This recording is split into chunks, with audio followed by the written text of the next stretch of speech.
You can run, but you can't hide.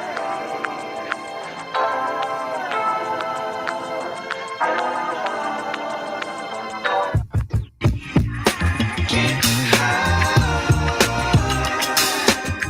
You can run, but you can't hide. You can run, but you can't hide.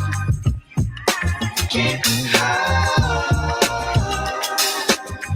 You can run, but you can't hide. You can run, but you can't hide. Can't hide.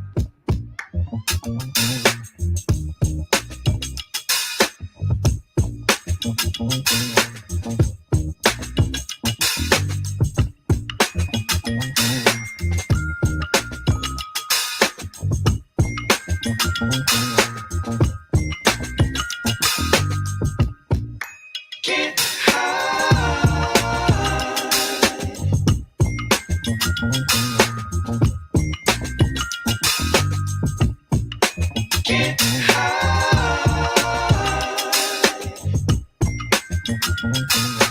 You can run, but you can't hide.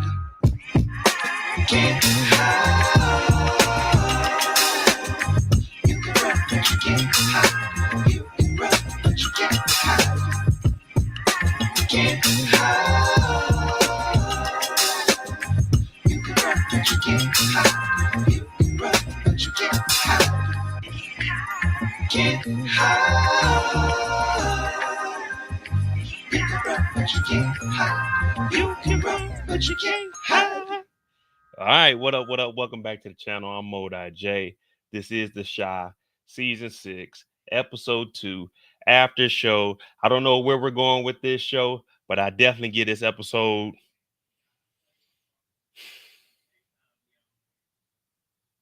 a 6. I give this episode a 6, man. We started off on the right foot, and then we just ain't sticking to it, man. We just ain't sticking to it. I was kind of confused on what was going on and why people are moving like this, but hit the like button, hit the subscribe button before we talk about it. I'm giving this like a 6. This is the Shy, episode 2, the after show. I'm Mo.J. We had a Tubi movie today. We had the trailer breakdown of Force. We had a recap. I just been putting in work, man. I'm trying to get us back out there, take our spot back at the top of the food chain. We don't even get back up there. Who cares? But we putting out a lot of work. This episode, I gave it a 6. Do I want to say that this is kind of a filler episode? I know we just getting into the season, but didn't it feel like it was something missing? You know what I mean? It was just ah, my girl Porgy in here. You know, we all in the UK with it. Yeah, Torian, I had to get the haircut, man. I went 3 weeks without it, man. I I don't know. I wouldn't really call it a filler episode, but once we break it down, I'm gonna have to carry the story. We didn't really get anything here except for Emmett in more debt with Douda. Tiffany continues to be a bum. We found out about Rob's mom being a mob boss. Kevin and Maisha, they didn't get anywhere. Papa and the 19-year-old, they didn't get anywhere. Jake and Gemma, they didn't get anywhere. We didn't get anything. Shy didn't get anything out of this whole episode either. The only thing Shy got was an opportunity to work for the nigga that works for Douda. You know what I mean? So I wouldn't call it a filler episode. It was just, I don't know. It was setting it up. I give him that. It was setting it up, but I was expecting a little bit more. We're supposed to be swinging for the fences right now, but then again, we do have 14 episodes left, so there's a lot of material that we're gonna have to cover. But y'all know how we do it on these after shows, these live discussions. We don't go in order. We don't go from the beginning to the end. We pick our characters and we talk about their story and their story only. Now, there's some good and some bad that come with these stories. So let me know what you guys rate the episode and who do you want to start with first. Matter of fact, I might put a poll up real quick because I'm trying to think. Jake and Gemma, They had a small part. Jimma and Maisha had a part. Hey, what I tell y'all last year? Jimma,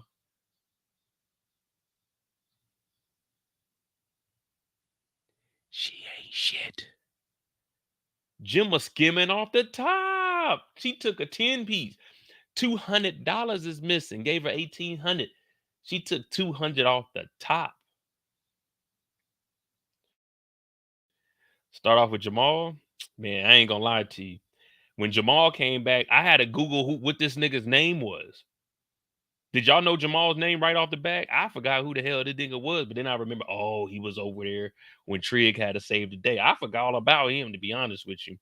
And that brother, his name is Vic Mensa. That's him, right?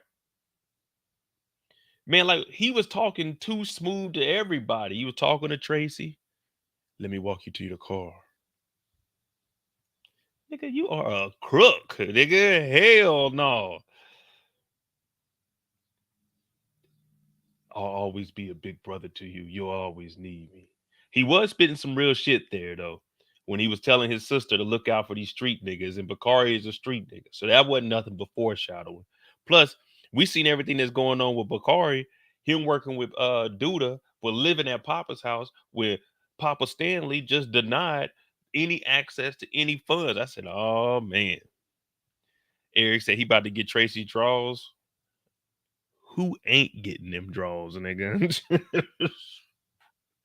If we just being honest, who ain't getting them draws, nigga? If I go volunteer at The Rock, I might be able to pull Tracy. I might be able to pull Tracy. Hell, Douda got them draws, and Douda didn't even do nothing. This nigga just said, I'ma slide through. She gave him the draws. Then she gonna have the nerve to block the nigga. Nah, don't block him now. Don't block him now. You already gave him some of that. But we'll start off with Jamal. His story is short and sweet. Pause. What up, Big Wolf? Hey, it's been a while since we seen Big Wolf in here, y'all. Oh, Miss Sharon, you too. Oh, we got some of the original members in here. Okay. What up, Vonnie? Nakeem was in here. Rashonda. All right. Okay. Yeah, we got some of the original family in here. If y'all ain't know, Big Wolf been around for a while. Big Wolf status. So we'll start off with Jamal. How long did Jamal do in jail? Was it a year, a couple months? Because Lene got adopted last season. They started the Neighborhood Watch last season because season 4 is when Kiesha got kidnapped. So what'd he do? About a year and a half, 2 years maybe? What y'all thinking? 1 year? Man, what's up with these short ass prison sentences, man? That nigga Jamal needed to be behind. I don't wish jail on anybody, but some people deserve jail. We just watched a movie on Tubi, and there were some niggas in there that deserve jail. But Jamal is home, and he's coming up to talk to Victor. He is a changed man, though. Nice coat, iced out chain, some nice slacks, some dress shoes. All right. He got the hairline. Okay, me and him went and got our hair cut at the same place. All right. He's wanting something to change his life. He's trying to let everyone know, man, I made some mistakes. I'm a bad man. I admit that. I'm a bad man doing bad things to good people. Now, when you hear that, you thinking, oh man, we ain't fucking with them. But this is Councilman Victor Taylor. He has to get a community a second chance. If he doesn't give the community a second chance, then who will? Will you? Will you open up your door and let a convicted felon come stay with you for a year? Would you? Because if the answer is no, that's why we need places like The Rock. The Rock is willing to take a person at their lowest, build a foundation for them, help them out, take their hand and lead them by example. That's what The Rock is about, y'all. The Rock ain't just some regular YMCA communities. No. This ain't that. No, this is the real deal. This is the ROC. We running this rap shit. That's what this is right now. So when Jamal gets out, I'm saying, man, this brother done changed his life up. Me personally, I ain't the councilman, so I don't have to listen to what this nigga talking about. I'm like, man, I ain't fucking with it. But Luke, nah, not Luke, that's the nigga real name. But Victor, he's like, man, damn. I don't know. And anytime somebody tells you they don't know, this right here. This is a signature move. We need to go ahead and add this into our observation list. When you ask somebody to do something and they turn and stare off and look out the window and they ain't looking at shit, 9 times out of 10, this means they ain't fucking with what you got. They not trying to hear what you talking about. They not trying to participate in anything you got going on. This right here, we're gonna call this is the degree of separation. That's what we're gonna call this. And the reason we call it the degree of separation, because usually you hear it's only 6 degrees of separation. We're gonna call this the degree of separation. And the reason I say that is because he pulled that 180, boom, he separated himself out of eye contact. And the degree is 180. It's 180 degrees of separation. That's what this move is called right here. This is a stare off. When you looking outside, ain't shit out that window, but he's hearing some bullshit. When this nigga just got out of jail talking about I changed up my life, when we seen this nigga was whooping ass before he went to jail. This is back when we first started defunding the police. And Victor, aka Trig at the moment, he was out there doing the neighborhood watch, but really wasn't doing a good job because this nigga Jamal is getting out of jail because he was whooping ass because the neighborhood watch was not there on time. So Victor, he has to accept what Jamal got going on because he's technically a reason all this happened. If community outreach or whatever they were on time, Jamal wouldn't have been over there whooping ass. Jamal would have been back on the block. But Vic is thinking about it. You know what I mean? Looking out the window. Sitting here looking out the mirror, saying damn to myself. Damn. What y'all thinking? Are y'all giving Jamal a second chance after you were the one that responded to his first incident? Well, the first incident we knew about because his sister said that nigga was in the streets. Are you giving Jamal a second chance? Because he came up here and he just asking the question, hey, can you help a brother out, man? Can you help a brother out? That's what they call the HBO special. Help a brother out. Hit that like button. Hit that subscribe button if you're new. Help a brother out. That's all Jamal is asking for. Now, you shouldn't have too much ego when you can't ask for a handout, when you can't ask for some help. Who are we to judge? Who are we to tell Jamal, no, you don't deserve a second chance? Who are we, y'all? Who are we? Some of y'all voted for Victor. How would you look at Victor if he just turned this black man away when we supposed to be uplifting the community? How would y'all feel about that if you seen him turn his back on a brother? You remember? You remember what Mufasa told Scar? Don't you turn your back on me. He turned his back, man. What if Victor doesn't give him a second chance? We all deserve better. Do we really know if Jamal took out Lance? Maybe it was an accident. Maybe we didn't see the right thing. Maybe. Maybe Lance faked his death. Maybe. We don't know. We can't put all this blame on Jamal. He just told us that he changed his life. All we can do is go off a man's word. And if he's telling us he changed his life, well, damn it, he changed his life.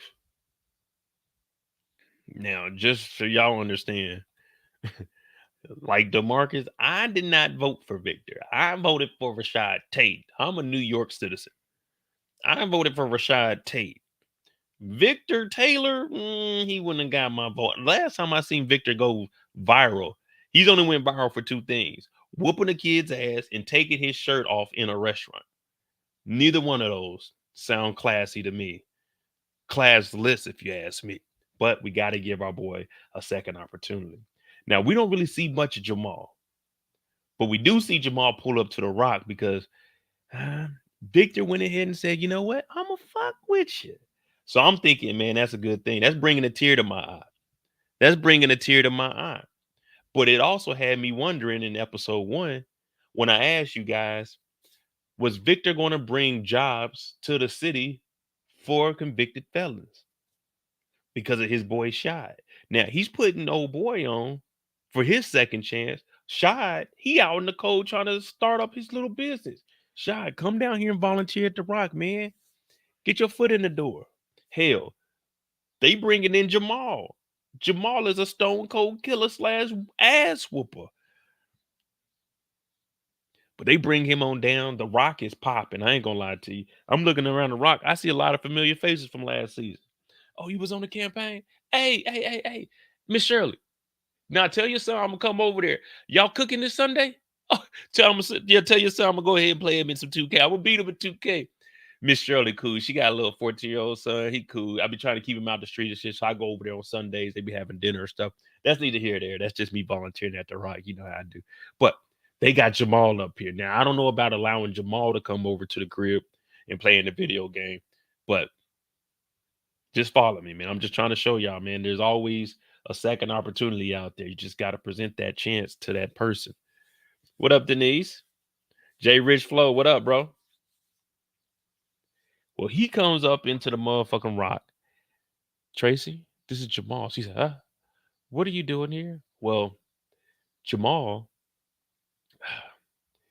he's looking to volunteer here at the Rock. Now, Jamal is a man of little words. I was gonna say many words, but little words. He don't talk much. But when he does, he gets to talking to Tracy, and Tracy get to listening, and she's like, "Oh, here we go again. Here we go again." His words are putting her against the wall. She don't know how to act. I don't know if she's feeling Jamal. You know what I mean? I don't know if she don't want Jamal there. I don't know what's going on through her mind. But Jamal, on the other hand, Jamal talking to her like it's all sweet. She said, "Oh well, nice to meet you. I'm gonna check the schedule and see if we can get you in." This nigga Jamal gonna say, "You want me to walk you to the car?" She said, "Oh no, I'm good." He said, "You sure?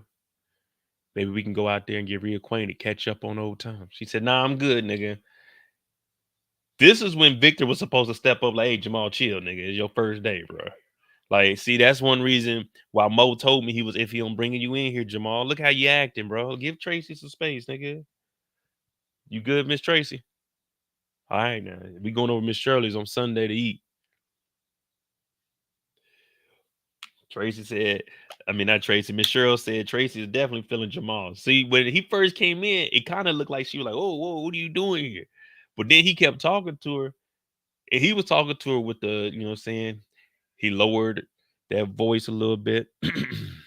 He was talking in his regular voice like I am now, instead of the bow high pitch for when I get on live. Because this is how I really talk. This is how I really talk. Still the same slang. I just talk a little bit slower. But I get on live, I talk faster. But I got to do that. Same way Jamal had to slow it down a little bit because hey, this is Tracy. This ain't like Kiesha or Tiffany. No, this is Tracy, y'all. This is Tracy. This is an older woman. So you got to come correct. You can't be on all the game. Now you can bullshit a little bit. Because I ain't gonna lie, they love when a little, you know what I'm saying, when a nigga do a little bit of bullshit. But he knew he couldn't be cracking jokes in this moment. Why? This is a serious situation. This nigga just got out of jail. He trying to redeem himself, but at the same time, he trying to get him some. I know the game. I know the game, Jamal. You can't fool me. Now you can fool Victor, but you can't fool me. Tracy, she looking at him. She kind of sized him up too. I peeped it. I was over in the corner. You already know what I'm doing. I'm watching everything going on. I ain't doing no work. I'm looking. I'm like, damn, this nigga, who just light skin? It's always the light skinned niggas trying to take all the women. Like, nigga, you just got here. I've been shooting my shot at Tracy for the last 2 seasons, nigga. This nigga pull up. He just got out of jail too. She over here, jaw just a drop, tongue hanging out. Like, damn, man, it's always these light skinned niggas taking all the good women. All the good women.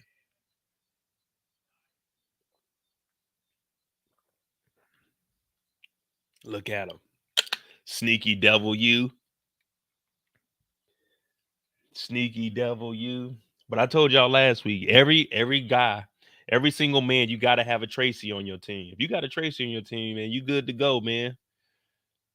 You good to go. And the good thing about Tracy is once she gets done, she blocks you. So you don't even have to worry about blocking her ass.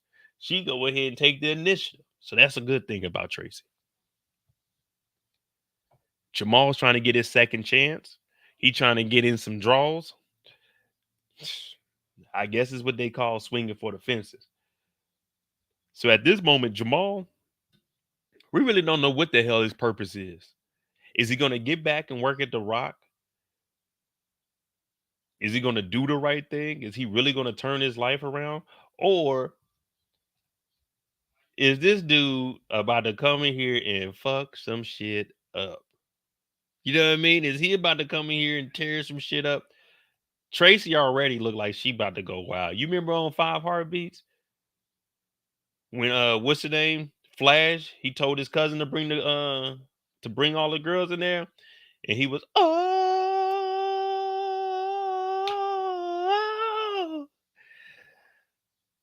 is there a heart? Is there a heart? You know how her legs got the moving and she got a little. That's what's going on right now with Tracy. I said, this nigga, I'm over here hating. I ain't gonna lie to you. I'm hating right now. This nigga getting Tracy, man. I tried to holler at her last season, man. Damn. Is there a heart? Is there a heart in the house tonight? Tracy over there, man, he better not get. I hope he don't get her. He better not get her, man. Call me a hater all you want, man. She just, I'm gonna have to be one of those guys. Tracy, you deserve better, man. Look at this dude, man. He came in here with the iced out cross on. Look at this nigga, man. He got Southside on his neck, man. Tracy, no. One thing we can say about Tracy, though, Tracy loves them thug ass niggas, man. I'm over here trying to help the community out. She ain't trying to help me out. She trying to help this nigga out. And he just got here. This is his first day on the job, man. He ain't even on the job. This nigga's coming and asking for a second chance. And she's about to give this nigga a chance. And I've been here. I had a decent job, man. Yeah, I started off as the janitor, but who cares? Who cares? I'm the lead custodian now of the whole rock. You know what I'm saying? I got the keys on the hip. Motherfucking key to every door in here. I got the keys. But she giving this nigga a chance, man. And then as soon as he leaves here, he goes to spit some game to his little sister about what's going on in the streets. I'm like, man, what? How is this even possible? Maybe this nigga did deserve a second chance. He's putting his sister on game. He's letting her know, man, look, I know it's been some bad things that been going on. You applying for college and everything. I'm grateful for that. I'm happy you're going to be the first person in our family to go to school, go to college, make something of yourself. Look at me. Now look at you. You're going to be better than I ever was. You got a little boyfriend? She said, nah, I ain't got no boyfriend, but you know how it is. And he's looking at it because we know how it is. You got a boyfriend? Nah, we kind of messing around. That just means y'all fucking. Y'all might not be at that point yet, but really that's all it is, you know. Even Kevin said to Maisha, it ain't gotta be nothing. We ain't gotta put no title on it. So that's really one of the best kind of relationships you can have. We ain't got no title on it because there really ain't no title unless it's a fiance or a wife. Nothing else matters. Even a fiance really doesn't matter because legally no one acknowledges a fiance. So unless you're married, you're technically single. But if there ain't even no title of boyfriend, girlfriend, it's like, damn, what the hell's going on? What the hell is going on? So he already know what it is. But now he's fishing for, you know what I'm saying, any information he can get. You throw that hook out. You got a boyfriend? Nah, I ain't got no boyfriend like that. Oh, okay, so now I know you fucking with niggas though. All right, bet. And this is his little sister. So he wants to make sure that his little sister don't get with a nigga like him. You know what I mean? You don't want to get with someone like you. Now I'm chill. My sister could date a nigga like me. Luckily for me, both of my sisters are older than me. I ain't never had to deal with nothing like that. But yeah, man, date a nigga like me, you be all right. You know what I'm saying? If a nigga like me, then shit, he ain't gonna be putting no titles on nothing. So nah, never mind. This nigga right, man. You got to be careful out here. But he basically, like DeMarcus says, gives us a little bit of foreshadowing when it comes to Bakari and all the fucked up shit he's about to do. Because he's telling her, listen, these niggas in the street ain't shit. They just not. You got some niggas talking about they got rat radars, but everyone around them is snitching. You got these niggas doing all kinds of wild shit that's gonna put you in jeopardy. Speaking of Bakari, Bakari is the reason that the whole shootout happened at the gaming con, remember? And this is the nigga who she's with. So this is why it's important to have a father figure in your life or a male figure in your life. In her case, it's her brother, but unfortunately, her brother is in and out of jail. That's why Jamal is trying to get this second chance. At least with his sister, I see he's very, very genuine with trying to make sure that his sister is straight. Now, the other shit, trying to get in Tracy's draws while volunteering at the Rock, oh, that's a whole facade right there. I know that nigga bullshitting on that. That nigga's like, I'm gonna keep coming to the Rock because Tracy's up here. Once he knocks off Tracy, that nigga ain't gonna really be fucking around at the Rock. But he's gonna always want his sister to be good. That's the one thing about a lot of these street niggas. They're gonna try to look out for their family, even though they doing some wild, ridiculous shit with the women they talking to. They gonna always try to make sure that they family straight. Now, this foreshadowing with Bakari, we already seeing Bakari's storylines about to get shook up. He's living in the house of the man that delivers the word from the Lord. You know what I'm saying? You living with the man that delivers the word from the Lord, and you eating his food that he prayed upon. And Bakari out there rolling with Douda, who just pushed up on the vessel that the Lord speaks to. So Lene might be in over her head right now.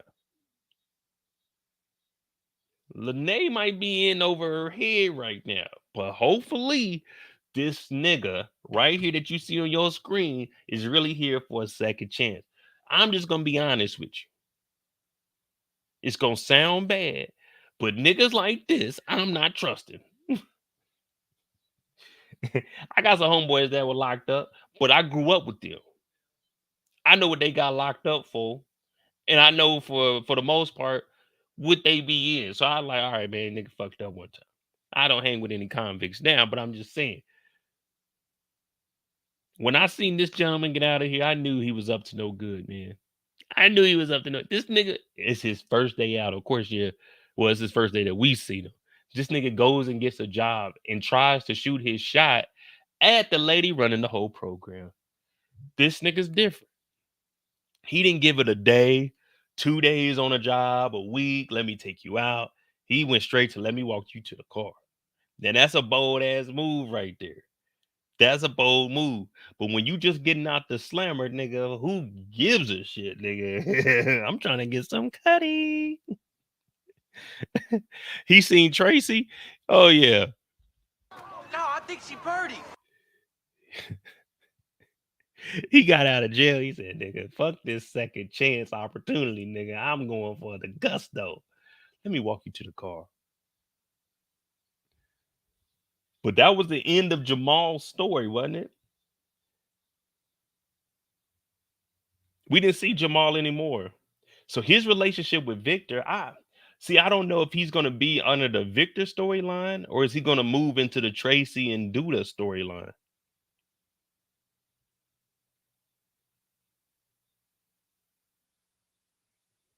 Oh, wait a minute, y'all. If he goes up under the Tracy and Douda storyline, that means he's gonna be the one to find out about Bakari because Bakari is working with Douda, and he wouldn't have told her about being with street niggas that are only gonna leave you with a broken heart.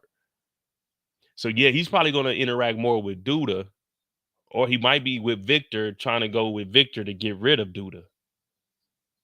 But then we also have Rob as looking for whoever did that to Uncle Q. So we might have a three-headed monster, pause, going after Douda.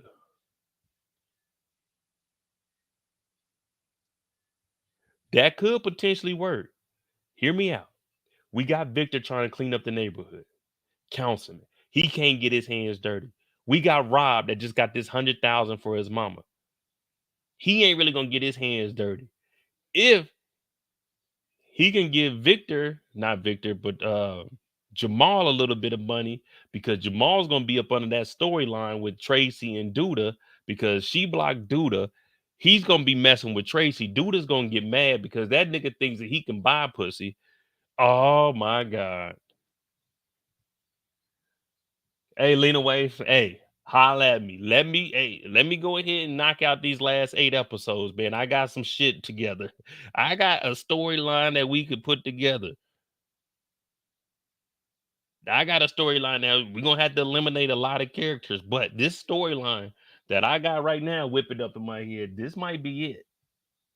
This might be it. We put these three on the block together, not necessarily like Rob and Victor, but since Rob is getting that 15%, he wants to get from up under Douda. He's gonna want to get Bakari away from Douda if he wants him to remain with his sister.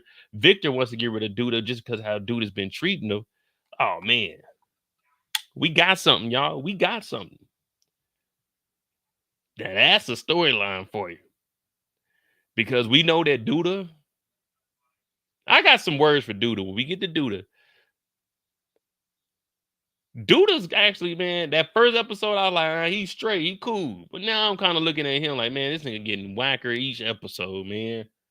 I thought Douda was a real nigga, man. This nigga getting lame. Every time we see him, it's like, this nigga. Usually I root for the villain, but not now, man. He ain't changing my mind. Hey, Trench Gaming, that's what I'm here for, man. I try to give y'all the story behind the story. I'm just telling y'all what they showing us, man. That's all I'm not making none of this up. This is what we see on the screen. I'm just reporting it back to you. I tell the story behind the story of the story. And Jamal, Nuck, and Bakari might team up to take on Douda. I don't know, man. Nook, that I don't think he would turn. I don't think he would change up or turn on Douda though. I think he's really like that's Douda's too big. Put it like that. That's what I'm looking at Nook as. Even though he get talked too bad a little bit. I don't know. We gonna see, man. But that's Jamal's story. Would y'all rather see him beefing with Douda because he's messing with Tracy, or continuing to volunteer and work out like with Victor, like follow the Victor storyline? I think him going into the Douda storyline, it does more for his character. It helps out his sister with Bakari. You know what I mean? That's how I don't like everybody being involved with everybody. I like to have individual like storylines that all come together. You know what I mean? I don't want to see everybody just mixing and mingling. Like it's good that we're keeping Victor away from Kevin and just have him talk to Jake and then Jake and Kevin's relationship. Cause that's just too much interacting, man. It don't be like that in real life. Good old Jamal though.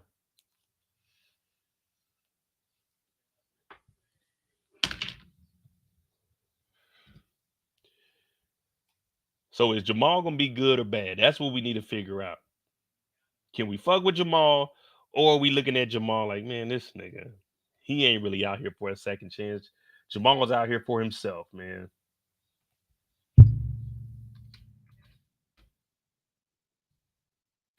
Man, why my notepad come up on this side?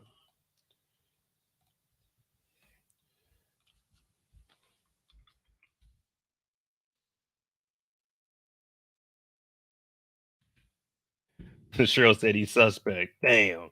Well, I mean, that is true. We do got him as a suspect. We do have him down for catching a body also. We can't forget he caught a body. He caught a body. Who else do we have? The big stories. So Emmett and Keisha, their story is about to get bigger. They're giving Rob more of a storyline now with his mama coming into play. Kevin's storyline is kind of mm, I guess they're gonna pick up Kevin's storyline and give him a couple episodes towards the middle where they primarily focus on him and getting his money and stuff now. Because right now, Kevin's storyline is kind of bland. He's just at the house playing video games and fucking with Maisha. How did this nigga even sneak into the motherfucking dressing room? What is this nigga, a local celebrity or something now? How bossed up is Kev if he just in the room where you thought I would be your girl? Like, nigga, Kevin, get your ass out of here. Who are you, man? Where your credentials at?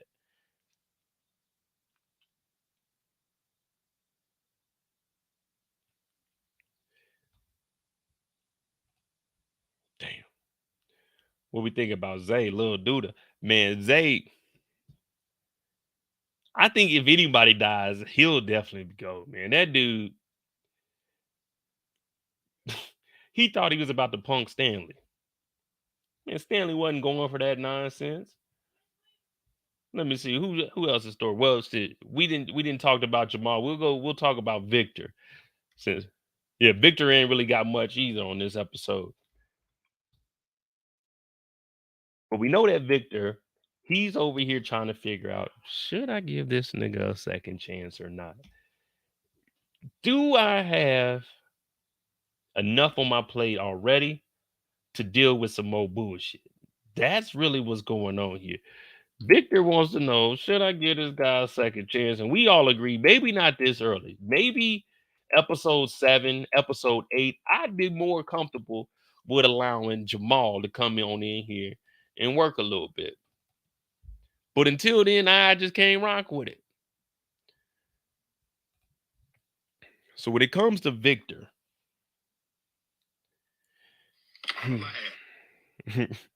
this is all Victor's asking, man. Is when you lay your head on that pill at night. You know, I gave you everything I had. Victor ain't got no plan for this campaign. Victor ain't got no drive, no strategy, no nothing. Victor then been elected councilman and is completely in the dark. When I tell you this nigga knows nothing about what's going on in the streets, I don't even know this nigga's assistant name, but this dude knows more than Victor does. He's like, all right, Victor, where we gonna go in there? What's the word for the day? Now, when I'm hearing what's the word for the day, I'm saying the bird's the word. Bird. Yeah, I'm thinking bird's the word. That's what I'm thinking. Victor ain't thinking nothing. This nigga like nigga, you the councilman now, man. They're paying you a salary to know what the fuck you're doing. He's like, man, it's just my first day. You can't look at it like that, man. Now, if it's just your first day at McDonald's, your first day at Best Buy, like if it's your first, if it's your first day, you better be getting your ass to work, nigga. You better be shadowing somebody. You can't just be sitting in the corner. What's going on here, nigga? You are councilman. The first day on the job, your feet need to hit the ground running. This ain't no go through training. We're gonna put you on the fries first. You're gonna dump them in here, make sure that grease is cooked right. You're gonna drop them in here for 7 minutes, shake it up a little bit, take them out, dump them into the thing. Then you're gonna take the salt. And when you turn the salt, you want to turn your hand. Listen to me. You want to turn your hand to a 42 to 43, not a 45. 45, we ain't gonna be able to get down there. You gotta do 42, 43 degree with a little bit of shake, just 2 wrist shakes. It moves. That's how much salt you need to put on there. Then you want to always keep the fries down. So once you see that this is, you got to keep the fries about halfway. Keep them fresh. When you mixing them in, toss them around a little bit. Then we're gonna work you up to the grill eventually. But right now, you got fries. Now you take those chicken strips back there, you're gonna drop those into the grease also. But you're gonna press the 3 button on there because they gotta be in the grease for 325. Now, once those are like that, make sure you shake those all the way off. We don't want any of that grease getting over into motherfucking the chicken container because it's gonna be real greasy over here, and the customers don't like that. So make sure you shake it and actually let it sit up there for a second, get that last extra trip. Now, that's just my experience from when I worked at Sonic back in the day, man. You know, I started off on fries. I ended up getting to the grill. Some of the worst shit I hated doing ever in my life, but I did that because I had to do it. I needed some money in my pocket. I think I was 16. I was 7. Yeah, 16, 17 going into my senior year. And I quit the week before graduation. That's when I told y'all they tried to make me clean out the refrigerator while I was off. I was like, nigga, I quit this shit, but that's neither here or there. You gotta have a plan. Day one, you can't just be walking around looking like a lost dog, man. It's your first day. It's not like he got first day on the job as a trash man. We're all right, we're gonna show you our routes. You're gonna hop off, you're gonna dump like no, this isn't no walkthrough, nigga. You made some promises. We need you to stand on them, Victor. We need you to stand on them. And this is when we find out that Jamal done got out of jail, y'all. They done got Jamal, man. Jamal is out and about. He is on the loose. Victor knows what this guy is capable of. Victor was there. First-hand experience. Victor was there. They had to move this nigga out of his house because this nigga was terrorizing the community. He's talking about he want a second job, I mean a second opportunity at the Rock. Now, this is Victor's story. We talked about Jamal and we understand the brother needs a second chance. Everyone needs a second chance. But when we talk from Victor's standpoint, we can't look at it as a second chance. Nigga, it is your job to protect the community.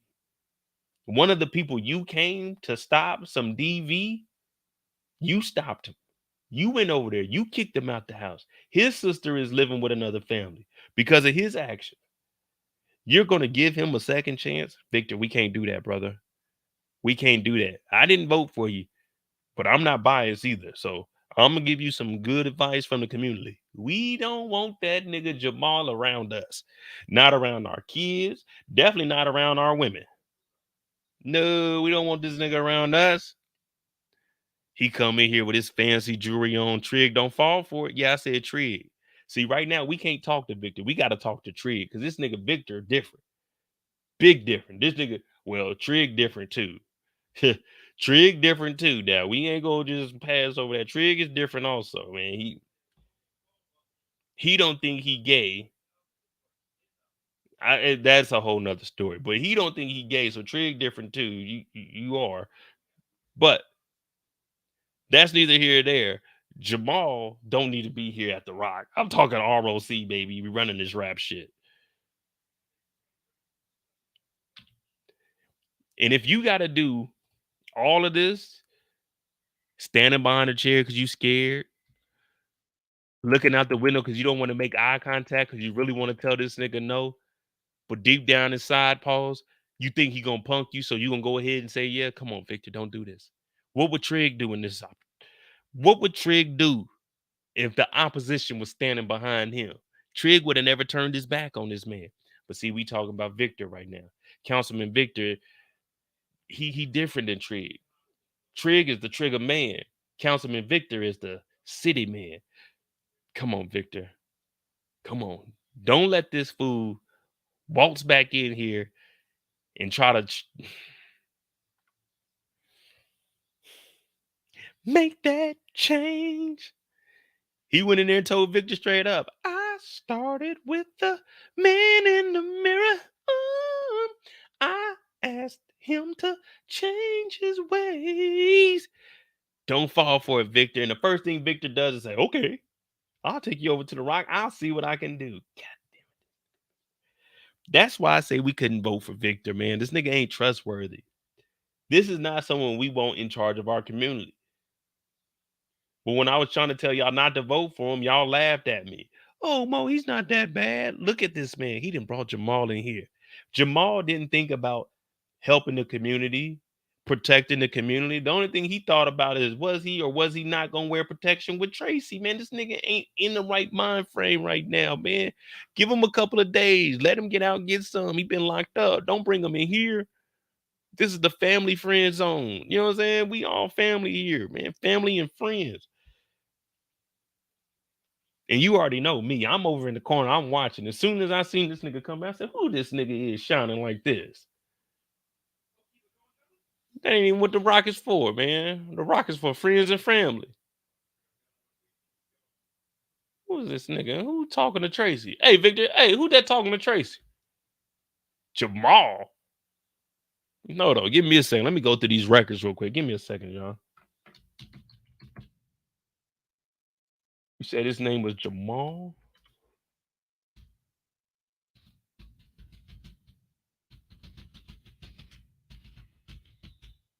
What's his last name, Victor? Thomas? All right, Jamal Thomas. Hey, Jamal Thomas, you happen to have a birthday? Okay. April, you said 17th? April 17, 1988? Oh, okay. Jamal Thomas, April 17, 19. Whoa, whoa, whoa, whoa, whoa, whoa, whoa, whoa. Victor, come over here. Let me talk to you real quick. Hey, man. This is the guy over there, right? With the necklace on? Jamal Thomas, April 17, 1987, 88, right? We have him on the list as one of the first motherfucking criminals that we got locked up. Why is he here? What is he doing here? Don't he need an escort to be over here or something? Why is he here, Victor? Victor's like, oh no, don't worry about it, Mo. I got this, man. I'm just gonna bring him in for a second chance. I'm trying to tell y'all, don't do this. But they don't listen to the janitor. They don't listen to the janitor, the lead custodian. They don't listen to us. They just throw us to the corner like we ain't nothing. Victor comes in here. Tracy and Jamal, they hit it off. Tracy's about to give him some action. I'm in the corner hating. And Victor ain't doing nothing, man. Victor still hasn't even came up with a plan of what to do or what to say, man.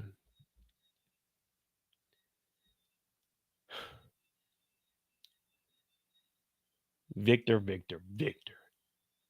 Now, one thing about Victor, I will say this though. Unlike me, he doesn't give up. He doesn't give up. He's gonna put it all on the line to try to complete whatever it is. Even if he don't know how to do it, he's gonna try to succeed at it. But me, I'm like, man, call a press conference, Quincy. Yeah, get the press conference together. I like to go ahead and formally announce that I'm resigning from councilman. It was a good run. I got some personal issues I have to handle. Dog, it's just too much stuff going on. Your first day back, and this nigga Jamal is out of jail asking for a second opportunity, man.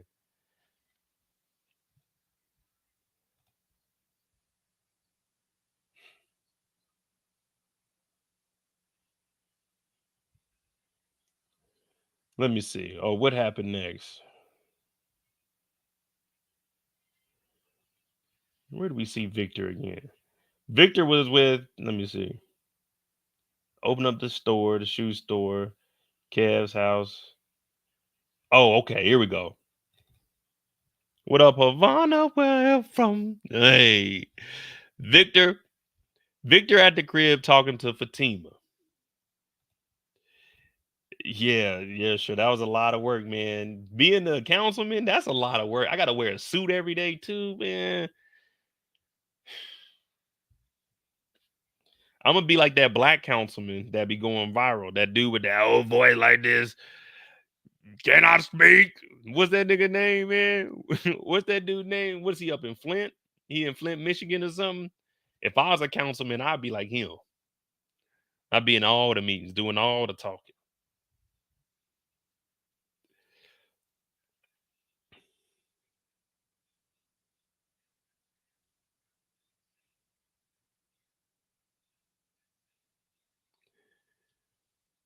Havana, where I'm from.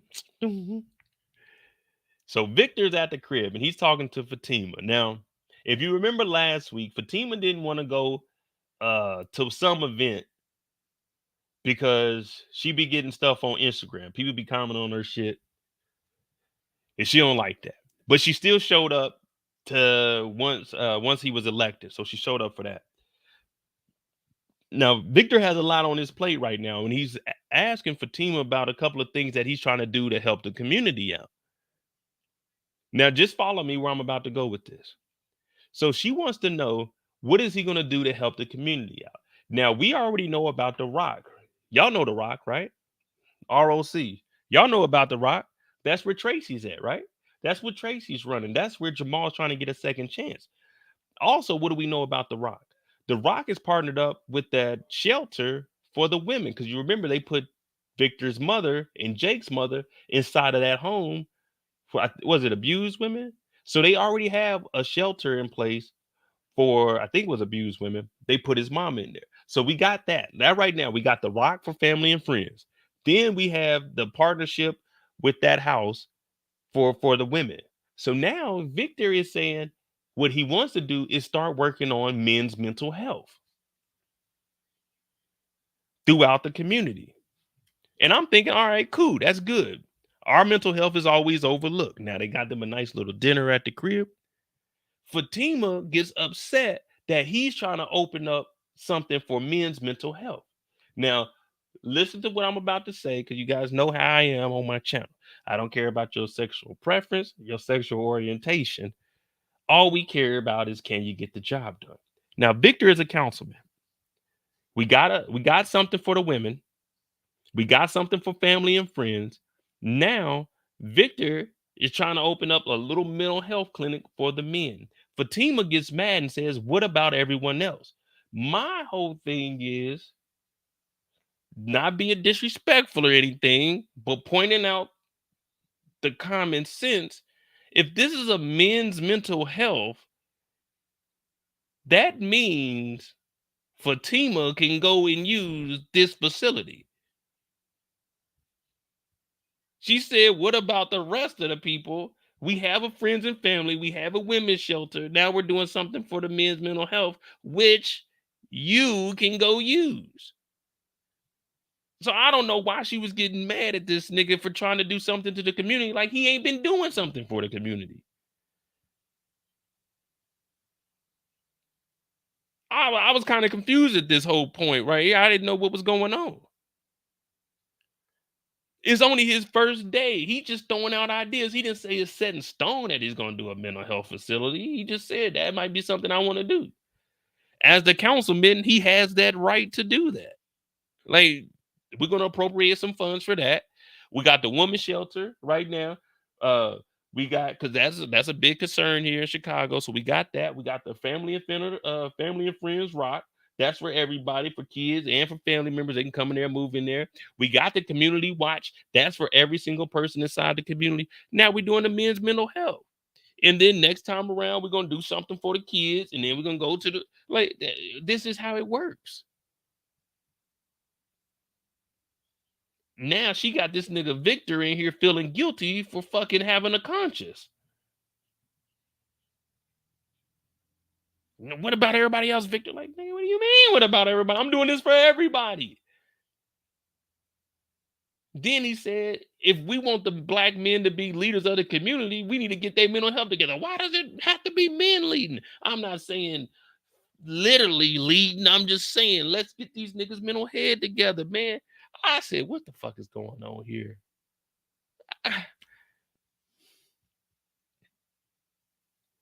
The shelter is called Trinity's House. See, yeah, that I knew they had a shelter or something, but we got one for the women. We got one for the family and friends. We ain't got shit for no men. He trying to do that, and she talking about why?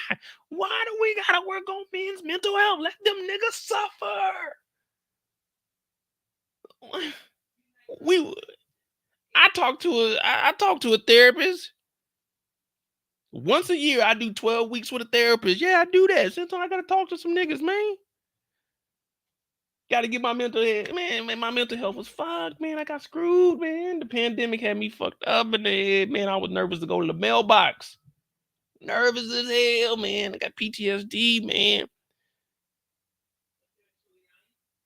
PTSD, man. I don't like being next to oil tankers. I'll ride by a semi, but I don't like being next to oil tankers or any kind of tanker that has compressed gases or, liquid in it.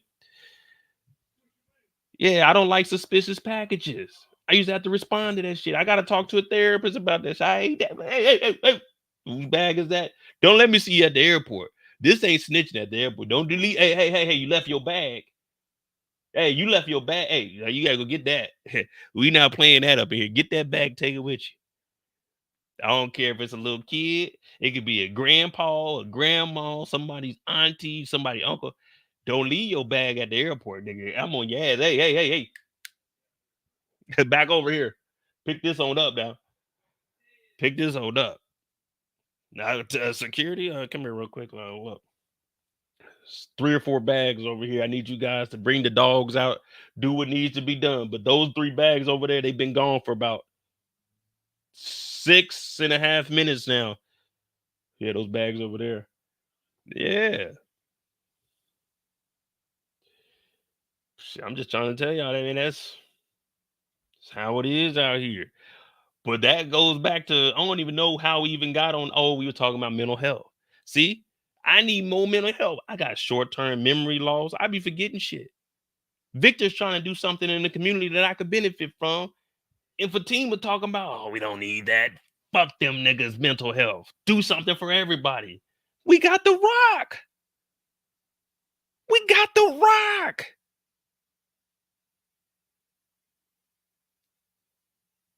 Did the rock crumble down? Weren't we at the rock earlier? Ain't this for the people? Ain't this a place for older people? Someone answer me. Do we not have The Rock? Is The Rock not for the whole community? Is The Rock not the one sending people out once they defunded the police to do the community watch? Don't we have something for everybody? I tell you, bro. Man, this nigga Victor, bro. Ever since he changed his name to Victor, man, his whole thought process has been off, man. We need Trig back because this nigga, this y'all boy, man. This y'all, I told y'all not to vote for him. I told y'all. And I'm not even no hater. I fuck with Victor, but man, I told y'all not to vote for him. He cool, but he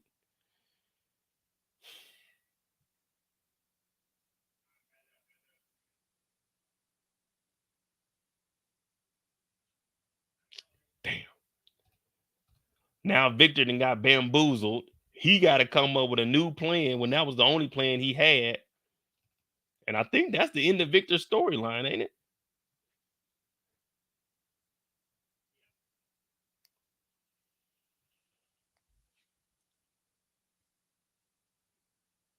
Yeah, I don't see nothing else for Victor.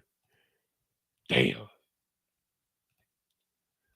I don't know, man. Victor's gonna have to get in these streets, man. The way they got Victor looking out here is getting bad for him. He might not be able to recover, man. If Douda comes up here and gets on him, it's over with, man. Once Douda starts applying that pressure, man, Victor gonna fold, man. And you know he's coming for Victor next.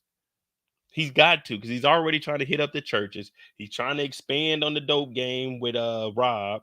He's trying to get into the real estate game and wash his money through Emmett. The next is the politics. We got to get back into the politics. And Victor is looking like an easy come up too, man.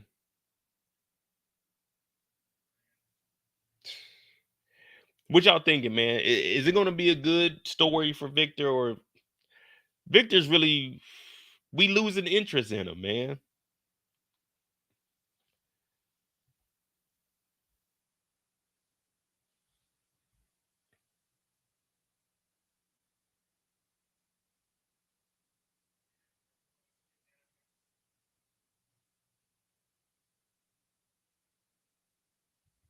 Mm-mm. But that's good old Victor right there, man. See, no one really had a long storyline this week. Who we got next? Because we got the Tiffany and Rob situation, Emmett and Keisha, Papa. Well, Papa's story ain't really that deep either. Him and Jake. I don't even know what's the girl's name. What's the girl name that Papa talked to? I don't know her name. I just call her the 19-year-old, the old girl.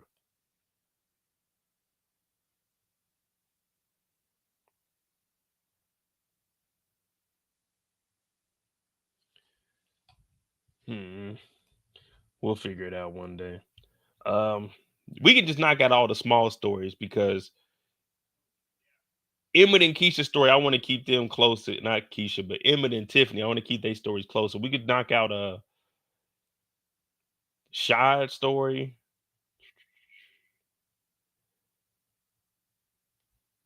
Yeah, we'll do Shy's story followed by Kevin and Maisha. Yeah, we'll just knock all them out. Where's the first time we see? Oh, Shy was at the crib. That the first time? Yeah, that's the first time we seen him. Yeah, the Rock is for everybody. It's like a community center. Oh, this ain't Shy. This is Dante. Hey, ain't this the dude that was married to the twin?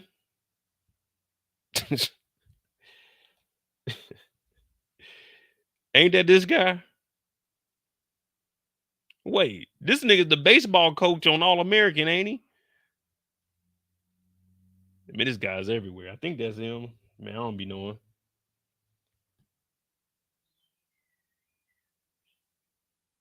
Well, he was married to her. Now she living her best life. Damn. Sucks, man. Oh well. Better him than me. But yeah, we about to talk about Shy. My boy done took my dog's name from ATL. Rashad.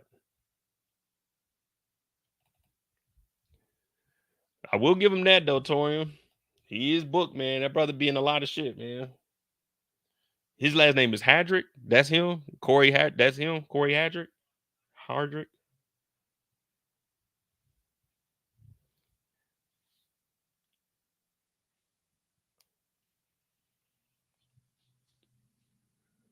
That's what's up, man. And I like my boy right here too, man. Shy's cool, man. I like whenever I see him in movies. Corey Hardrick. All right, bet. Man, shit, man. I can't pronounce names, man. I'm terrible with names. I ain't gonna lie to you. Yeah, when it comes to pronouncing names and trying to remember who niggas is, man, you got to remind me. What you say your name was again? I bet. Now I can remember a face, but I can't put a name to it. I can't pronounce names. That's why I just stick with yes, sir, no, sir. Yes, ma'am, no, ma'am. I ain't got to remember your name or nothing. Just or I say excuse me. Excuse me. Our boy Shot is out here. He's supposed to be opening up a throwback. Now, this throwback store that he's supposed to be buying, you can make a lot of money off that. Very, very lucrative. But a lot of my jerseys, if you got like the real throwbacks from when we were wearing them, they're gonna be a little oversized. So they might not go for as much. But he out here trying to make it happen. But really he's outside to smoke a little bit of weed. He been hitting that weed, and the weed got him thinking, you know what? Start selling some of your shit. Start selling some of your shit, Shy. Y'all know how it is. You get that little bird in your ear, like, who's there? Who's talking to me? Who is that? Hey nigga, just sell some of your jerseys, nigga. You can put some money in your pocket. Go being a bitch ass nigga. Quit letting your girl pay for everything, nigga. Go hit that weed. Sit your ass outside in the cold on a snowy day and try to sell some jerseys, nigga. You know when that bird in your ear, we all done had it. Like, damn, who the fuck is this talking to me? Sell my that sounds like a good idea, but that's what that weed will do to you sometimes. When you get stressed out a little bit, that weed will calm you down. Calm you all the way down. But it'll get you to think too. Now you get on that indica, it's gonna put your ass to sleep. That sativa, now that's gonna get you active. You get you a hybrid too. Oh, that's gonna get you active. That's gonna get that thought process just running. Now I'm not guaranteeing that these thoughts are gonna be good thoughts or profitable thoughts, but this is where you're gonna start getting creative. They got specific strands just for that. You want to come up with some great ideas? Go buy that one. Go buy this one. Try that one. They're gonna get you working. Well, what my boy got here, this is just that we call it Reggie. Some people call it mid. This ain't that loud. This right here made him go outside while it's snowing. Now, I don't know how it is up in Chicago. Maybe they do this in the snow, but down here in Kansas City, when it's snowing outside, niggas ain't selling jerseys outside. They just not. They'll sell you some other shit, but they ain't selling like no jerseys or nothing. They ain't sitting out front the crib. I guess it's because of the way our houses are set up. Our houses ain't set up like this. Even though this is a good neighborhood too. This has had his old lady's house.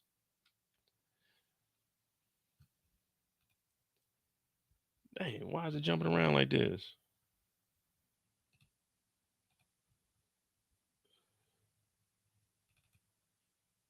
This is a nice place that they at. Look at this. They got lights here. They got the solar lights too. You ain't never got to charge these up. Just let the sun hit them. They turn on at nighttime by themselves. You can get you a nice pack, probably like 10 for like 79. You know what I'm saying? Get you some nice ones, or you can go a little expensive. You get the little stainless steel ones. Then you're gonna be spending about 249. You can get you a box of like 12. It's worth it though. But this is a nice neighborhood. She come outside, she got the big robe on too. This ain't your regular walk around the house robe. This is I can go outside in the snow robe right here. This that real deal shit right here. This right here is off of an ox. I ain't gonna lie to you. This is real here. This is not your generic. You know, you go into these hotels, they give you a robe, it's all thin and stuff. Nah, this ain't it. This got layers on it.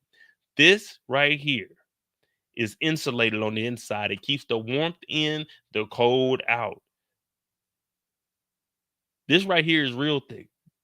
This ain't no get out the shower and put this on. This is a I'm about to go outside. I'm about to do what AB say. I'm about to put this shit on. That's what this is right here. Look at that, it's thick too. Man, fucking collars is thick. You can even put on the hoodie on there. This is the type of this is the type of shit rich niggas got. This ain't what we be walking around in. This that real deal robe right here. This ain't that Versace. No, this ain't none of that. This is that real deal right here. This right here was built for, need I say, Canadian winters. Yeah, that's how real this is. This is a real deal robe right here.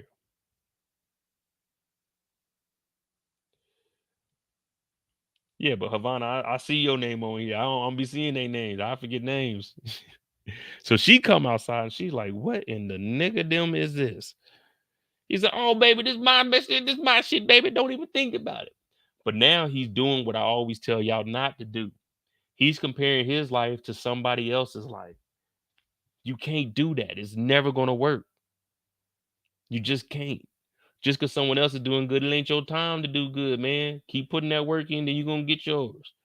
But you can't compare your life to others because you don't know what their situation was, how they got there. You talking about Emmett owning some shit. You don't even know that Emmett's really knee deep into some shit. You see Victor, he's over here, he's a councilman, but he's really knee deep into some shit. Everybody's struggle is different. He out there hitting that weed. She come outside like, baby, I got you. He's like, nah, I can't even do that. See, look at that motherfucker. That motherfucker big as hell. That shit got shoulder pads in it. I knew something was off. Look at that.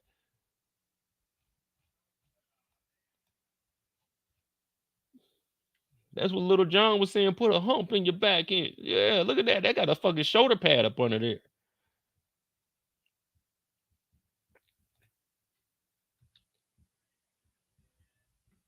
But she come outside and she's talking about, baby, I can loan you some money. Now, he got too much pride. Nah, I can't take no money from you. What? She don't want to be embarrassed by this shit. And rightfully so. Like, come on, man. She's already holding you down. You already living rent free. Come on, Shy. Go back in that house, man. It's cold out here. Then he tried to sell this two-way, the original two-way. I had one of the small one. I had the blue one. He got the big one, the big motherfucker that used to go on your hip. That was this size. That was this size. You know what I mean? This is what he got on his hip. He talking about for you, I give it to you for 50. This nigga said I'll give you 20. I would have said sold, man. If you're gonna give me 20 for this, that's the problem. He values his shit too high, man. Come on, man. Nobody buying that. Nah, that's not a oh yeah, that is an NES right there. And it got the controllers plugged into it. Oh, I ain't even noticed that. Oh no, it don't. It ain't got the controllers on there. Oh, there's a controller at the top, I think. Yeah, that would have been something I would have asked y'all. I would have asked y'all about Super Mario, but I wasn't even paying that much attention. That's a good call out right there, Big Wolf. That's a good call out right there. You stumped me. Damn, that was good. But he did have that Dennis Rodman, and he had that Chicago, whatever they hockey team is.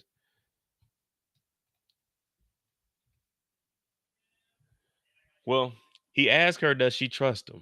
She said, yeah. He said, do you believe in me? She said, yeah. What y'all doing, man? Ladies, y'all holding y'all dog down? He's trying to start up a throwback shop. Y'all gonna hold it down for him?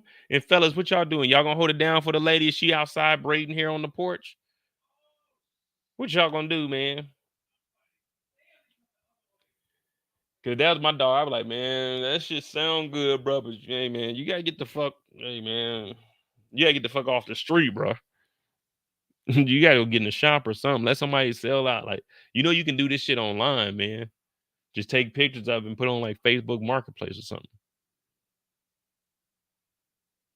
Instagram even got a function where you can buy stuff off of there, man. Start putting some stuff on there.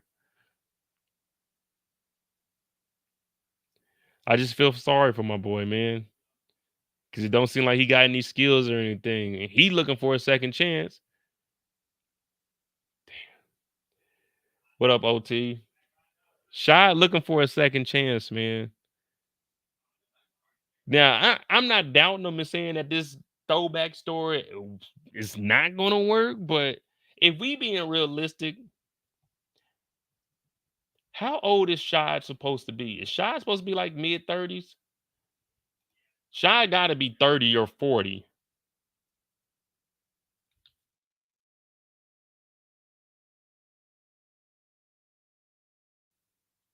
How old is Shy? Because we got Kevin them at 17. We said we're going to put Emmett at like 24. Trig would probably be like 28, 30 maybe. Shy, man, Shy got to be about. We just going to put Shy at 35, man.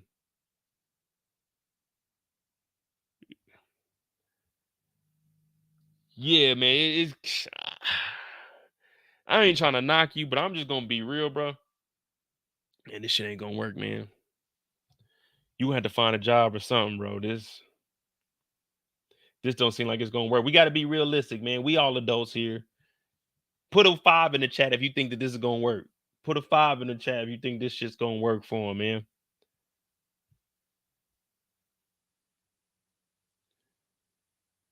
Put a 5 if you think that this is going to work. OT, I was about to get there too, man.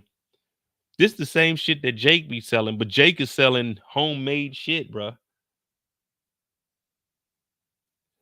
This nigga had 3 jerseys. He got 3 jerseys, some albums, a Nintendo. Why does he have all of this? First of all, he talking about this is my stuff. Why does he still have this? Is all he had to his name? So he moved in. Think about it. He moved in with her and brought all of this bullshit.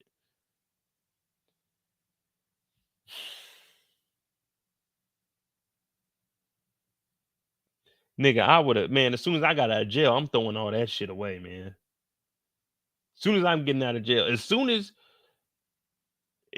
his old lady volunteered him to move in, y'all know how I am. In the TV world, I don't care what y'all call me. Y'all can call me a bum ass nigga, broke ass nigga. Y'all can say, man, this nigga Mo ain't no man. If she's talking about I could move in with her, I ain't gotta pay no rent. Nigga, I'm throwing away all of this bullshit. I'm copping a PS5. I'm getting a whole new wardrobe and I'm kicking it at the house. Fuck what y'all talking about. I'm not about to be in the cold selling throwback jerseys. Hell no. Nigga, I'm about to be in the house on that motherfucking PS5 while Bay go to work. I'm about to be doing my thing. I'm about to be doing my thing. I'm talking about feet kicked up. I got Henny. She talking about I can't smoke in the house. Well, guess what? That porch up front, I'm gonna go ahead and get a screen put around it. I'm gonna have her buy a heater to put out there. I'm about to be smoking it with class. I'm talking about I'm out on the front porch blowing big green. Looking at everybody walking by, they cold as a motherfucker. My feet kicked up. Nigga, I'm so nice. I got a TV mounted outside at the top, nigga. I got the PlayStation. Brought that motherfucker outside. I'm smoking and playing the PlayStation 5 on the front porch. What y'all gonna say? Y'all can't say nothing. This nigga Mo is living the life. Mo is living the life, nigga, doing big things. They said, Mo, what you doing today, nigga? On the front porch with the 5? What you doing? I got the 5 and the, well, I can't have the 40 because I'm a felon, but you know what I'm talking about. You know what I'm on the front porch, nigga. And when I get cold, I go inside. And guess what? Guess what? I got 2 PlayStation 5s. One I leave on the porch, nigga. I don't give a fuck how cold it is out there. I leave the 5 on the porch, nigga. And if it messes up, Bay buy another one. Mm. Whew. This water good. Baby getting this water shipped to us from France. I ain't gonna lie to you. This is from the Swiss Alps. You know what I'm saying? We weren't even in France. They went to Switzerland and got this water. Bay got that bread. Bay got that money. Oh yeah, Shad ain't living right. Shad ain't living right, man. Boy, she talking about she was gonna get him a new wardrobe. Nigga, I'm walking around the house in polo t-shirts. I ain't in regular t-shirts no more. I'm wearing all polo t-shirts around the crib just to lounge around in. You know what I mean? Gotta go. Come on, babe. We're gonna have to drop at least 1,500 on draws. I gotta have the Calvin Klein draws. I got to have the Calvin Klein draws to lounge around in. You know what I mean? When I'm chilling, I be in the Hanes. When I'm going somewhere, I be in the Calvin Kleins or the Polo or the Versace. I only got like 2 pair of Versace drawers, but that's neither here nor there. But nigga, if I'm living over there, nigga, I'm kicking it in Calvin Kleins every day. Man, I'm doing it big. Now I ain't going to get like all the designer and shit, but I'm about to be living pretty nice, nigga. I'm gonna be an upper middle class nigga on you niggas. Y'all gonna be mad. They gonna say that nigga Mo act different. I ain't acting different. I'm just in a relationship, a committed one. And I take what me and she got seriously. So y'all not gonna come in between what we got going on and fuck up my PlayStations. You know what I mean? Because nigga, I'm running it up. I got 13 creative players on 2K and I already spent well over $2,000. Nigga, we good. So Shy's out here, he's chasing the dream. What up, real lifer? What's the thread count? Nothing less than 1,200. Nothing less. Nothing less than 1,200. Anything, let's just be real. Between you and I, if I'm going to be completely honest with you all, between you and I, if it ain't satin or silk, it better not be anything up under 1,000 thread count for me to put my tail on it. Oh, I don't know about y'all. That rough shit be getting to me. You know what I mean? Can't even sleep comfortably in the bed, scratching up my face. If it's anything under 1,000 thread count, like, ugh, who would do something like that? Ugh. Oh yeah, that Egyptian kind. Oh yeah, I'm sleep. Wait, I'm talking. Oh, comfortable. Ooh wee. Mm.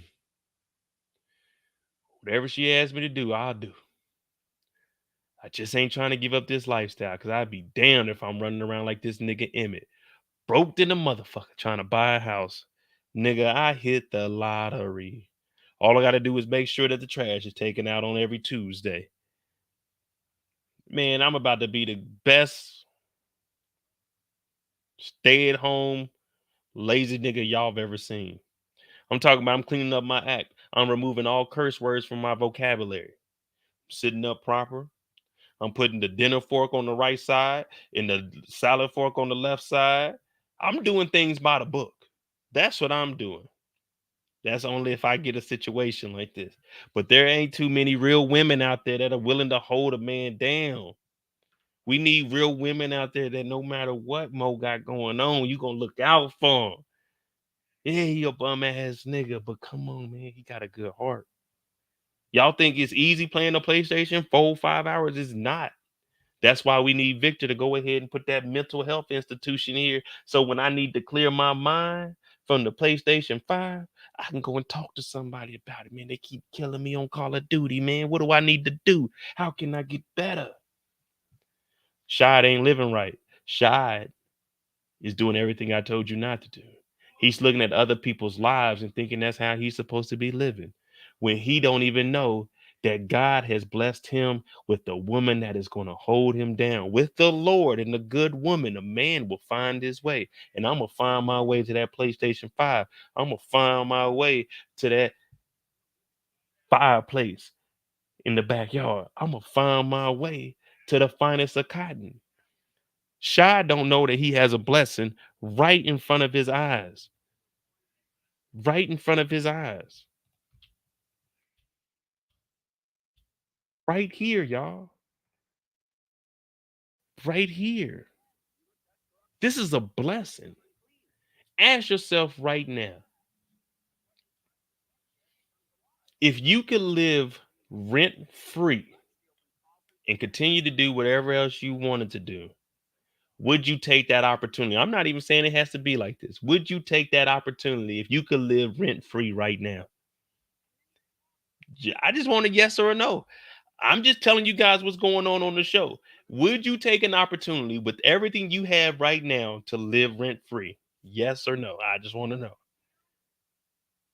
I just want to know.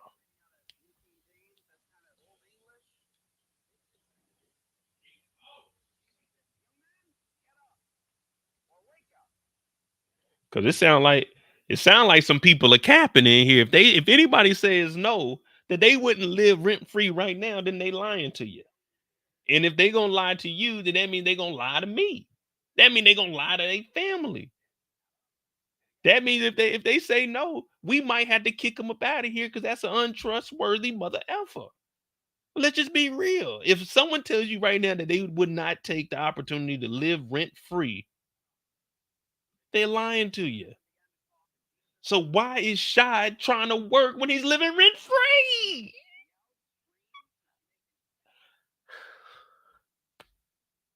Shy, chill, nigga. Just don't be a bum ass nigga. Just don't be a bum ass nigga. Just don't fuck up, nigga. That's it. That's all you gotta do.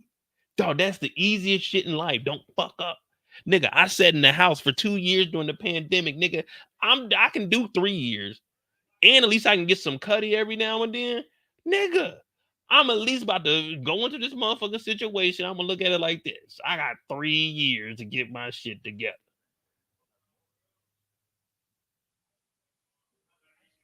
She's volunteering to do this. Oh shit.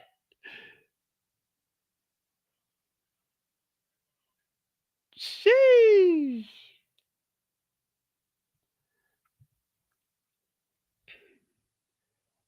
Every prayer. Dear Lord, I'd like to thank you for the woman you blessed me with. Without her, I wouldn't be able to breathe.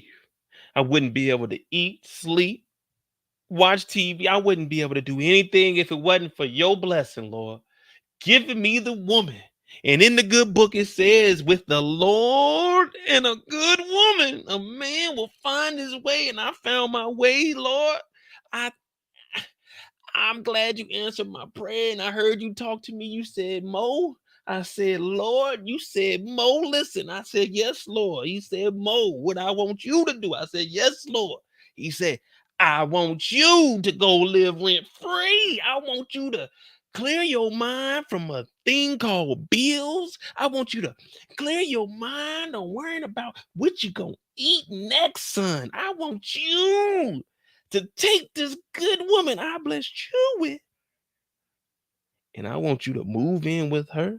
I want you to get rid of all the stuff that resembles your past.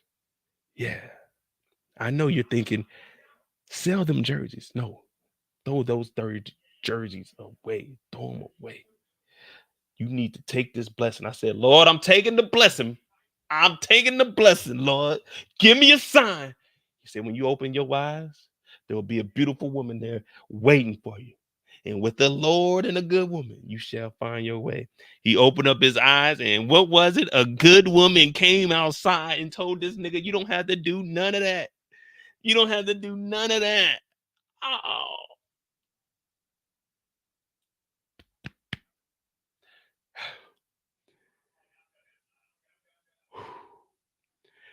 my God is an awesome God he raised. Yeah.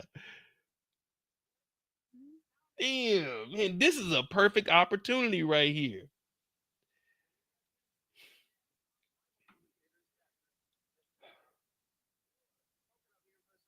Shit, y'all crazy, man.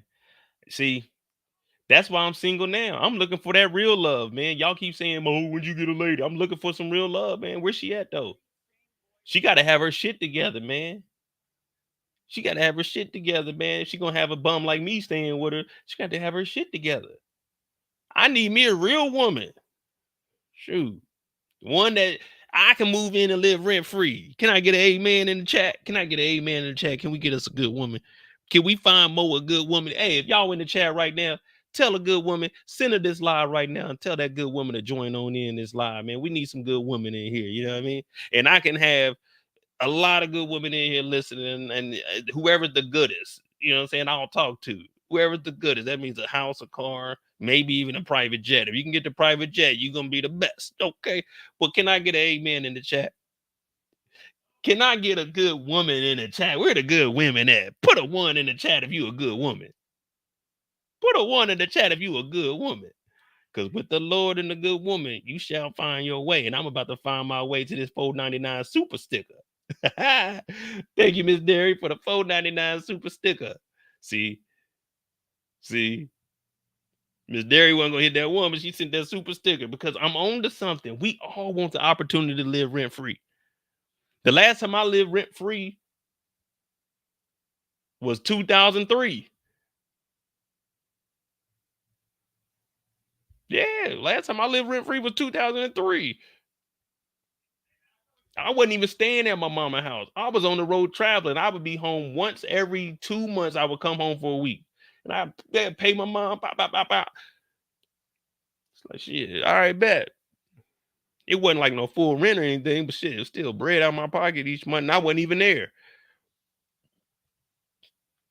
But that's different though, because we all look out for each other in the family though. So it wasn't like they needed the money.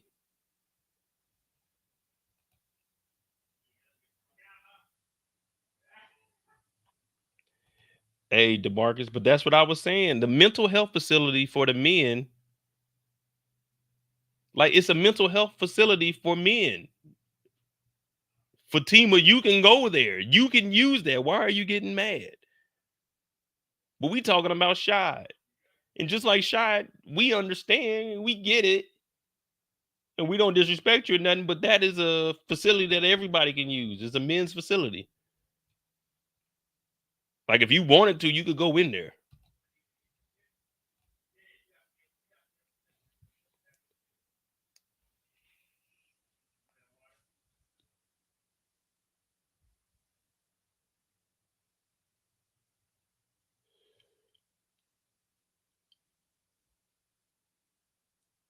Next time we see Shad at the at Smokies.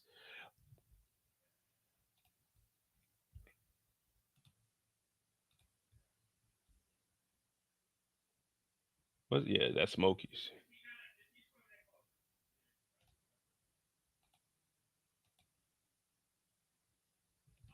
Now Shad, he ain't got no money. But guess where his money came from, y'all? Guess where Shad's money came from?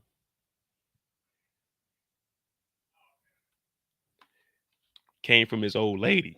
Y'all were talking about living rent free. Man, this nigga had Smokies, eating good, and he didn't have to spend that money. When you were younger, my parents would give me $20, and that $20 was supposed to last for a week at school.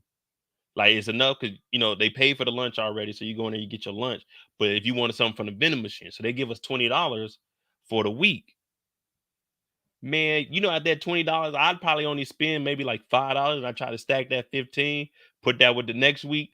It's $30 right there, man. It's almost 120 man. And I say almost 120 because it wasn't always 15 every month. I mean 15 every week that I was saving. So shit. Give me a couple months. I got a couple $100 in my pocket.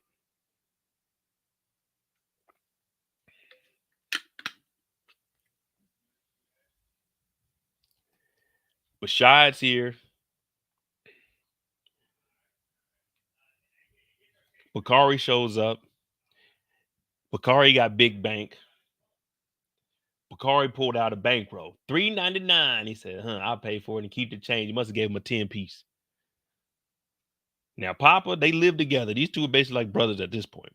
But Papa, he doing shit. He making an honest living. That's what he said.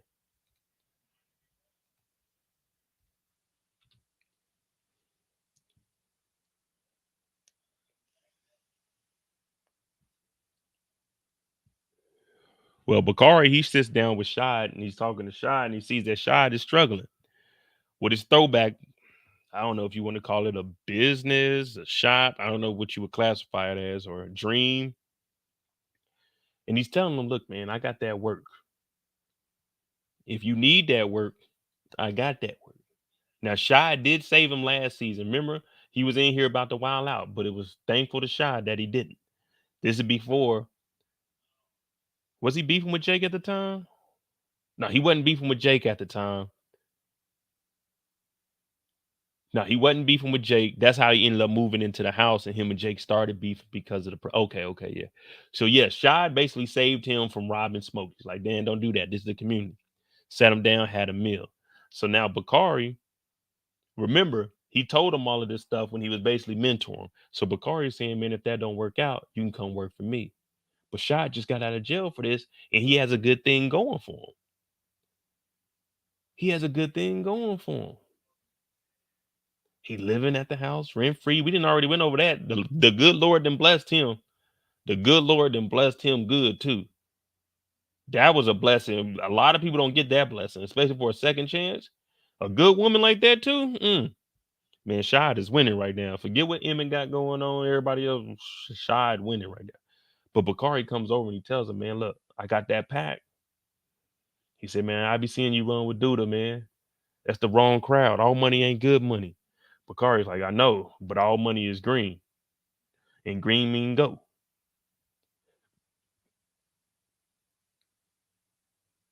Man, you can't be doing that, man. I watched my life pass by, man. Don't do this, Bakari. Bakari's like, man, I ain't even trying to hear that, nigga. I'm getting money over here, nigga. You too quiet. What you talking about? He's like, man, I'm whispering because I'm a felon, man. I can't get a goddamn job out here, Bakari. You don't need to be doing this. Bakari said, look, all you got to do is not be stupid. Don't get caught. Shad sat back and he said,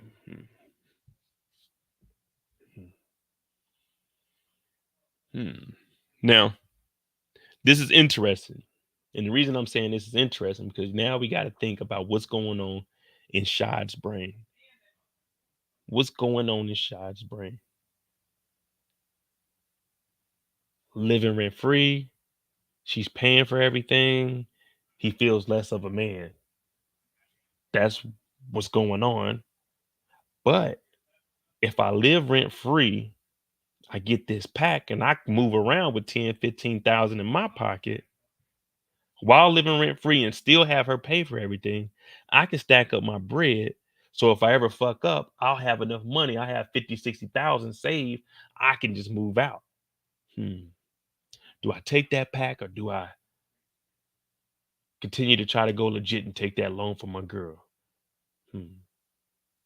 Or there's option 3.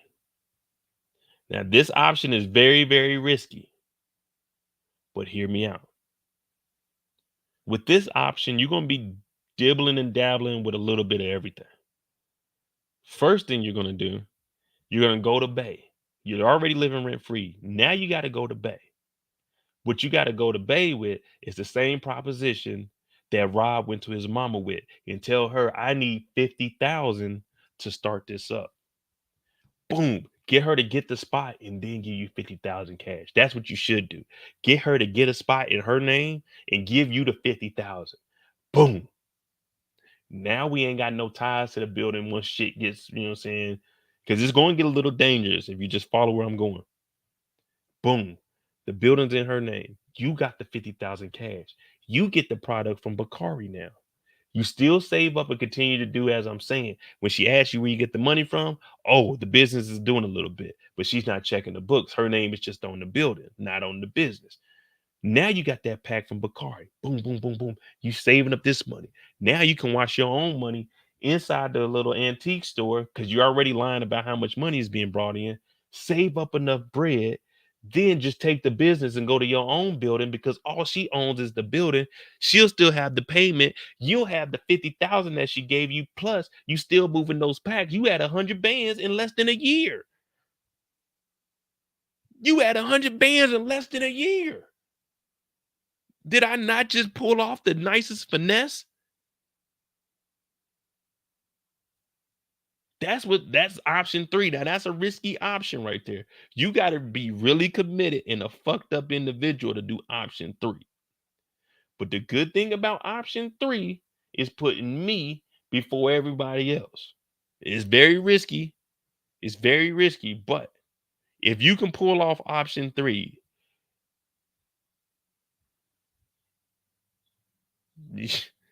you one of the nicest finesses we've seen in the city. Facts. Facts. I'm just saying, if she can get him a $50,000 loan, get the building for him, but keep it in her name so you ain't got to worry about none of that shit.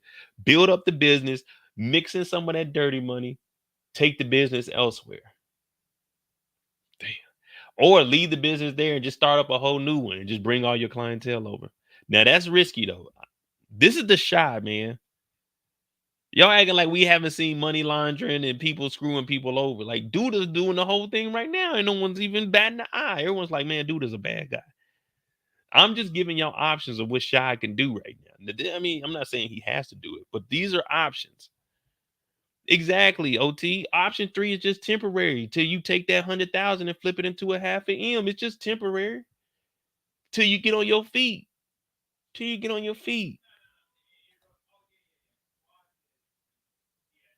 But OT, option 3, if executed perfectly, if executed perfectly, option 3, you become your own boss, like your legit own boss.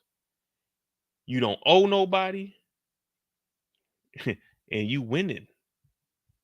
You winning. Option 3 is like the win-win. That's like you can't even compare being in the streets. You can't compare anything about being in the streets to winning in option 3, man. You just can't, because you're not taking no losses. You're not taking no losses. It wasn't your money in the beginning anyway. Nothing was yours. You didn't finesse the whole building, 50,000 plus a LLC that she didn't pay for. The antique shop is jumping now because now you got a little bit of money to flex on. Hey man, come on down there so you can go do your shopping for some more clothes, which you're doing with the dope money. You got that dope money coming in, and you living at home rent free. Man, you are winning. I'm talking about we looking at a profit of about 10 to 15,000 a month. That's just off the clothing. Cause we going online, we going digital with it. Yeah, we doing number 3 all the way. Pause. But that's just an option, man. That's just an option. But yeah, I mean, y'all ain't got to do it. I'm just saying that's something that Shy can do if he really wants to get back on his feet. Look at him.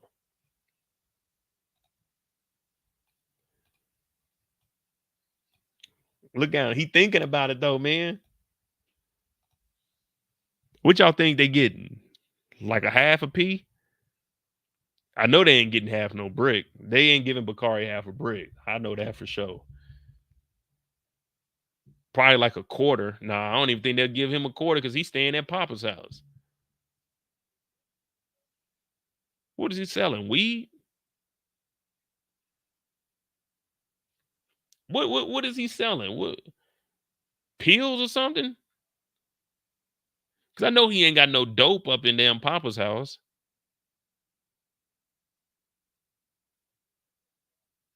If he does, that's some wild shit.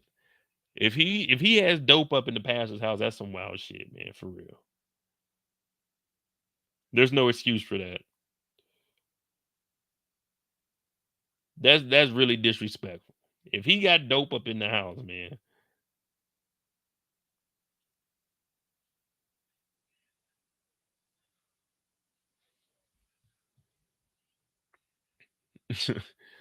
Bakari doing a little bit of everything. But let's talk about Bakari's story then. Yeah, let's talk about Bakari's story then.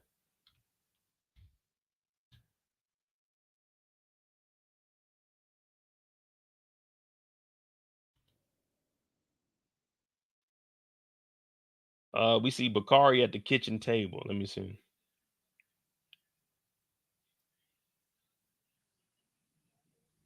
Where is Bakari at? Man, I can't find Bakari right now, man. We're gonna do Kevin's storyline. Man, we about to knock out all the kids' storylines so we can get to the Kevin and Kiesha story. Because everybody else's story is really very minuscule. You know what I'm saying? Like ain't no one.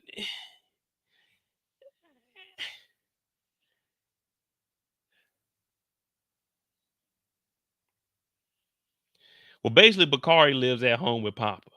And we know that they had that prayer, but that was more of Papa challenging his family. But you hear him say that Bakari is family now, so he got to stay there and pray. They know he's doing his own thing out there, but I mean, I don't know, man. Bakari's storyline, They get the prayer. We know that Jamal talked about him. Jamal talked about him with the foreshadowing saying you got to watch out for the street dudes. So all right, boom, we get that.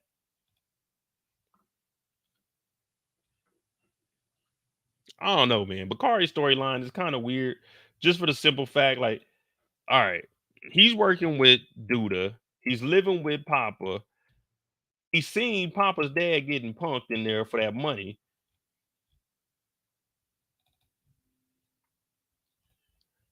I don't know, man. Would you let me see what y'all think about Bakari? Because I can't really explain his story. I mean, I can tell you what happened, but I don't know what direction they're going with Bakari because they threw him in here on us, and now they're trying to build up a huge storyline for him. But how many people does Douda need with him?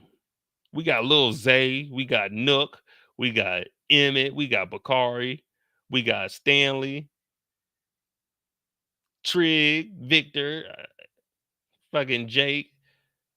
Like all of this is tied to Douda. I don't know, man. Like Bakari's character, unless you see what I'm saying, I don't know what they're gonna do with Bakari because it looks like it's only gonna be a bad ending for the brother, man. He gonna get caught up in some bullshit. Dude gonna probably shoot him because he's here and he's listening to Stanley.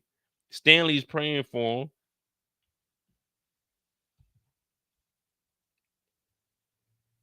Yeah, see, Big Whoop, that's what I was thinking. When I was watching this, I was like, man, what are they gonna do with his storyline? Because he was about to get up and leave the table, but they told him to sit down because he's family. Papa challenges his father and he says that's what the book says. But then the mama says that ain't what no that ain't what no child of ours is supposed to do. That's what Jesus is supposed to do.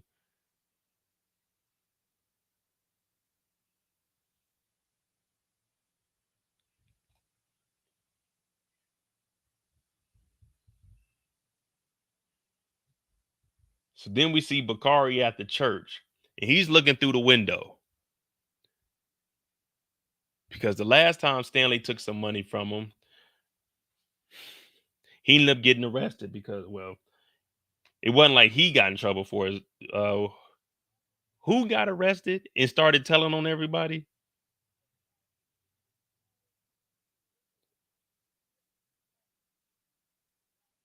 Man, somebody went in there as soon as they got arrested. Man, you need to go down to the church, man.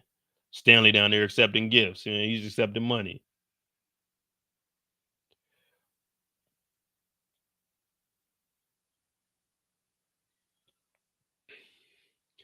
But he basically telling Duda, look, man, I don't want no problems, brother. I don't want no problems. Just get out of here. I don't want your money. I don't want your problems. I don't want anything from you. I already did my time. I'm a changed man. I made my mistake and I learned from it.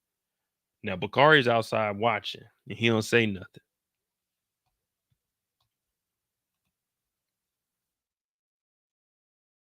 And when Duda comes outside, he say, "Why you ain't go in there?" He said, "But I live with him." He said, "But you fucking work for me." I said,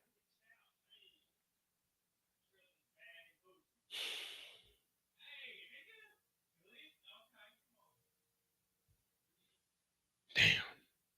Hey, what y'all doing if Duda comes out there and tells you you fucking work for me? What you gonna do?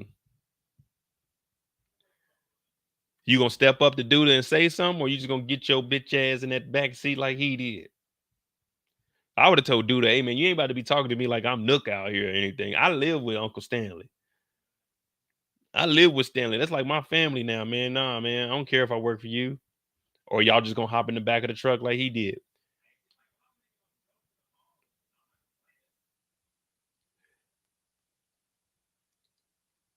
I think Duda was just I guess he was gonna wash money through the church again.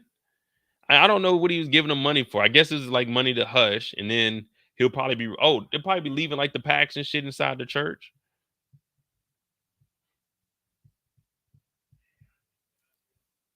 But Stanley said, "Nah, man, I ain't going to jail again. Fool me once, shame on me." That's how I look at it. Fool me once, shame on me. 'Cause there ain't gonna be no twice. We ain't even got to put no shame on you. I knew I shouldn't have fell for this in the first time. Plus, taking this dope money, you already know it's nothing but bad gonna come with it. You know what I mean? But it do got Bakari thinking. It got him thinking, what the fuck am I doing? I'm in over my head. Plus, we just seen him pop old boy last week.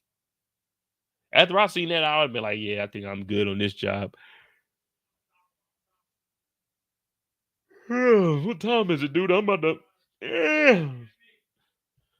to head on out of here, man. Hey, actually, I'm gonna start staying late after school. I'm picking up sports here, playing football, and I got to do like this little after school tutoring session. So I probably won't be coming over here no more. Hey, look, it's good seeing you, bro. All right, y'all, I'm gonna get on out of here. Emmett, have a good night, sir. Yeah, I'm leaving. I'm not coming back to work. Fuck that. I quit. Now he talking bad on you, and you got to go do something to Uncle Stanley, man.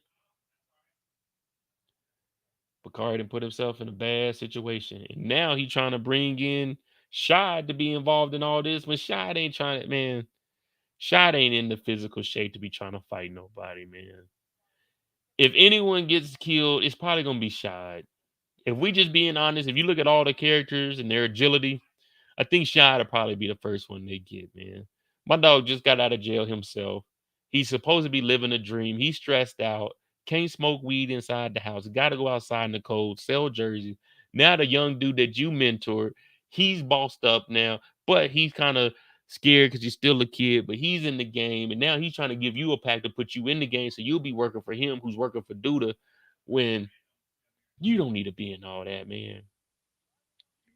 Now I feel sad for Bakari because this is his story and this is his chance to shine, but he's putting himself in this situation. He is a young man, so he probably is scared of Douda, just for the simple fact he knows that Douda would knock somebody noggin off. So it sucks. It sucks. But one thing I can say that would help Bakari, and I think we all would agree with this, is if Bakari can get away from Douda and leave this street shit behind him, he's going to need a mental health facility to go to. He's going to need someone to talk to. And that's why Victor needs to put this men's mental health facility in Chicago. I didn't vote for Victor, but I agree with his thoughts on men's mental health. Because what Bakari is going through right now in the streets, ripping and running, he doesn't have anyone to lean on. He's getting information from a convict. The convict now needs his help to survive in the game. Douda's over here threatening the people that brought him in and blessed him with a place to stay and food on his table. This young man, he needs mental health. He needs therapy. He needs the help. And if he can get the help because we're allocating funds to a men's mental health facility, well, damn it, the hell with my beef with Trig, aka Victor. Get the men some mental health. Victor, I stand with you by getting men mental health. Bakari, we need to get the young black brothers out of these streets. And if we can only get one out today and one tomorrow, it's still better than zero today and zero tomorrow. We need to look out for our people because I believe the children are our future. This nigga Bakari is trying to help us lead the way. Victor, you better get the job done, man. You better get the job done. Mm-mm-mm. He doing everything but helping out the community, man.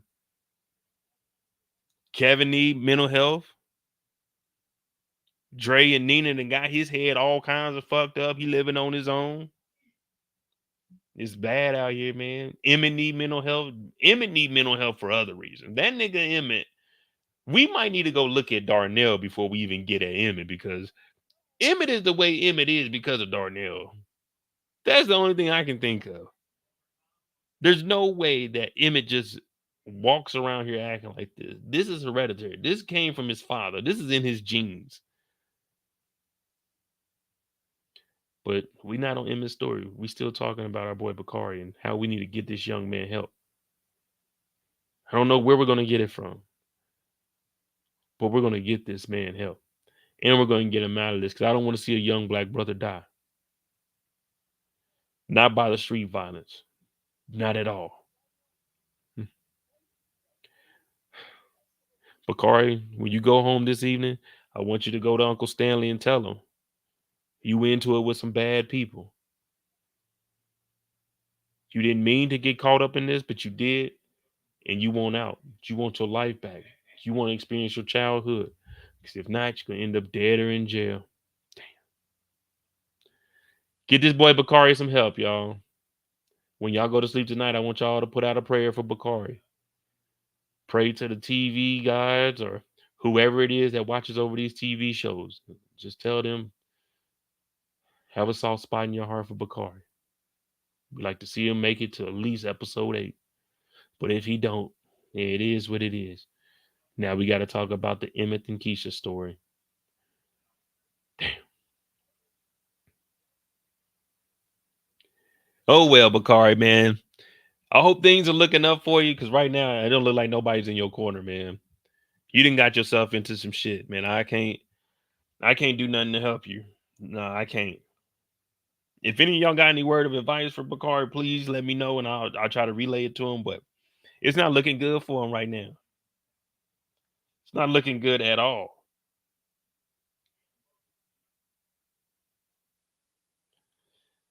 Maybe one day he'll get about this slammer, but maybe not today. Good old Bakari. Yep, we got the dynamic duo. The dynamic duo. Keisha and Emmett. Keisha and Emmett. Or should I say Emmett and Keisha? Whatever you call them. They in a world of trouble, man. Now, we thought it was bad last week.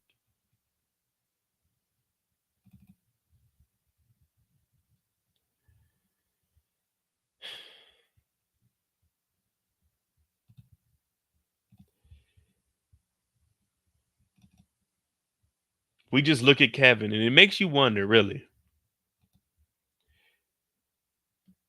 It makes you wonder.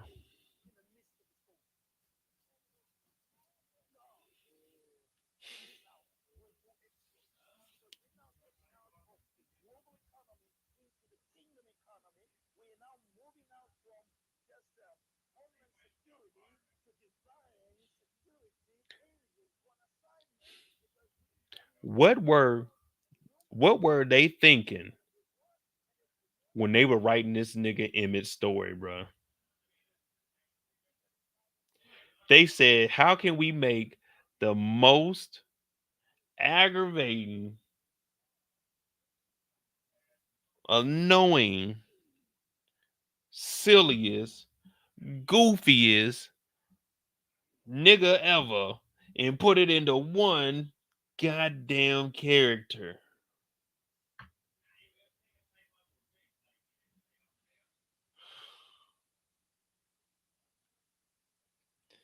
I usually do a good job, man. It really does. It really does bother me. I tell you, I don't go back and watch my old videos. If I can remember something, I'll go back and try to like highlight that. But I sat down and took roughly 30 minutes out of my day thinking about how I was gonna make a video on Keisha and Emmett. And in my head, I'm thinking, all right, this is the final season. They about to have a good grand old time. These niggas have done the complete opposite. And every time you look up, this nigga Emmett just makes a worse decision that's worse than the decision that he already made that was worse. I said, what the fuck is going on here? How is this man functioning? How does this man run Smokey's barbecue shop? Shop, I don't know what they want to call it. How is this man making it through life? There's no way.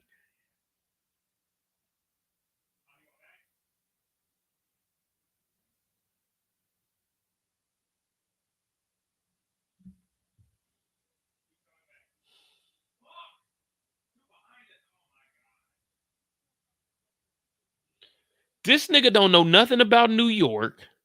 This nigga is letting Douda buy him suits. This nigga has a turtleneck on to go work at the motherfucking Smokies, man.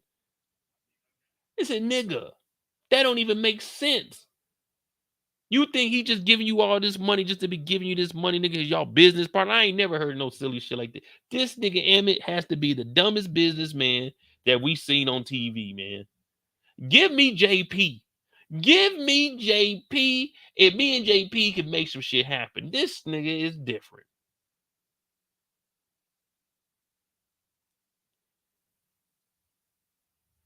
At least JP is broke. JP's trying to get out of being broke. This nigga Emmett is trying to go broke.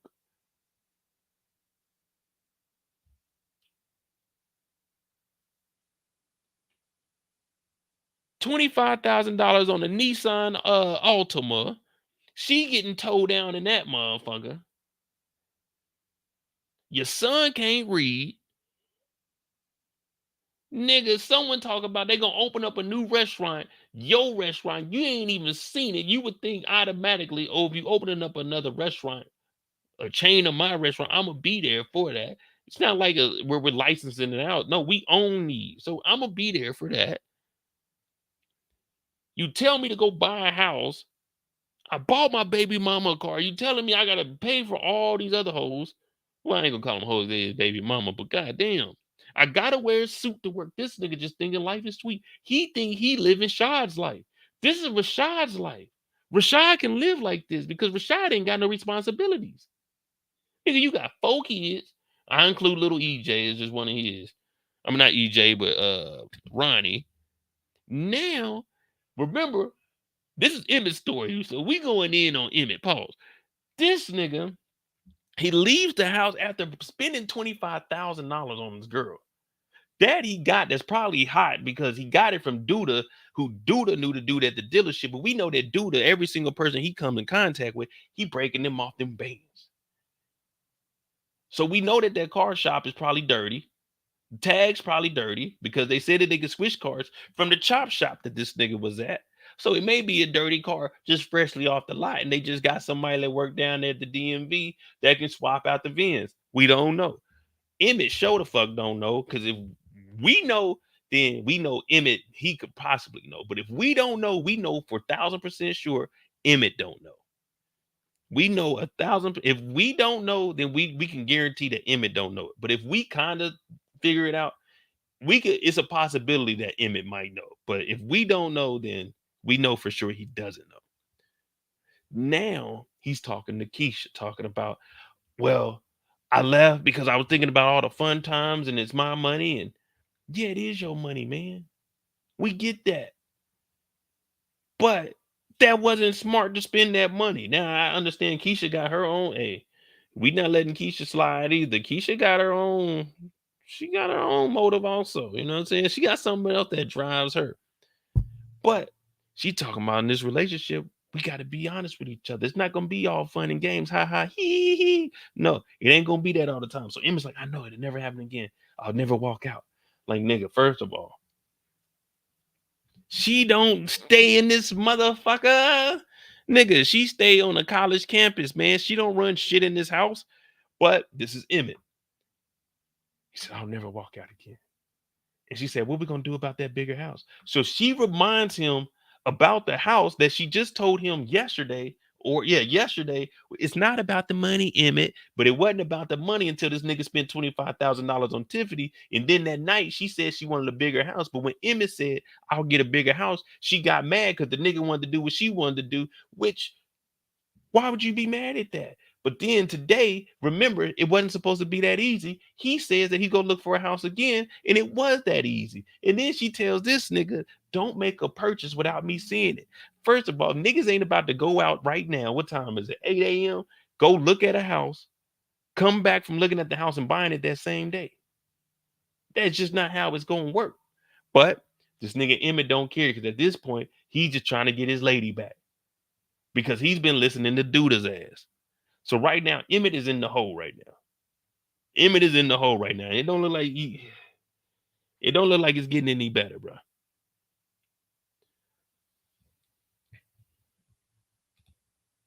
I don't think this is the last season. Shit, man. If it ain't the last season, then we need to see 3 or 4 niggas dead then. talking about DOA. But Kiesha then finessed this nigga out of a house, and she ain't even a baby mama.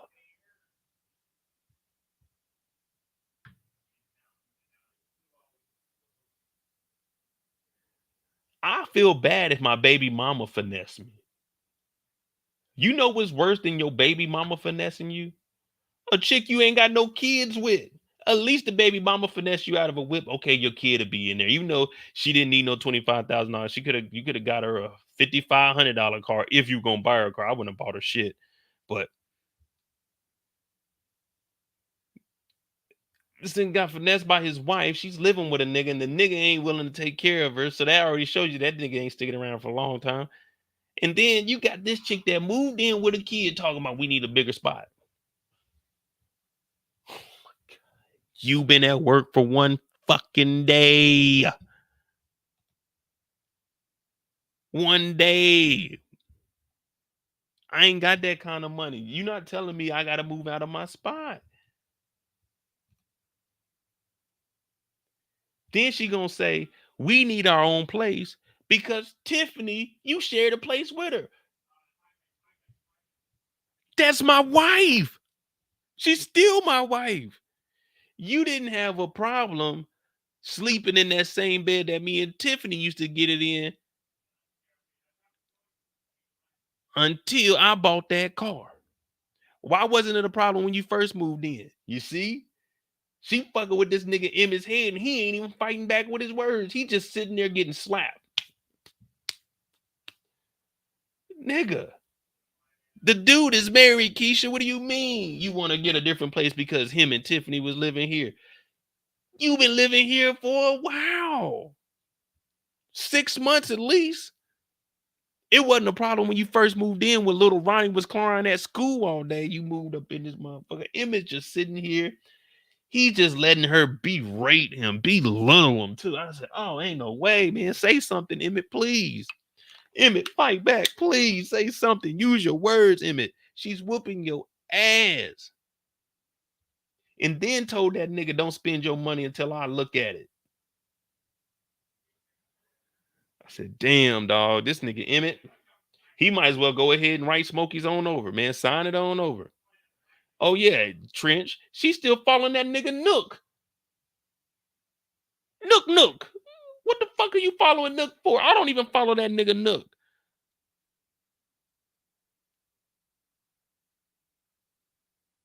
I forgot all about that. She did try to slip that in.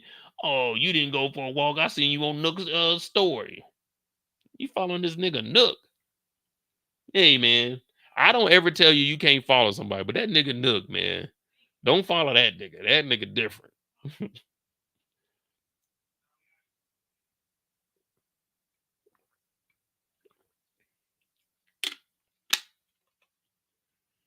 I don't know, man. What y'all thinking, man? Like, she's still following this nigga Nook.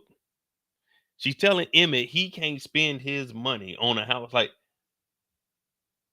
does she not get he's married? He's married.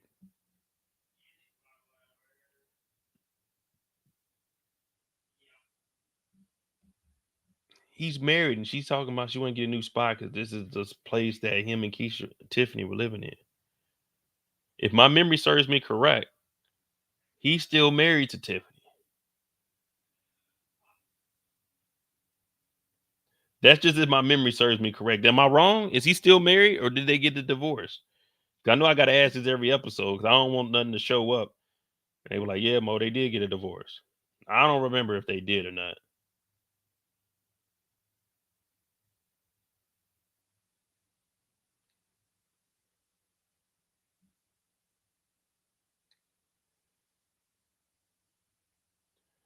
But he's about to go meet up with Douda. Duda's gonna show him a house. He has a realtor. So I'm like, all right, man, that's what's up, man. At least go look at the house, man. You know, you don't want to be rude or anything. They divorced last season. See, I don't even remember like them getting a divorce. I just thought they were separated. But yeah, that's why I go to y'all to verify just to make sure. I was trying to see if I could find anything, but I can't.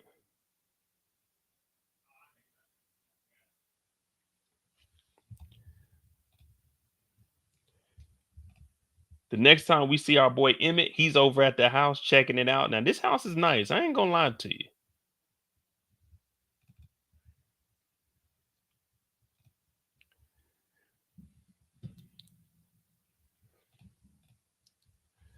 Darnell cool though.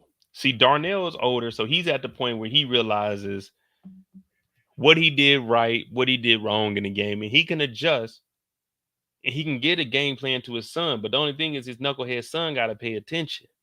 You gotta pay attention when the OGs are talking, because we just telling you, check the group chat every now and then.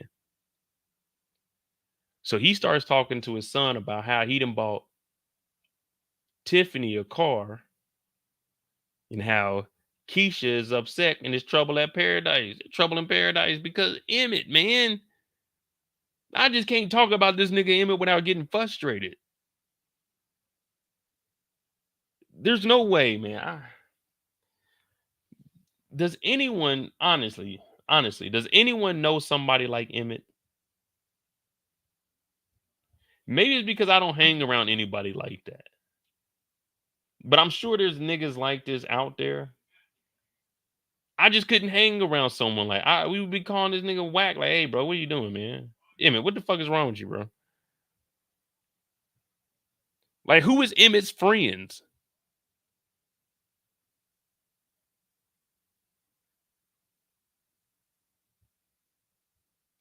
This is, I don't know, man. I know some lame people though. I ain't gonna lie to you, but they don't be doing this shit. I know some niggas that be tricking off, but they not doing this. This is on a whole nother level.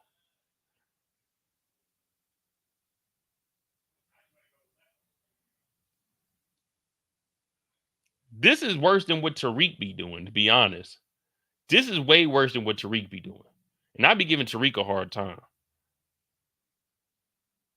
Pause. This ain't right. He said Kevin is his friend. Exactly. Kevin living the same way. But what does Darnell tell him? The same thing I be telling y'all, man. Y'all be saying I'm pocket watching, but Darnell knows he can't afford no house right now. And Douda told him to buy a house.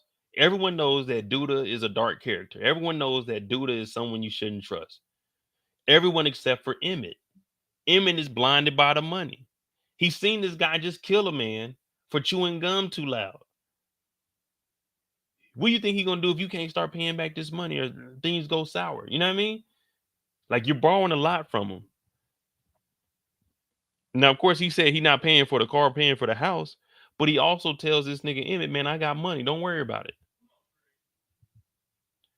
Basically, yeah, man. Like, I don't know if you know or not, but there's a thing called a service fee. I know a couple of people know about it. Some people don't.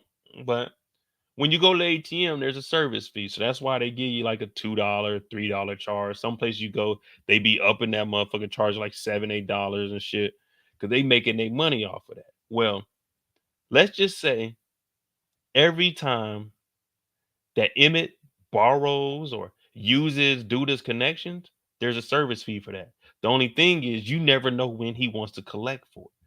So let's say all the suits that he's buying, there's a service fee for that. Let's just say for the suits, we had about $5,000. When it comes to the car, that was $25,000 purpose. We're probably gonna look at like 15. You went through me. When we go to this house for 430, oh yeah, next time now you gonna owe me like 100. It's every time it's just a little service fee.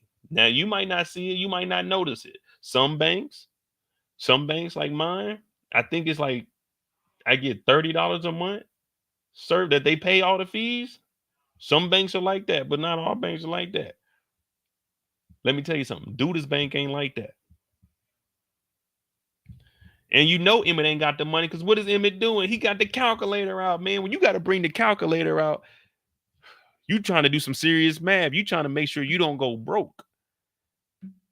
All right, if the house is around 400,000, I got 20,000 left in the bank because I bought that car and I had to give me some gear for, you know what I'm saying, a little EJ. Okay.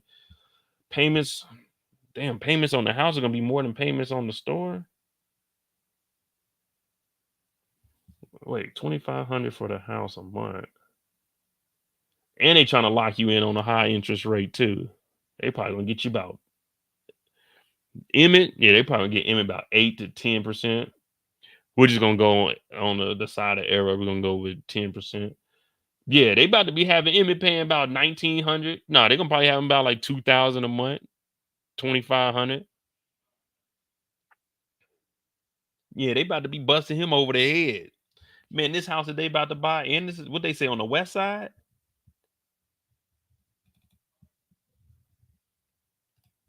They said this house is on the west side, didn't they? Or is this the south side? I don't be knowing what part of Chicago they talking about. Okay, they got the kitchen in here. Okay, they got the built-in stove top. What is that? Is that granite on the wall too? Okay, granite tables. I mean countertops. The backsplash. Okay, we got a little overhead chandelier. This looks like the formal dining room. Okay. We got a lot of windows. Natural light is something that we're looking for, y'all. Natural light. We can get some natural light in there. Just open up the windows. That's all you need, man. Okay, we got a nice open living room. We got the generic fireplace. So this is uh, a modern style older house. It's probably built in the late 60s, early 70s. It's been remodeled twice. This is a natural wood floor from the original home. They had carpet on top, but they pulled that back up. They had it sanded down and repolished. Okay.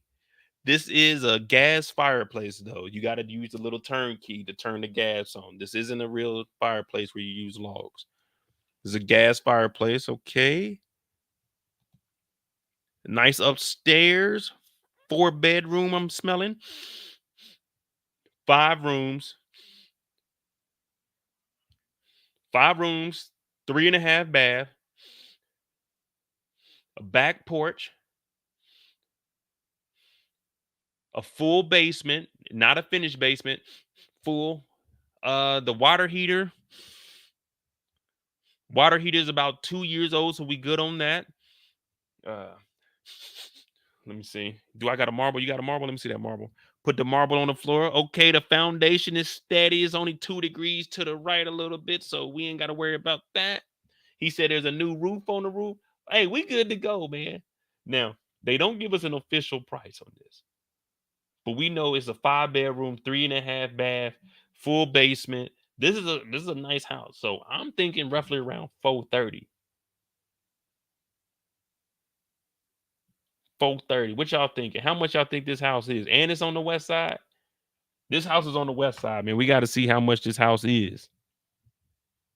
What's a neighborhood on the west side of Chicago that this kind of house, 5-bedroom, 3.5 bath, would be in?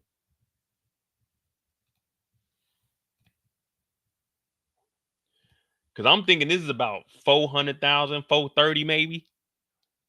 Man, what the hell is wrong with my? Is it a tag? Because I want to find a neighborhood now. I want to see roughly where this is at. The west side of Chicago.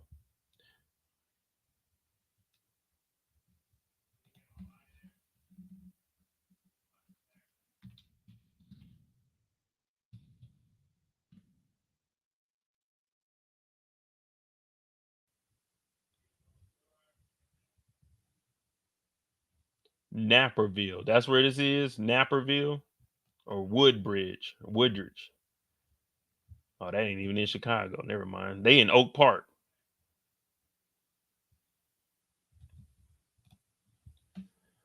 I don't know. But what I see, let me just price it out real quick. Let me see. We're gonna say it's a 5-bedroom, 3 plus.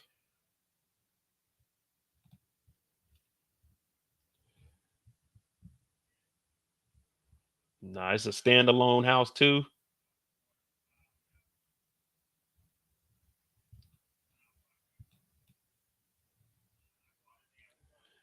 Give me a second. I think I'm about to find it. 13 bedroom.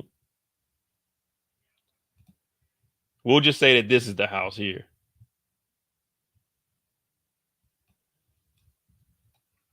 This is the house right here. West side of Chicago, 311 North Parkside Ave. They about to spend 320. Oh no, this ain't it. This house ain't even finished. So yeah, it'll be about 450. Yeah, we just say 450. Oh, this ain't that bad though. 329, 6 bedroom, 24 a month. Oh, you got to do some work in here though. You had to put in like 60, but shit. Oh, you got to do more than 60. You ain't even got the walls up. Yeah, you put in like another 80 on this. Shit, this motherfucker be straight. Gilwood is nice. I'm gonna check that out before we get off this live. But Douda tells him, listen, buy the house. The realtor is cool about it. The realtor is like, nah, man, if you got an old lady, make sure you bring your old lady with you. Especially because he said if he had a fiance and he was looking at a house, she would be mad. But Douda did make one valid point. If you're buying her a house, who cares if she likes it? Nigga, you buying the house. It's your money, man. Buy what you want. Like Kiesha ain't put in 1 month's rent at your apartment, nigga. She can't be telling you what kind of house you need to buy. You buy what you want. But then he already been begging to get Kiesha back, and Douda basically calls him a simp. Now I've never heard the word simp being used in this language. This sentence didn't even make sense. He said, I need my girl to come and see the place. Douda said, just buy it or be a simp. Nigga, if he buys this house for him and Kiesha, that nigga is simping. What do you mean a simp if he needs her to be there? If he's even thinking about buying this house because Kiesha put it in this nigga's head, that is simping. He bought a car for his ex-wife who lives with a nigga. That is simping. What is Douda talking about? This right here is when I looked at Douda and said, you know what, nigga? I'm going against you, man. I thought you were cool in episode 1. I let some shit pass, you know what I'm saying? We let that shit slide, pause. You over here talking about take care of the women, buying whatever they want. Like that's your responsibility. Then I was like, and then when you call this nigga a simp because he needs his chick there, when buying this house, regardless if she's there or not, it will be even more simpest to just buy this motherfucker. Just buying, just even thinking about buying this. The first thought that would have went in my mind when Kiesha said, let's get a bigger place, I would have said, won't you move out? When you move out, me and EJ will have a big enough place. My kids is only over here once a weekend. But I said, man, this nigga Douda, man, he's different.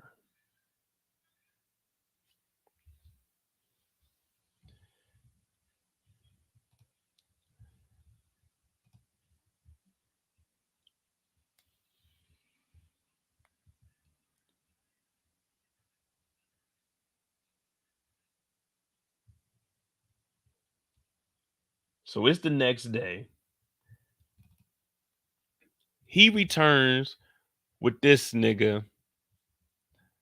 The realtor talking about, yeah, man, that was a good idea to bring your old lady. Emmy said, yeah, man, that was my idea. So she's looking at the house. This is, man, they got to be what? They say Emmett is 22. Keisha's what, 19? Maybe 20?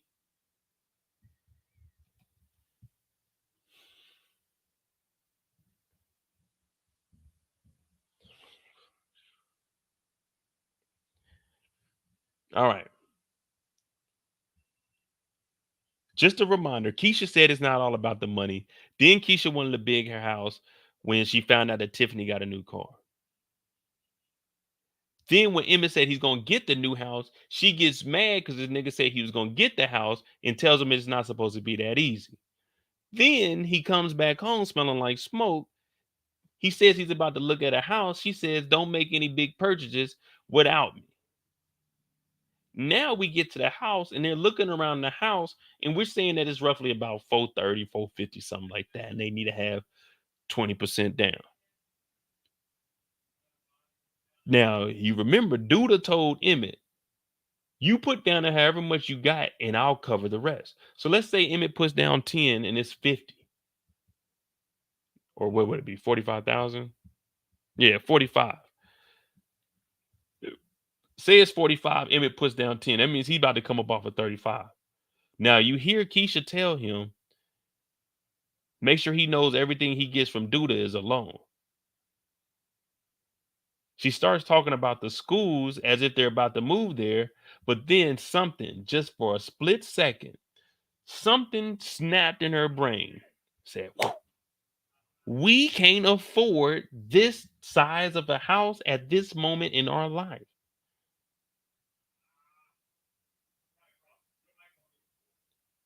We can't afford this right now, Emmett. He said, I know.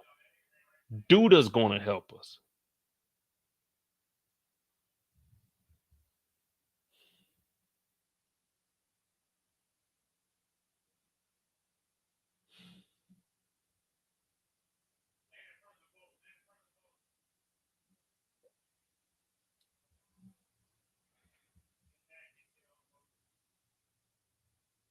Emmett, if you don't stop fucking with Kiesha, dog,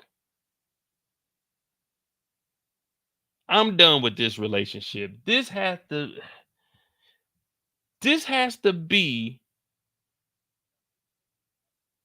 the most irresponsible two people in a relationship that I have seen.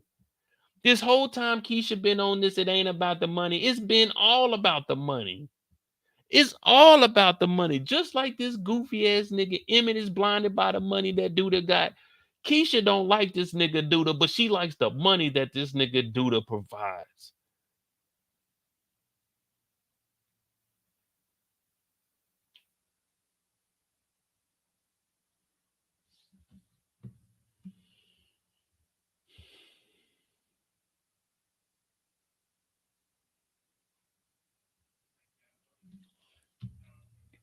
Then they agree that they're going to get this place, knowing that they're going to own Douda back because she just said everything we get from Douda is going to be a loan. They already can't afford a house like this because Douda's going to have to help pay for the 20% down that they, or 10%, whatever the fuck they got to put down. They ain't got it. Now she's telling this nigga Emmett, the house that you buy with your money, I want my name on the lease.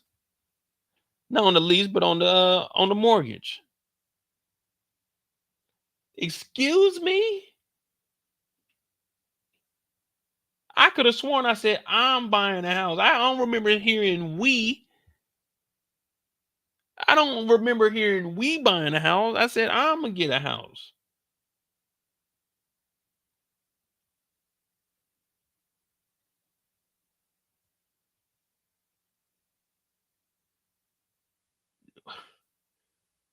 Put your name on the mortgage.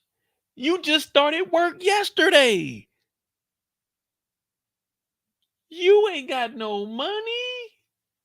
We not putting your name on the lease.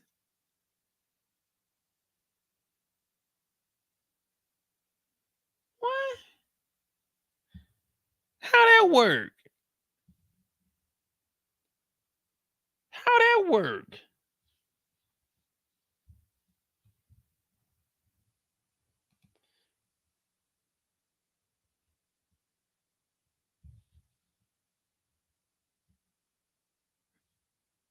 Together, me and you together on the mortgage.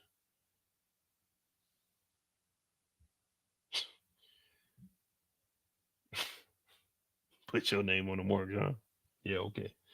If I put your name on this mortgage, I tell you one thing. If I put your name on this mortgage, you better be paying half that motherfucking mortgage. I'm putting your name on this house. I better be seeing half the house payments in this motherfucker. I tell you that. Put your name on a mortgage. You ain't even got your first check yet. Emmett does have money though. Emmett has money coming in. Remember, he ain't never seen that much money. He did spend a chunk of it, but his business has got money coming in. This school salary that she's about to get, let's wait and see what that first check hitting on. Let's wait and see what this first check is hitting on, because Emmett Smokies is doing good. We know for sure the Smokies in Chicago was doing good. They didn't already double their profits. He even said that when he was talking to Rob. And then with the expansion to New York. So Emmett got the money. He don't need to be spending, because he doesn't spend his money correctly. Like, he gets reckless with it. But Emmett has the money coming in. It might be Douda's money. But at this point, Miss Cheryl, it don't matter, because guess what? She don't care that it's Douda's money either. She knows that it's all gonna be a loan. So if that's the case, then that means Kiesha just piling more debt up on this nigga Emmett, hoping this nigga loses so her name will be on the mortgage. They kill this nigga Emmett. She gets the motherfucking house. You ain't playing no tricks on me. I watch true crime, baby. I watch the Lifetime stories. I know how the game go. Kiesha trying to play the game to win. Kiesha is running that option number 3. I told you, if you run option number 3, it's a tough one to do. But if you run it correctly, you can win in the end. It's the same hustle that Shy could be pulling over on his girl. I'm telling y'all, I don't just be talking. This should be real. This should be real. Hey, I gave you 2 situations where option 3 is valuable.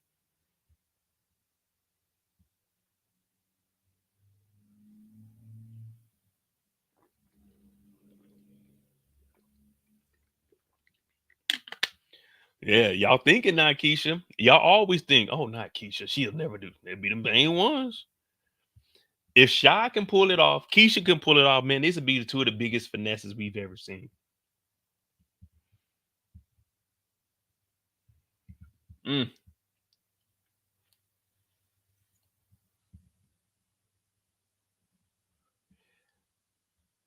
What does a good book say? A man finds what? A man, a man finds his home wherever he lays his hat. Papa was a rolling stone, doo doo doo doo. Wherever he laid his hat was his home. And when he died, oh, all he left us was alone. That's what the man says. That's what the man finds. Papa was a rolling stone, doo doo doo. Wherever he laid his hat was his home. Yeah, that's what the good book say. A man's gonna find his home when he lay his hat there. Yeah. She trying to finesse Emmett. She know that Emmett is dealing with Douda. She know that Douda be sliding. She knows if Douda kills Emmett, she gets the house because her credit wasn't good enough to get this kind of a house. Oh my goodness, Kiesha is running option 3 right in front of us. Option. Cincinnati. On 3, option 3. Hey, option 3. They bullshitting. They adjust.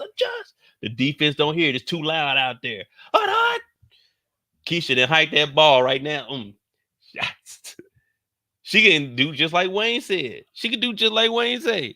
Hand it to Drizzy or do a quarterback draw. Whatever she want to do, she got the game ball in her hand right now, y'all. Y'all don't be watching the same show as me. This is the Shy. Boy, let me tell you, I turn this fucking season up. I ain't gonna lie to you. That option 3 play, think about it. If we had 2 people running option 3, this shit would be top tier. I ain't gonna lie to you. Because I'm breaking Kiesha down right in front of y'all. Kiesha told y'all it ain't about the money. Kiesha never trusted Douda. Keisha knows that all the money that comes from Douda is just a loan. Keisha knows that they ain't even got enough money to buy this house, but she's willing to take that loan because guess what? It's gonna jam up Emmett and it's not gonna jam her up. That is what's really going on. Hey, I'm telling you, man, look, y'all want me to turn the season around? Hey, just let me know. Just let me know. Because option 3 is sounding real good right about now. I don't know about y'all, but we turning up this summer, man. Hit that like button, hit that subscribe button. Make sure you support the channel. Cash App is at the bottom of the screen. But if you ain't trying to send $1, just hit the like. It's easy and it's free. Because right now we trying to help out. We got to get some cash apps in here because we got to help out with the mental health facility for the men. We got to help out with Emmett paying the rent. Well, I ain't helping that nigga. Y'all can do what y'all know, do what y'all want with y'all, but I ain't helping Emmett. We're gonna get the mental health facility, and that's about it.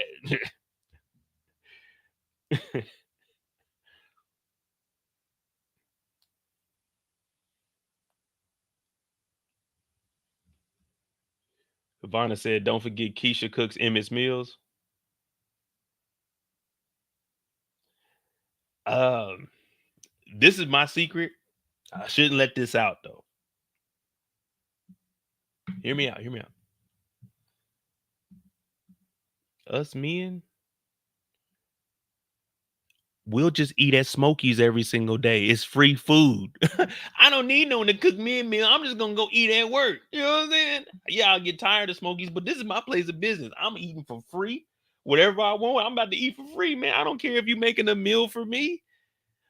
You know what I'm saying? Talk about, oh, I could cook and clean. I don't give a fuck about that. I ain't making 37 years this long, not knowing how to cook or clean for myself. You think I just come home and live in a pigsty? I do all that shit on my own anyway. I'll hire a fucking maid. I don't care you making my meals. If I want something to eat, I'll drive up to Smokies. Tell Papa, hey man, put them ribs on the grill. Get that mac and cheese ready. Give me some green beans. I'm on my way. I don't give a fuck if you at home cooking. Shit, I got Smokies. Boy, I'll be eating at Smokies every day. Every day I'm having lunch at Smokies. It's my business. I'm out there. Got me some fries, a little barbecue sauce. You already know how it is. Kiesha ain't getting her name on no mortgage. We ain't moving into no bigger house. We about to just kick it. Kiesha, you moved in with me. If you want more space, take your ass back to that fucking 1-bedroom dorm your ass was in and have your space with little Ronnie. But me and EJ is staying in this apartment. My son's continuing to go to the school that he goes to. What do you mean? Put your name on the mortgage. You ain't even got your first check yet. Let's wait until you look. This is what we're gonna do. You're gonna be on a year probationary period at work. So we're gonna be on a probationary period here at the house. Before we buy a house, let's see if you can keep a job for a year. Because you were working at Goodwill, you had the baby, quit that job. We ain't seen you do nothing else since. You stopped going to school on campus. Now you just online and at the house. We seen you quit on a few things. Let's work a year at this job before we try to buy a house, baby. That's what Emmett needs to be saying. He shouldn't be getting talked out of buying a house. A first-time homeowner, and he don't even know what he's doing. He's going through Douda. Darnell should have came over here with him. Hey, thank you, Miss Cheryl, for that $4.99 donating to men's mental health. Exactly, man. Because this nigga Emmett, bro, he needs to be there. He needs at least 10 sessions. Now we're gonna put him on 20 sessions. He's gonna do 2 a week. We're gonna have him go on Tuesdays and Thursdays. He definitely needs 2 a week because he has a lot of stress and trauma that he has to deal with. 3 baby mamas, a girlfriend that has a kid with an infant, the pressure of having a restaurant, the pressure of Douda. Yeah, he definitely needs that.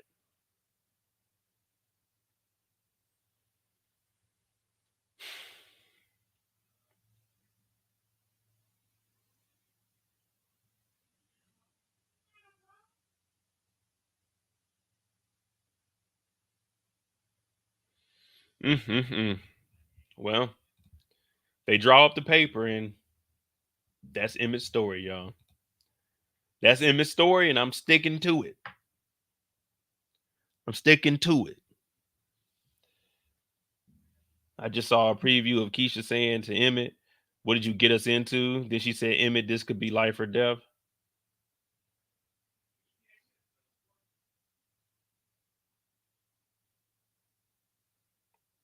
Y'all can't pull that one on me. Y'all can't pull that on me. I'm just gonna be real with you. You're not gonna pull that one on me, y'all. Y'all not making me believe that this is all Emmett's fault. I agree. Emmett been fucking up. He's the worst on the show right now. Emmett is the worst on the show right now. There's no one worse than Emmett. But any trouble that they get in with Douda, Kiesha plays a small role in it. If we had to give a percentage, I'd say 15% because she did accept this house.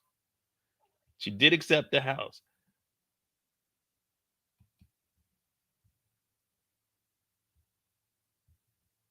But then again, it could be, Emmett, what did you get us into? This could be life or death.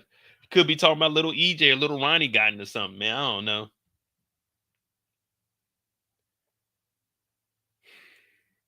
Emmett is in over his head, man. Let me see. What's Keisha's side of the story? Well, Kiesha, I understand where she's coming from. That was Emmett's story. But from Keisha's side, this is exactly what I was saying when Tiffany got that car. I was like, go big or go home. Go for a house. I was even talking to look, man, don't have no nigga buy you a car. If these silly niggas and fellas don't do it. But if these silly niggas is offering, ask for a house.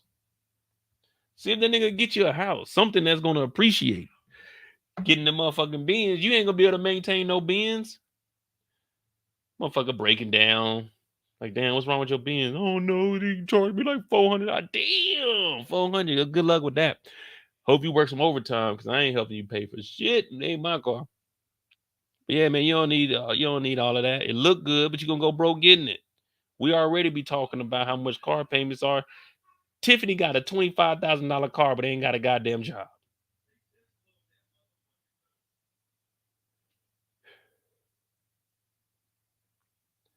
But Kiesha, I understand you want to make this work. If Emmett's gonna be serious about it, then make Emmett serious about it. Now, the only thing about Emmett, his commitment might not be as strong because he has 3 baby mamas.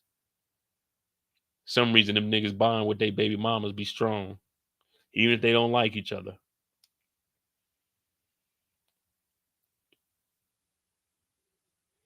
But I like what Keisha's doing here though, because option 3 is always an option, and it's a better situation for her just because of her living conditions. I was joking around about the school, but her actually being over here and being in the household, it kind of works for her. You know what I mean? Because even EJ is an extra eyes on little Ronnie while she's doing her homework or cooking or something. So that's always good. Emmett is a good guy for the most part. He did say he wasn't cheating. You should get points for not cheating, though. Don't you think? Don't you think you should get points for that? If you don't cheat in your relationship, you should get some points. You should get some points. Or at least I think you should. You should get some points. If you're not cheating in your relationship, then that's good, man. That's good. Because we always give credit to people when they tell the truth. We were just watching what was it? All I Want Is You. He came home and told his old lady that I'm knocking down the P office. Everyone said, "Oh man, he's so honest." So if he's honest about knocking something else down, we should get points for being honest about not cheating. No, man, I think you should get points for that. Y'all don't know how hard it is being a man and the devil just sitting on your shoulder every day. Devil, get up off me. Hey, you, who's that? The devil? Get up off me, man. Got to get some kind of points. How many points? Let's be honest. How many points should Kiesha give Emmett right now in this situation? Him buying a house. How many points should she give him? I just want to see what this like point scale is anyway. I think you should get points for it. Because you could easily be throwing that thing around. But how many points does a guy get if he buys a house?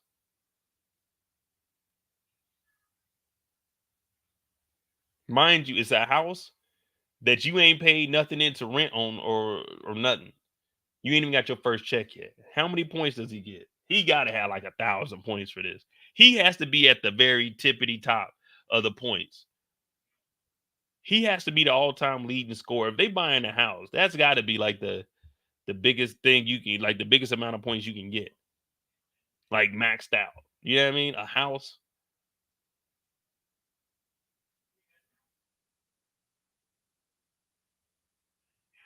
But Keisha's playing the game though. She's taking the opportunity to try to get a house. If they're gonna have a serious relationship, then she's pretty much locking them in. You know, like we was talking about locking them in on that interest rate. Like, boom, we locked in on this house. It's you and I.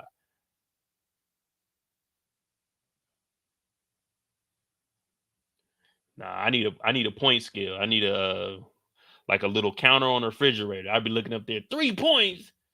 Damn, nigga, I was just at 9 yesterday. What the fuck I do?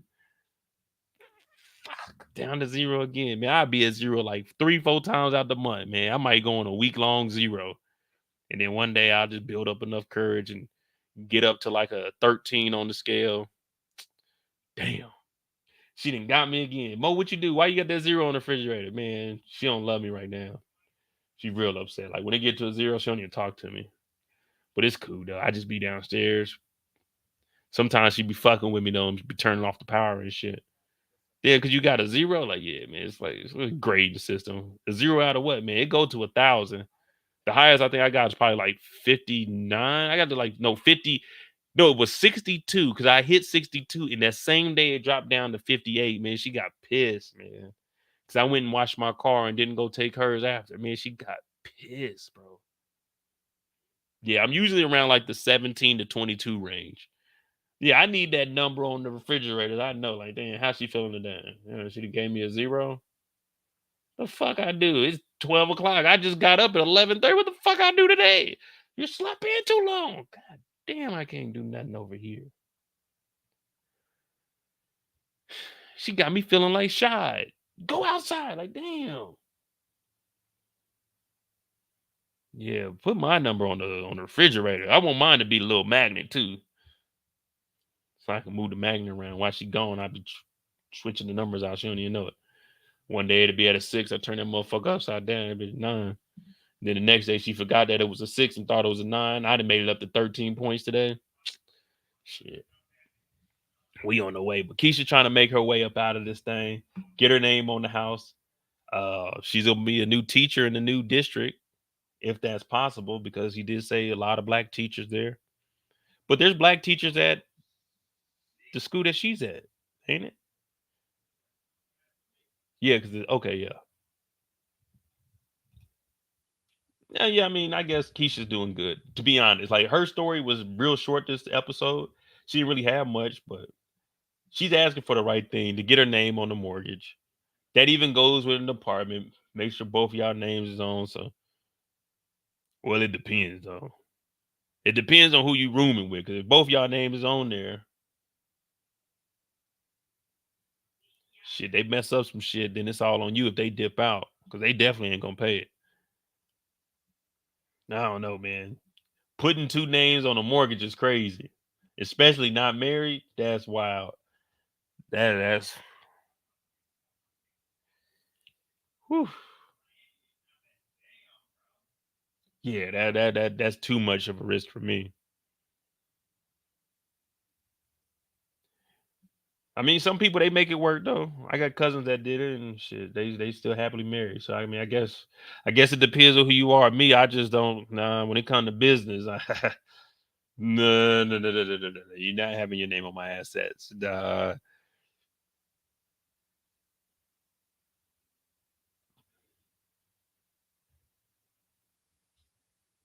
Negative, nigga.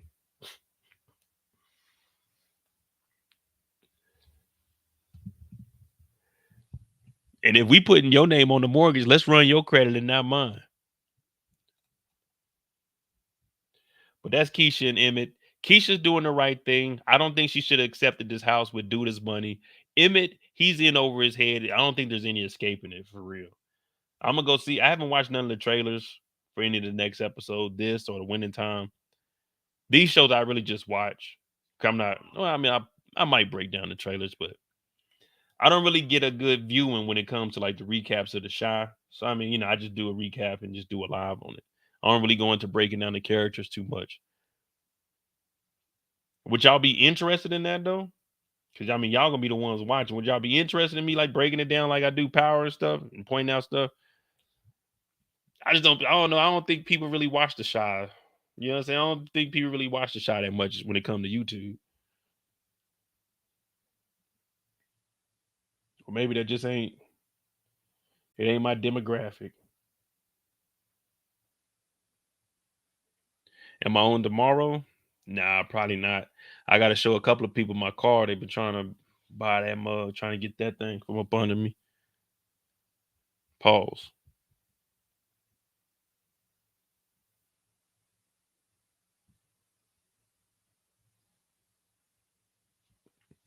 But yeah, that's Keisha and Emmett. We'll see how they do. We'll see how they do.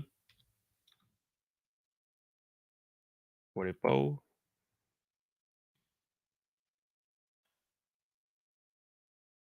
All right, yeah, I'll start doing some breakdowns. It's just if y'all ain't gonna watch, it's like, man, it's just, I'd rather be over here doing something else. I ain't gonna lie to you. Keisha and Robert. Keisha and Robert. Where do we see? Oh, okay. I ain't gonna lie to you, man. I used to have a crush on Tiff. Used to have a big crush on Tiff, and then she started messing with Rob, man. And that's when me and her fell off because this nigga Rob got a telescope in his house. But I know we ain't at that part of the story. I was right last year when we seen Rob. I was right. I told y'all this nigga, he ain't got no money like that, man. I knew this nigga was a fraud.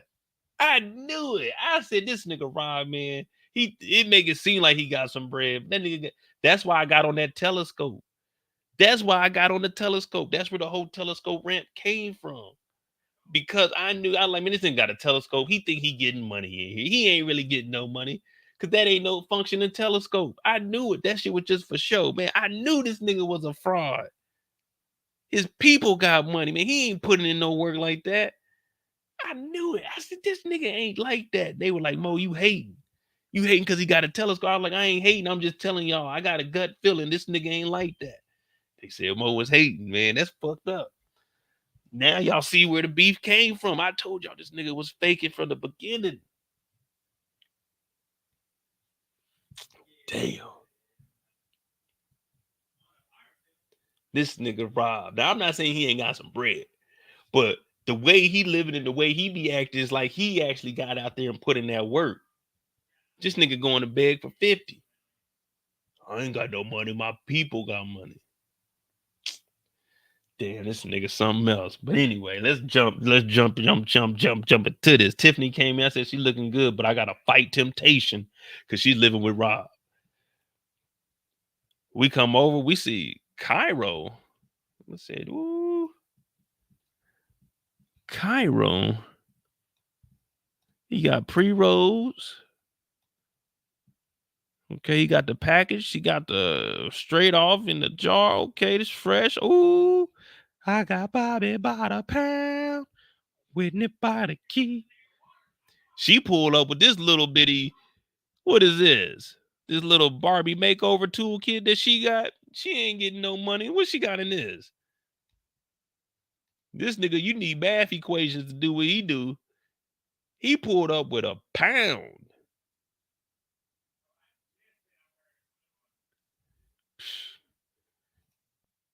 Cairo's like, what's going on, baby? What you got? You want some of this weed? You want to smoke a little bit of it? Huh? She like, nah. She goes in the back, Dante, I know you ain't cheating on me. I said, damn, she back to fucking with Dante. This nigga Dante is back. Dante was a cool character. He was chill. Unlike Rob, Dante was playing the game the way Dante was supposed to play it. Because just like you always need a Tracy on your team, see, Tracy is the older version of Tiffany. So when I say you need a Tracy on your team, if you down in your 20s, then you need a Tiffany on your team. Because Tiffany gonna pull up. Tiffany cool too. She gonna have some, some of that smoke, and you can get you some of that. You know what I'm saying? So you need a Tiffany on your team because she came back through. It don't even matter that she ain't fucking with him no more. She still gonna bring this nigga weed, but we know he only buying the weed because he doing what niggas do. He just getting her to come over. Eventually, she might fall back for you, but if not, then it's cool. You still get some weed, but he don't smoke her weed. See, Dante, the way he trick off his money is a little bit different. See, when it comes to that tricking, like what he's doing is just tricking for the attention. But the attention that he's going after, it ain't nothing but a little 60 piece because he didn't already knock Tiffany down. And sometimes you just want woman company. So that's all he really doing. But he ain't really tripping on it. Because you can tell Dante got some old chicks by the way he's playing Tiffany the whole time. When he told Tiffany, you need to go back to your man. Unlike Rob moved her in. See, that's why I tell you, it's a level to this tricking and simping. But what he's doing, you can call it play. It ain't, I mean, it's cool because it's only like a little 60 piece. But Dante lives a little bit different because we know Dante getting money. Dante getting that illegal money so he can spend off some of that money. And that's a whole different game. See, Emmett, on the other hand, this is Emmett's hard earned money. This is off the street money. You know what I mean? That money moves a little bit different when it comes in your pocket, when it goes out your hand. You see what I'm saying? That money moves a little bit differently. But oh, I know everything about my dog Chad Butler.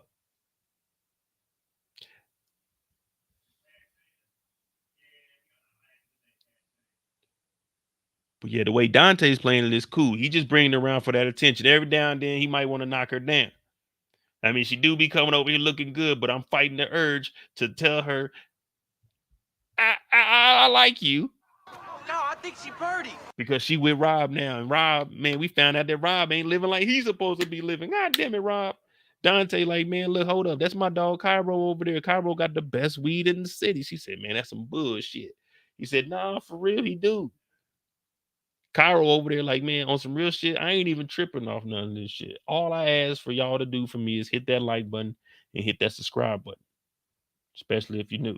Subscribe to my new channel. It's pinned in the chat. Make sure you hit that like button. Cairo over here chilling, man. Cairo cool. You know what I'm saying? Cairo pull up. I don't know. I gotta watch him roll, but he pull up. He got that organic, and he don't even trip off it. Everybody get you. Hey, you want one? All right, I got you. I got you. Give me a second. Let's go around. I got you. Matter of fact, I got your own. Don't even worry, man. It's on the house.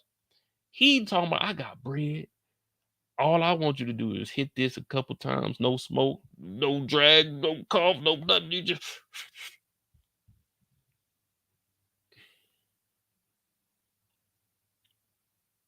that shit's smooth, Cairo. What this is?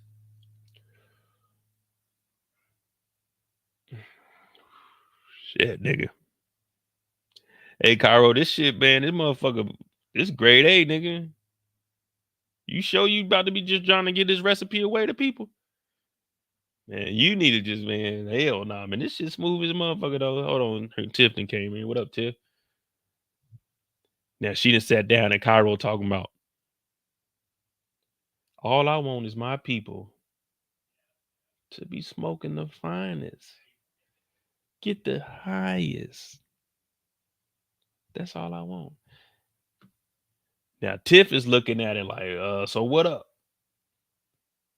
You know, like cop from you. He like, nah, I don't even do it like that. Plus, I got enough money. You remember on Boys in the Hood when he said, man, I got enough money to buy 100 footballs? That's what he just did right here. That's what he just did right here.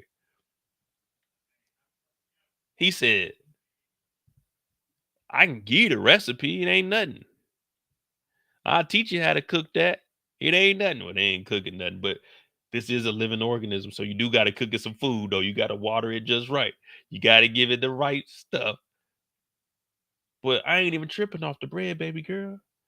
I got enough fucking farms. I could buy a motherfucking city right now. I'm eating right now. Tiffany's looking like, damn, I already ain't selling no weed. This nigga got the best shit on the market. Dante already said that he just be buying my weed just to see me. Like, right now, there is an option 3 for Tiffany. There is an option 3. If she plays her card right, she could pull off option 3. Not too many people can pull off option 3.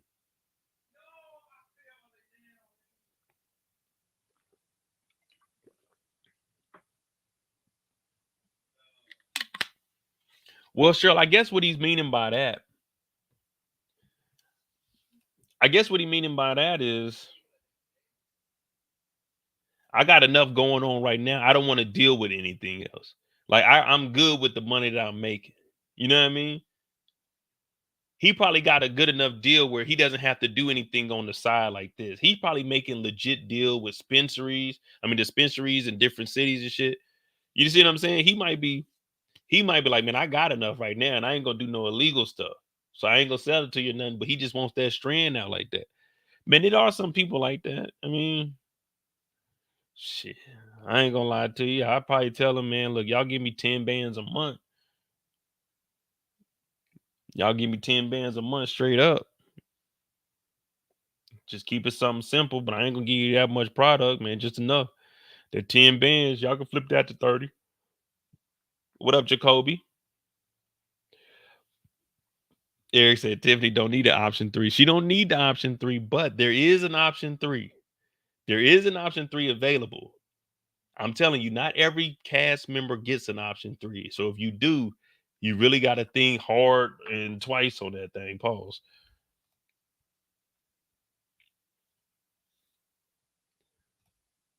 So he basically telling her, look, you need to get onto this shit, get you some money, because right now this dirt that we smoking, it ain't nothing. So once she gets to the house, they got a little bit of that hydroponic left. Just a little bit, not a lot, just a little bit.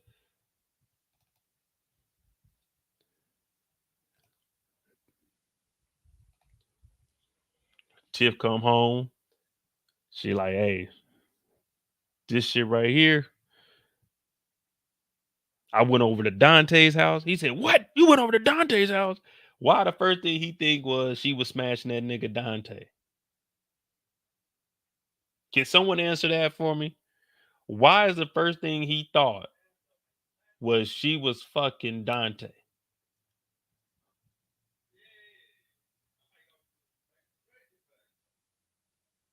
Someone answer that for me. Why is that the first thing? And you was fucking Dante? You better not be fucking him no more.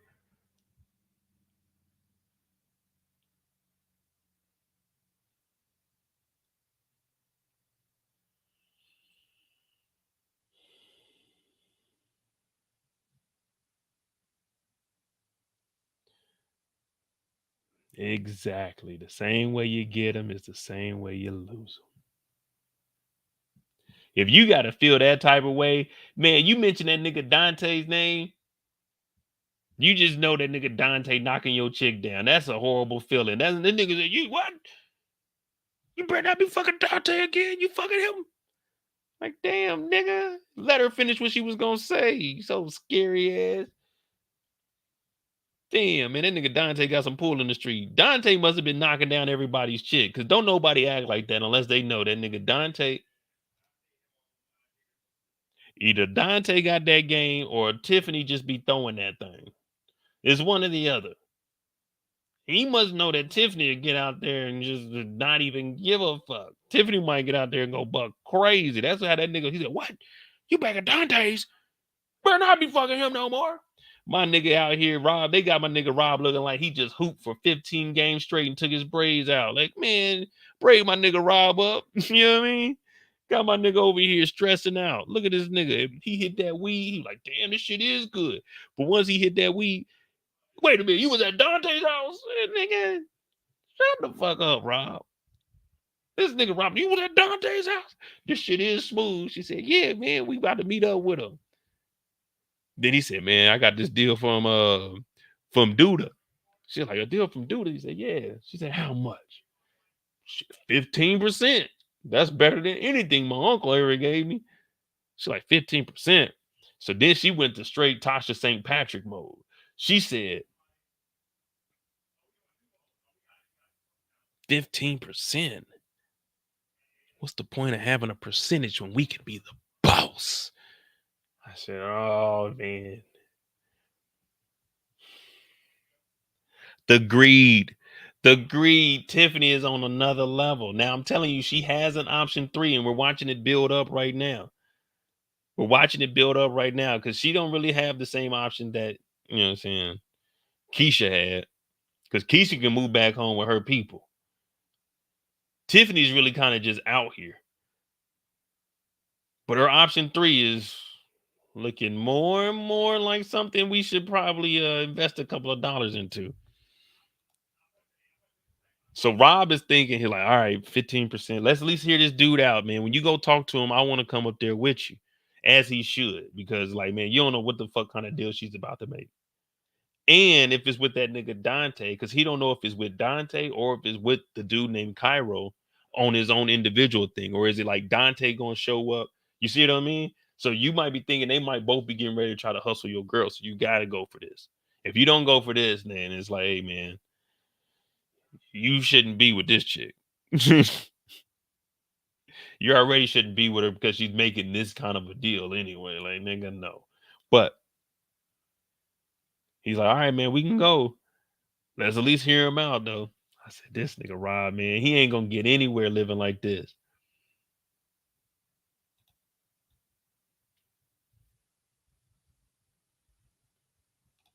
Hey, yo. Hey, DeMarcus, don't mention that Dahlia, man. I'm trying to get that out my head before this damn season start, man. I don't even want to be thinking about Dahlia before the season start. Cause I sure hope we don't hear about that. But this is the Shy, though. This is the Shy, man. They need to watch out. While they worrying about Douda, this nigga Tommy running around acting a goddamn fool, ain't he? They got Tommy talking to the FBI.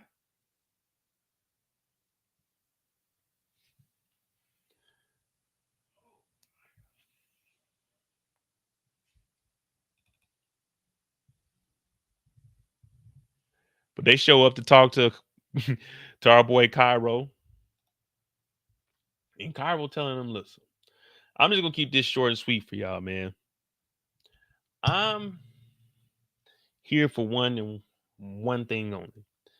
That is for organic marijuana for my people. If we gonna smoke good, then we gonna smoke good. It's gonna be organic. It's just like them Impossible Whoppers, the Impossible Burger, all of that stuff. Cauliflower chicken wings. We just want to give you some of that organic food. So why not get you some organic marijuana? They like, all right, look, how about we buy that from you? And you know what I'm saying? You just fuck with us. He said, nah, look, if I sell y'all this,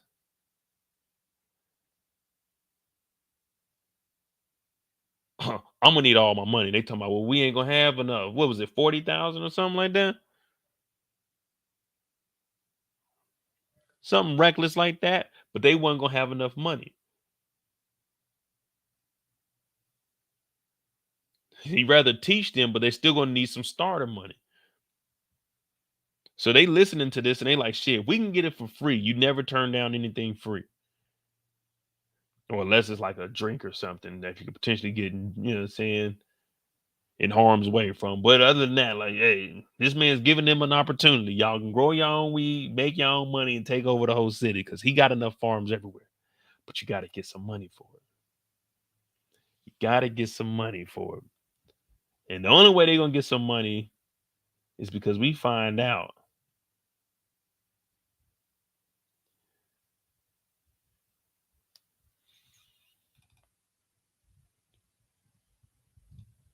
Rob ain't got bread like that, y'all. They saying Rob ain't really living like that on the street. Tiffany, hey, boy, she could sniff $1 out of nigga pocket, can't she? Y'all talk about me pocket watching. Y'all talk about me. Tiffany is breaking the bank over here.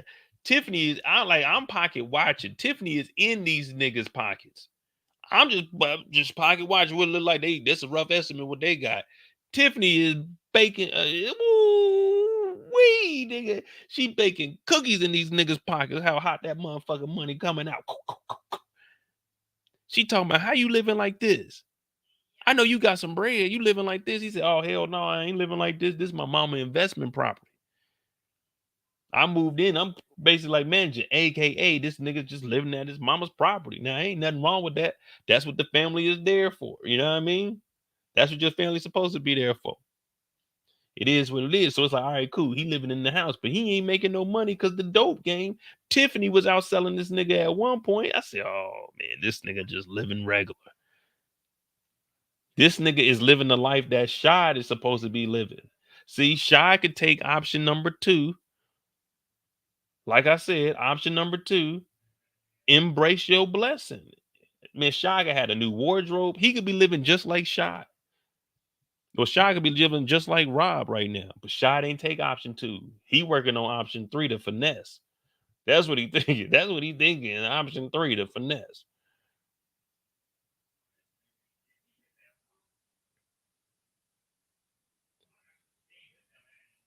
Um, who's a bigger pimp, Tiff or Josephina Effie? Hey, Effie.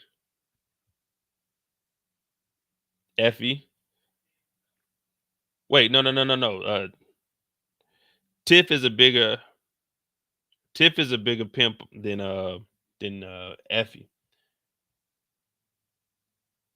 Cause if this nigga gets this 100,000 from his mama, she told him to go get money from his mom. He goes and asks for 50. If she can get this 50 or this 100 out of this nigga's mama, plus the 25 from Emmett, that's $125,000.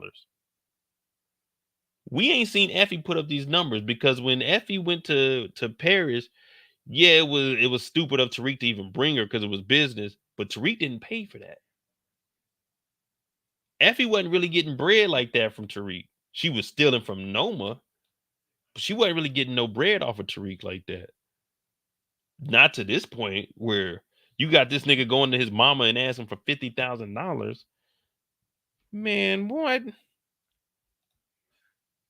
She said, "Can't you just go to your mama and ask her to loan us the money?"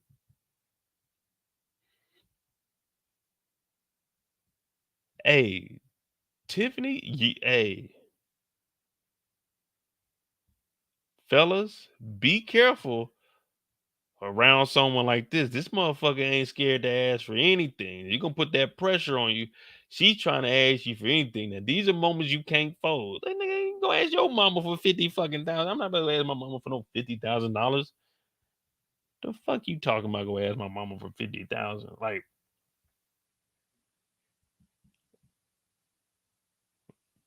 Tiffany, you gotta be prepared to handle Tiffany.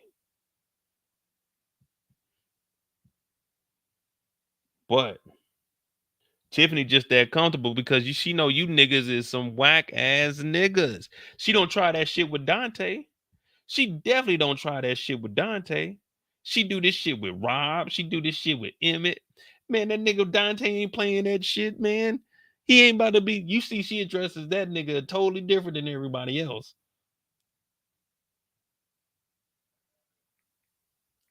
Shit. Her and Dante don't even fuck around no more. She still show that nigga more respect than both of these silly niggas. She came in here and told this nigga, well, if your mama got money, go to her and get the money.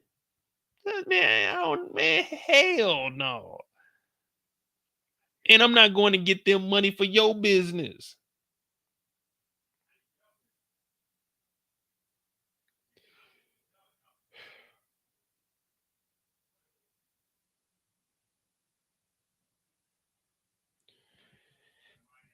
Well, at least we got Dante on the show. This nigga Rob talking about, all right, I'm gonna go to my mama house.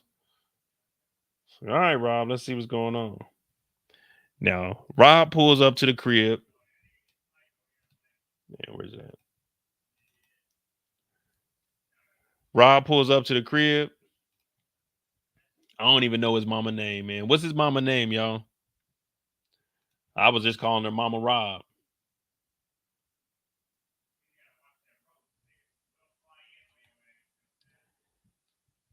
Mama Rod come down talking about what you doing over here, boy. Like shit, I gotta talk to you. She said, when's the last time you got a real haircut? He mad too. Like, damn, mama, come on, man. You don't even be hanging out over here. She looking at her son, looking him up and down. You think you tough. Kind of disgusted in what she's looking at because he ain't coming around like that. He's living in the house. He don't ever talk to the family. She sit down and she gets straight to the point. What do you really want?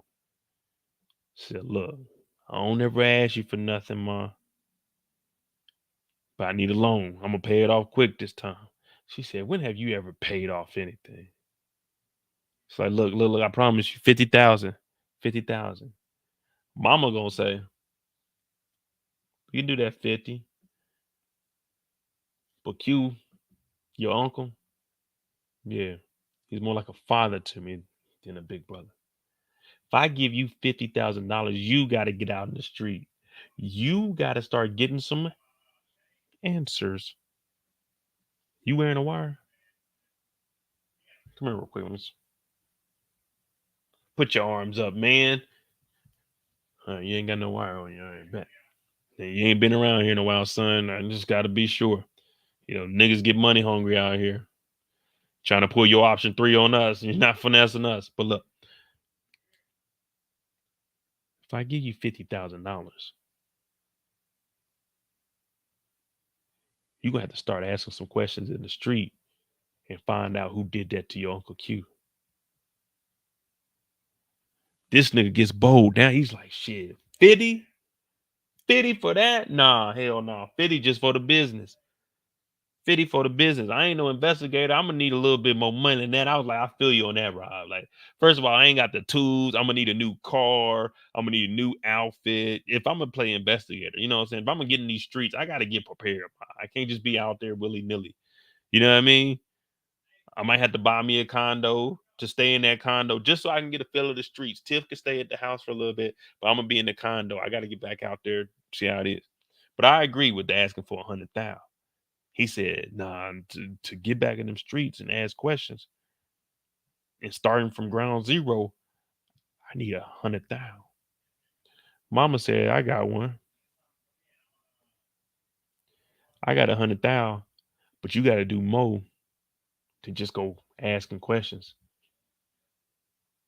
Basically, Mama said, if I give you 100,000, you better get on their ass. Dead. Same thing that happened to Q. We want you to do it to them. Mama cold blooded. She said 100,000. It was nothing to her. She ain't even hesitate. She ain't even try to negotiate 65, 75. She said 100. Say less. If that means getting these motherfuckers off the street, let's do it. I said, oh, Mama might be the realest on the show. We're starting to see a little bit of light at the end of the tunnel.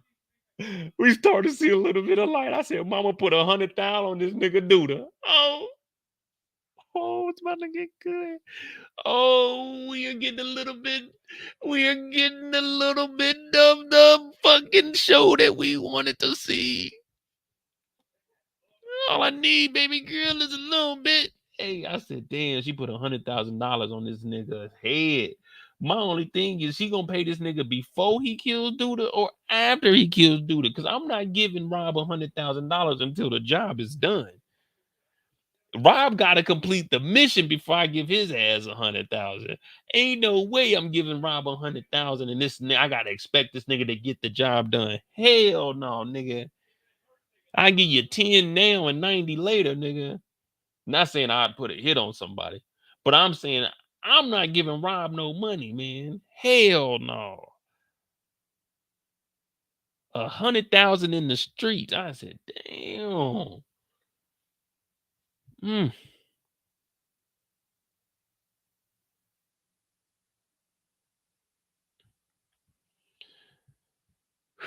I know a lot of y'all in the chat, y'all rich. I know a lot of y'all in here, y'all rich, man. Me, that 100,000, oh, that's life-changing money for me. You may think I'm joking right now when I'm not. 100,000, oh man. That'll put me right where I need to be, man. 100,000 right now. Oh, I ain't doing no hits, none of that. I'm just saying $100,000 if it's a scratcher ticket, 100 bands, well, like 170 and then 100 after taxes. Oh yeah, that 100 is gonna look nice. I'm about to do a lot of stuff that I want to do. And remember, this 100,000 is going to him and he's living rent free. This is an investment property. Remember, his mom got it, but he ended up moving in. He's not paying anything. That's just 100,000 in his pocket. Now we don't know that it's Douda that the hit song, but that's 100,000 in his pocket, and he's getting the 15% from Douda unless he takes that 50 and he starts doing his own thing, and then he becomes a real boss. So this is like a mini option 3, but it's not really a finesse because he has to go kill Douda.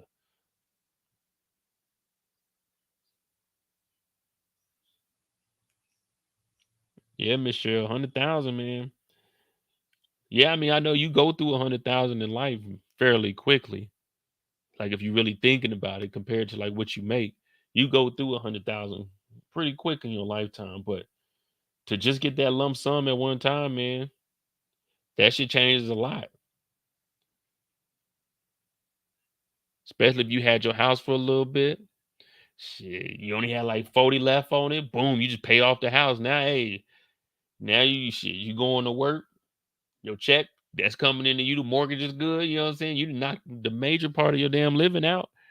Shit, you still got like 60 in the bank. You can invest a little bit. You know what I'm saying? Spend a little bit. Now you know you deserved it. Spend a little bit, but shit, now you living a comfortable life. Just knock out your time for your retirement. Shit. Or you can work for yourself. Shit. 100 if 100,000 drop right now, man, y'all think I'm moving to Germany? Shit, I'm about to go ahead and just speed up the whole process of what I'm about to do. I'm about to have that condo in Brazil.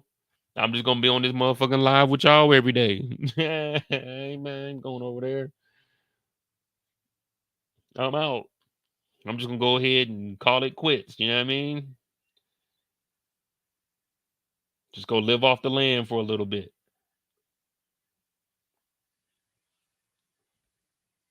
Damn, 100,000 though.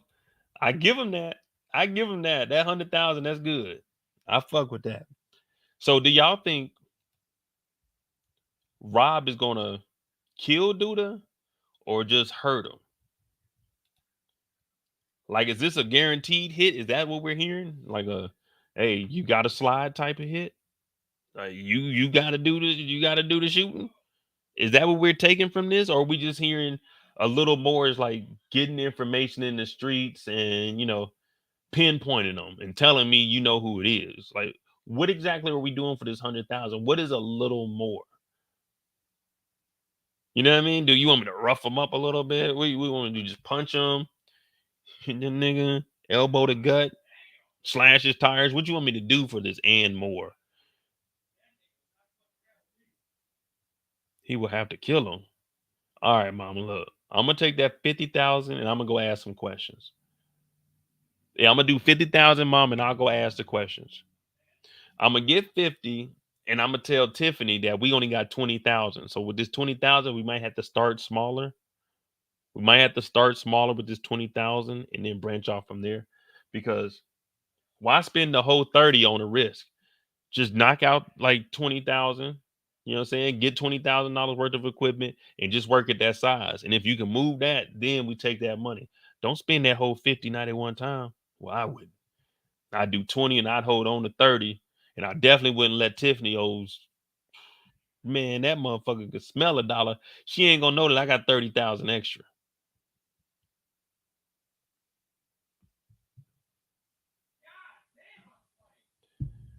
Damn, they saying he had to kill him, man. Fuck that. Hey, I gotta tell my mama straight up. I can't do that, mom. That ain't like that ain't something I'm supposed to be doing. Not in this lifetime, at least. Not in this lifetime.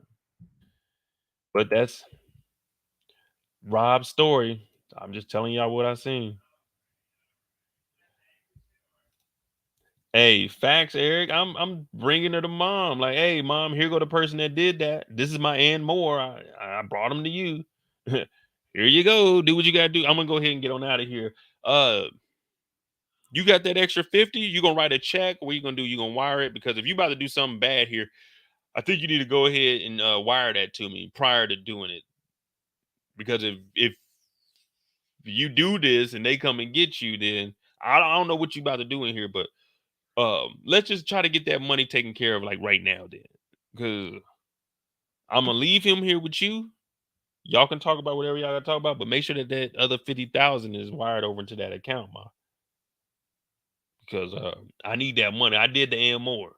I asked some questions. I got some names, and the and more was I brought him over here. So here you go. I think his name is Otis Douda, something like that. I don't know who this dude is.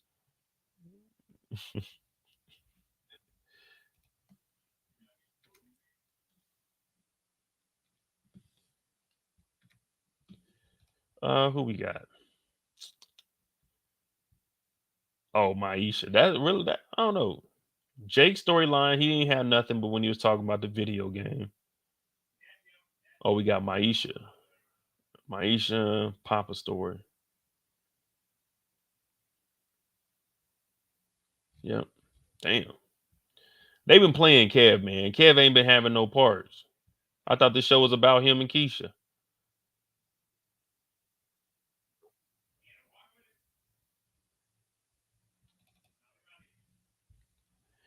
All right, where we at? Where we at? Oh, 3.5 hours? All right, bet. We gonna knock this out and fold in. All right.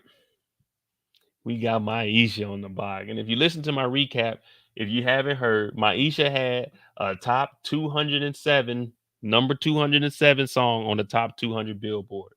Woo! We just missed it, but it was number 207. Number 207 on the top 200. So we got us a hit. We got us a hit. TikTok fucking with it. Uh TikTok is fucking with it. Oh yeah, it's going crazy on TikTok. That's the only people fucking with Maisha's song. But Maisha did diss that nigga Papa. So I gotta give her credit because that's crazy dissing your ex and performing it for the first time in front of him. That's just wild, man. And then the nigga still loves you. You gotta give her credit for that. That's a lot of MCs ain't being real in their rhymes, but she was right about everything she said about Papa. That nigga is a whack one. But hey, this year he's stepping up. He got him an older one. Well, not yet, but that's a whole nother story. So Maisha's in here. She's looking for some new fits because we got to get some new shows. We got to start generating some money, and we tired of wearing these cheap clothes.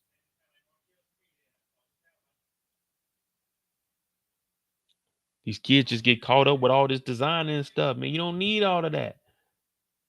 You don't need all of that. I think was it Anita Baker? No, it wasn't Anita Baker. Damn, who was that?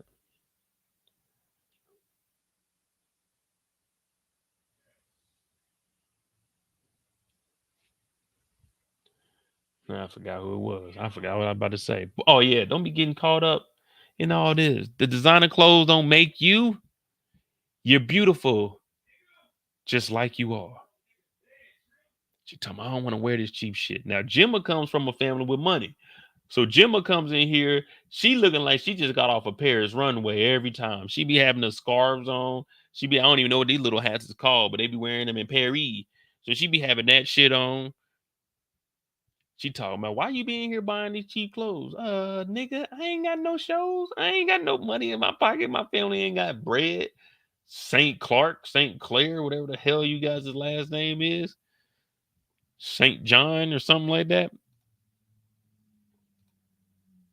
Well, some rapper chick pops up.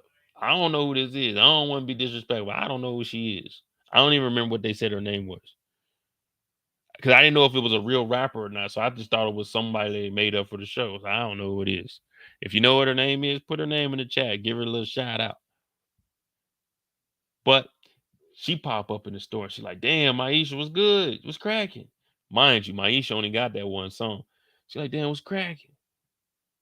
Maisha like, shit, man, same old, same old. She trying to play it cool. Sasha, all right. She trying to play it cool, like, you know what I'm saying? She fuck with the music, so she trying to play it cool because Sasha is actually a fan of her shit. Talking about, man, that song hard though, but the streets need a body or they need another track. Maisha's like, damn, I know, I'm about to get in there. You know, I'm getting in my zone and shit, sis. So she like, all right, bet. Well, check this shit out. Since you in your zone and everything, since you in your zone, my opening act they kind of canceled and disappeared. How about you step up and, you know what I'm saying, how about you 15-minute session before I get out there and do my 1-2 step? Maisha, now, she full of it. She ain't thinking right now. Some people say this is starstruck. I'm just saying, nah, man, this is the moment being too big for her. She ain't ready for the big city and the bright light. She said, all right, bet I could do 15 minutes. Gemma said, whoa, wait a minute. My name is Gemma. I'm the manager up in this motherfucker. And how about we change that 15? Because I know y'all ain't got the bankroll for my homegirl Maisha. Let's change that 15 to about a 10-minute performance. So she was like, shit, word? All right, bet we can do that. What's the name? What's the girl name? I already forgot. Gemma said, yeah, well, let me get your information. I'm gonna have your people call my people. Boom, boom. They link up. Maisha kind of mad, like, damn, why you interrupt my shit, man? Jim was like, I'm the manager. I'm trying to get you some shows. So I'm like, all right, Jimmy is doing the right thing. Plus, Maisha only got one song. Maisha got one song. And niggas and the fans about to be booing. They about to be out there going crazy.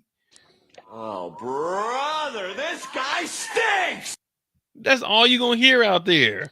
Oh, brother, this guy stinks!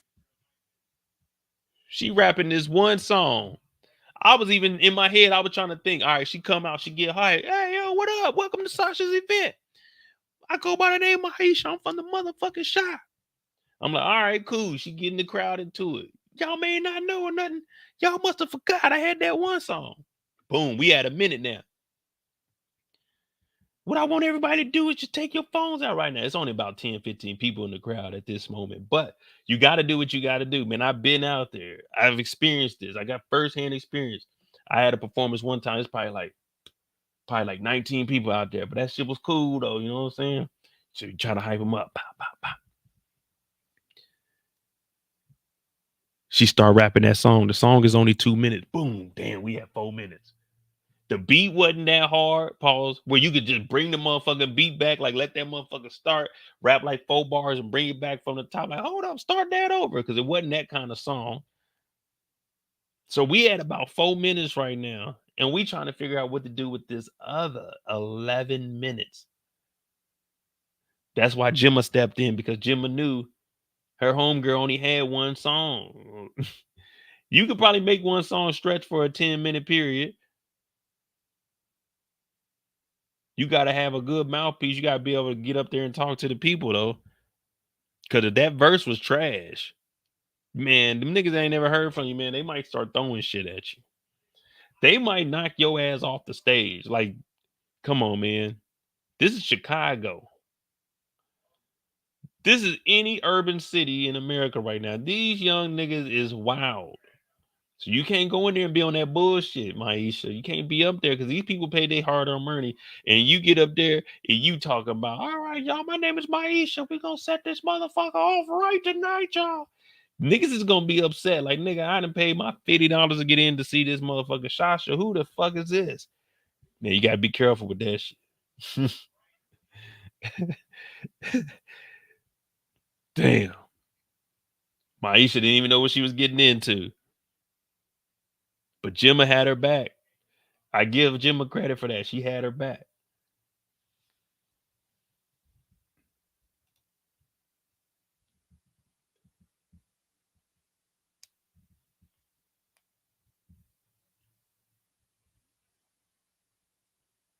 Damn, where else did we see Gemma? Oh yeah, Gemma was on the phone. Gemma was making the plays. See, Gemma was actually putting in that work. She said she was gonna be the manager. Her job is to manage, nigga. Like, she can't do. She's doing a lot of work behind the scenes, but you got to give us more than one song, Maisha. You got to work just as hard as the manager. Now I know the manager is taking care of like all the little things that you shouldn't need to worry about. But I mean, they did have the hot Cheetos. I'm fucking with that. I'm fucking with that. Oh, the Sour Patch. I'm fucking. I ain't gonna lie to you. I'll go to. I'll go to. I'll go to Maisha's concerts. Shit, if I can get back in the dressing room, I'm eating the Sour Patch. I'm eating the hot Cheetos. Man, I'm about to be kicking it. I ain't gonna lie to you. Like, if I'm shy, I'm telling baby girl, hey, I'm going to Maisha's concert. She said we can go into the back. I'm gonna give me some of them hot Cheetos and some of them Sour Patch Kids. Yeah, man, I'm about to be in there chilling. Maisha, let me know when your next concert is. But Gemma was putting in that work. She said she needed a flyer for it. She needed something to put on Instagram. She wanted y'all to tag her in it. So she was putting in that work behind the scenes, though. I give her credit for that. She making it comfortable back there.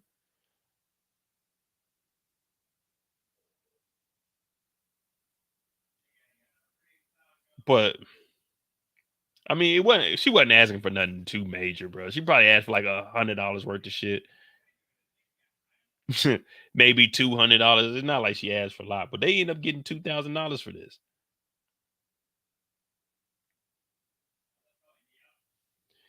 Yeah, so that's what I'm saying. Like, were they officially manager and artist at this time?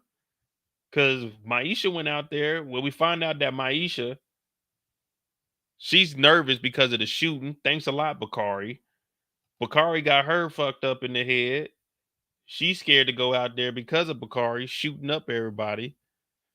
Gemma's like, girl, stay strong. You gonna get through it. So she gets ready to go out there, but she's nervous as hell.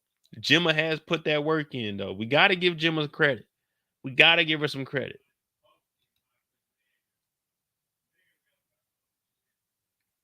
Because without Gemma, this shit would have been unorganized.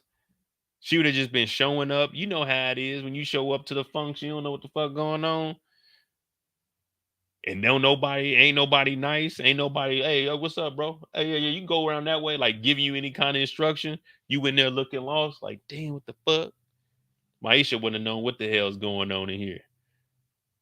People would have just been walking past her like, excuse me, man, what are you doing back here? But Gemma had the room set up. She wouldn't have had no snacks before the damn concert. She would have just been out there waiting in the hallway, kind of like Eminem was in 8 Mile. When that nigga was waiting in the hallway before he was freestyling, he went to go throw up. That's what it's going to look like back there because you don't know where you're going. So thanks to Gemma, we got here on time. So I give Gemma some credit for that because she was looking out for Maisha. Maisha go out there. She kill it.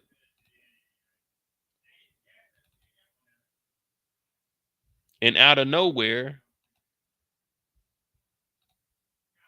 Kevin, he pops up. Kevin, he was texting Maisha earlier. She said she had a concert. He said, all right, bet. So he ends up showing up, but somehow he sneaks backstage. No credentials. They making this nigga Kevin seem like he motherfucking James Bond or something. They just let this random kid just walk back here. When Sasha is in the building, it should be top security here. If Sasha is in the building, top security. He talking about where else would I be? I said, damn, when did this nigga Kevin become a player? When did Kevin become a player? Kevin growing up right in front of our eyes. I remember he was in elementary. Now he out here. He got money in his pocket. He got his own place. When did Kevin become a player? This kid then grew up quickly on us, man. Last year he was dating Simone, playing video games. This nigga's a boss now. This nigga done blew up on the internet, man. This nigga, he with Casanat and them. This nigga's a star now. This nigga Kevin done blew up. He think he better than all of us now. He even stunting on Jake now, man. When this nigga Kevin grow up, man? I ain't think we'd ever witness this, man. I always thought Kevin, well, he was kind of tough, man. When it came to Kiesha, when he went over to old dude's house, was looking for his sister. Damn, Kevin became a man, y'all.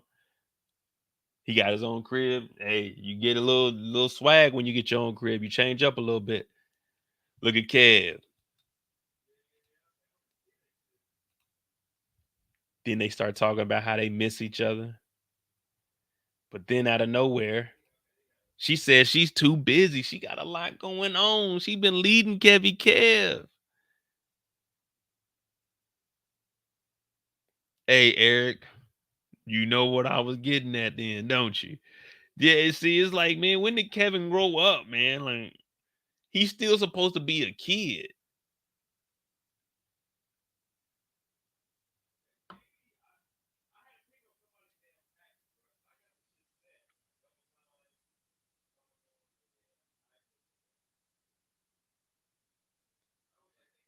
This is still a child, man. They got these niggas acting like fucking adults that been married for 15 years. Cause they get ready to go to kissing and she talking about, oh, I got too much on my plate right now. He talking about, oh yeah, me too. This ain't how kids act.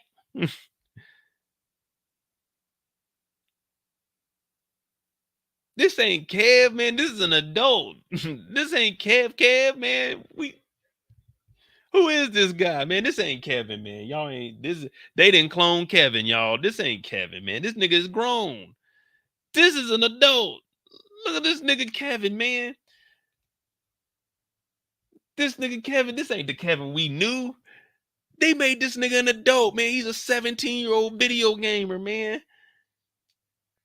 This ain't Kev.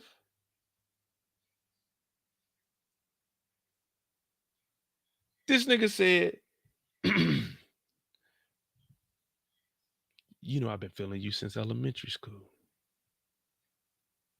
I mean, we ain't got to put no title on it. I don't want people in our business anyway. When has Kevin ever talked like this? This is not Kevin, man.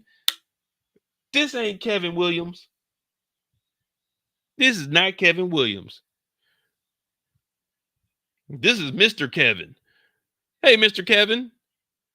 This ain't Kevin Williams. This ain't the little Kevin that we know, man. This nigga's an adult now. Damn.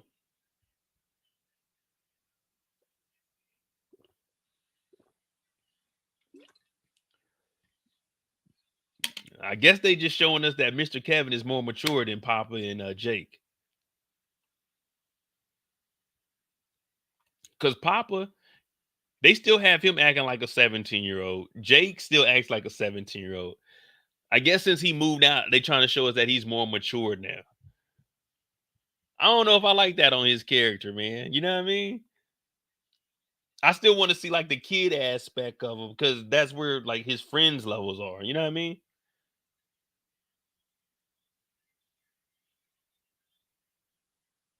I mean, it works, but I like to see him hanging with the fellas just for a couple more episodes, man. Everybody went their own way, man. And now he out here trying to date the girl that dissed his best friend when he just cried last season when Jake took Gemma. Mr. Kevin, come on, bruh. Come on, Mr. Kevin.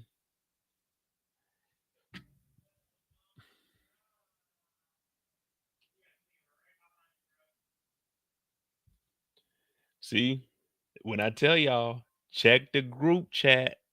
You just got to check the group chat sometime, man.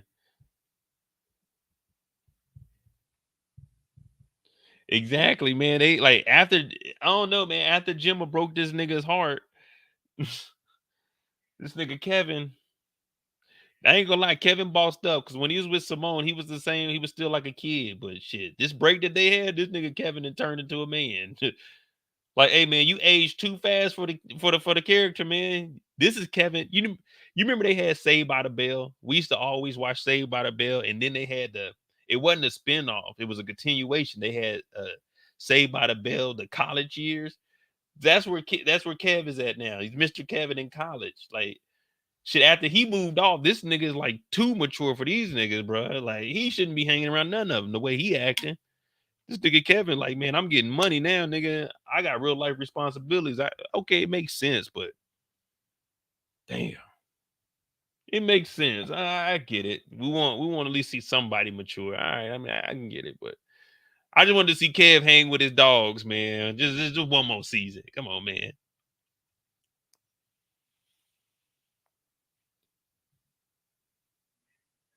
Gemma cheated on him, and Kevin came to the realization, man, it's fuck everybody, man. I can't trust nobody. So he said, man, fuck it. I'm gonna get back at this nigga. Now I ain't even gonna say that. The reason he getting at Maisha is because he know Papa ain't gonna do shit. I actually I know two fellas that are like this. One dude dated this girl in high school. They best friends. Now the other one's married to him. Like the best friend. I don't know how that shit work. Man, but I know somebody like that though. One guy dated her. They broke up, and then the best friend married her, had kids. Shit, man. Once it's inside the group, man, it ain't. It's out the picture.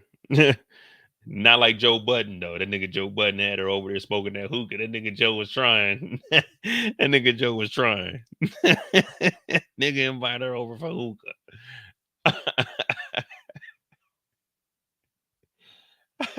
That nigga Joe Budden think he's slick, man. Nigga, get out of here, Joe. Try to make his boy feel like he was wrong. But anyway, they get ready to kissing, but she has too much on her plate. And then Jimma comes in like, "Oh, hey y'all." Kevin said, "I guess I'll leave you two to have it." Gemma comes in like, here's the money. At first, when I was watching this, I was like, okay, here's the money. Then I hear Maisha say, hey, where's there's $200 missing. There's 1,800 in here. She said, oh, I took my 10% because I put all this together. So at first, when I was hearing, I was like, man, that's a janky ass manager. But then I realized, I was like, man, she did set up everything. The manager does take 10%. And you got 2,000 for the show and didn't get embarrassed because I saved you on that 15 minutes and turned it into a 10. So Maisha said, oh, next time you do that, let's have a talk about it. And then rethinking about it, I was like, well, Gemma wasn't wrong. I mean, of course, she should have said, I'm gonna do all this for $200, but dog, she put in all the work. They gave her the money for a reason. She put in all the work, Maisha. Maisha thought she was about to get the whole 2,000. Where they do that at, Maisha? Where you think you getting the whole 2,000 from? Nigga, I'm getting 200 off the tizop. But now Maisha seen everything that Gemma did. So it's like, all right, next show, Gemma, can you do this for me? Boom, 200, 200, 200. Start getting her more shows. Gemma gonna start making money. Get 5 shows in a week. It's $1,000, Gemma. So that's what Gemma's looking at. Boom, boom, boom, boom. Or we start asking for more money because if we double that, that'd be 400. If we can get a $4,000 show, I don't know who's paying 2,000 for an opening act. But hey, man, I guess Sasha got it right. Sasha had that payroll. Because if it's an opening act, man, just go out there and open up, bro. Go open the show. You are the opening act.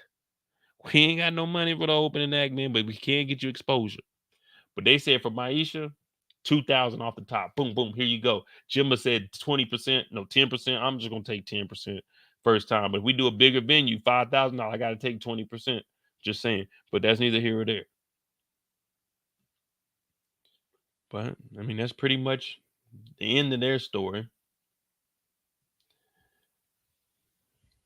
Hey, Eric, Gemma was putting in all the work. Maisha wants her to put in the work, and on top of putting in the work, go get a job and go get your own money because you're not getting any percentage off of this. Like, damn. What up, RD? I said, that's messed up, ain't it? Told her next time, let's talk about it. Talk about it. Ain't nothing to talk about. Then we got the Papa storyline. And that's pretty much it, man. Jake ain't had no part. Douda's part was mixed around with everybody. Papa actually challenged his dad. Shit, if I'm a manager, I'm taxing her 15% now. You seen what I'm capable of. Or you can hire Kevin. Exactly, Cheryl.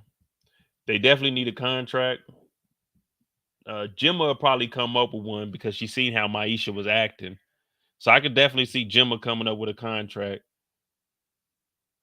She might actually come up with a contract with Tierra, even though her and Tierra are beefing.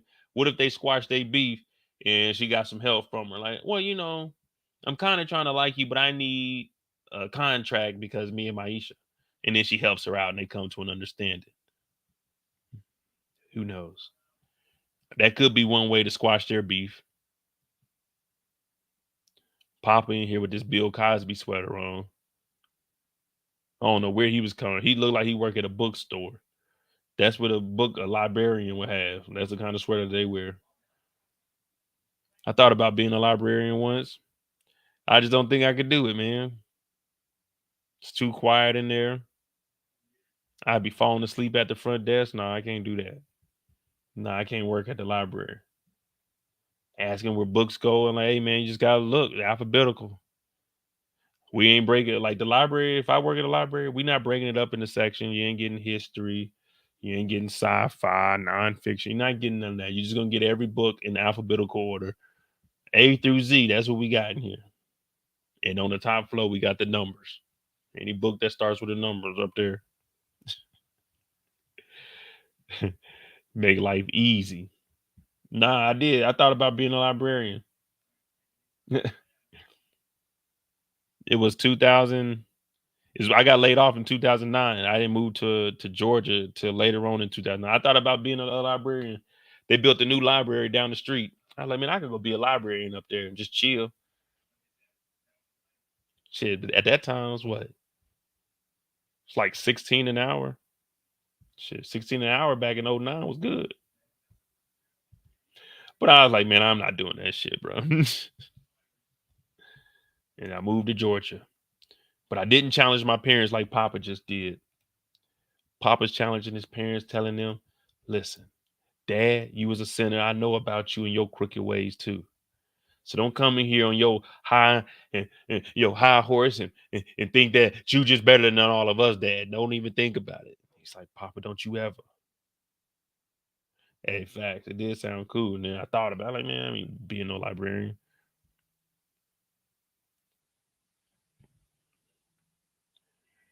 Papa's in here.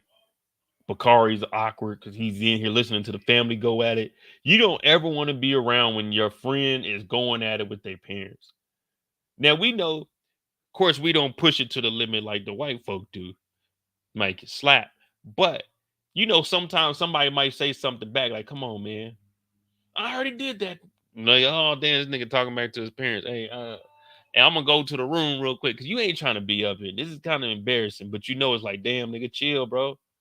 Chill, but you don't really want to speak up to. Hey, man, chill, bro. Bakari did the right thing. He wanted to get up and get the hell up out of here. Bakari wasn't sticking around for that. Man, y'all remember what happened? I don't know if y'all remember what happened. We was at a dinner table a year ago, 2 years ago. We were at a dinner table, and the daughter said something to the mother. The mother jumped in the chair and over the table to start choking her out. I don't know if y'all remember that. So that's why I say I stay out of that kid and parent argument. Hey, bro, chill, chill, chill, chill. Don't say that. Don't say that. But Stanley said, I'm supposed to lead by example. I gotta do the right thing. Shit. Papa's mama even chimed in. You gonna listen to your father?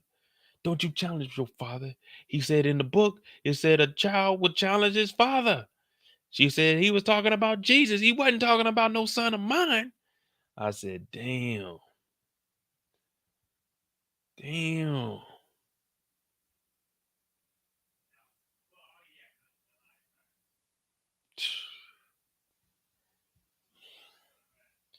Papa, stop. You're not gonna win this battle. He told Bakari, sit your $5 ass down before I make change. Bakari sat back down. He said, we a family. He looked at Bakari in the eye and said, am I my brother's keeper? Bakari said, yes, sir. And then he told both of these young men, hey, do the right thing. I'm about to do the right thing. Y'all do the right thing. All right? Do the right thing. Both of you do the right thing. So it's got through Papa's head. Papa understands I need to do the right thing. It's real simple, y'all. Do the right thing. Put do the right thing in the chat because that's the easiest thing to do is just do the right thing. It ain't hard. It ain't hard at all. What you gotta do? Do the right thing. How you do that? You just do the right thing.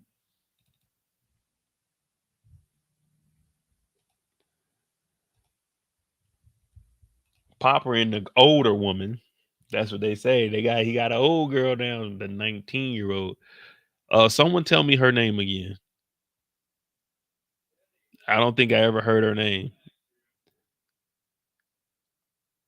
Well, anyway, until we find out her name, the 19-year-old, she's talking to Papa like, Papa, what you in a rush for, Papa? He said, shit, I ain't trying to miss my bus. She's like, oh, I give you a ride home. Papa like, oh shit. Bad, bad, bad. In his head, he thinking bad. But then again, Papa's nervous. You gotta remember, she's 19, Papa nervous. Papa ain't really been in the game. He been shooting his shot, missing everything. Maisha blocked his shot. Maisha let him dribble up the court a little bit. Then she blocked his shot. Like, damn. Now, 19-year-old talking about, yeah, I give you a ride home, Papa. I'm like, man, this is a no-brainer, Papa. Get in the car. It's a free ride. You ain't got to ride the bus. So he's like, damn, for real? She's like, yeah, yeah, yeah. You ain't got to rush. So Papa's excited right now. He's also kind of nervous. You know, that heart rate got elevated. His palms got a little sweaty. But that's just what it is. He's a young man and he's attracted to this woman, but she's older than him, and he didn't think that she would actually be talking to him. She pulling up in the Toyota.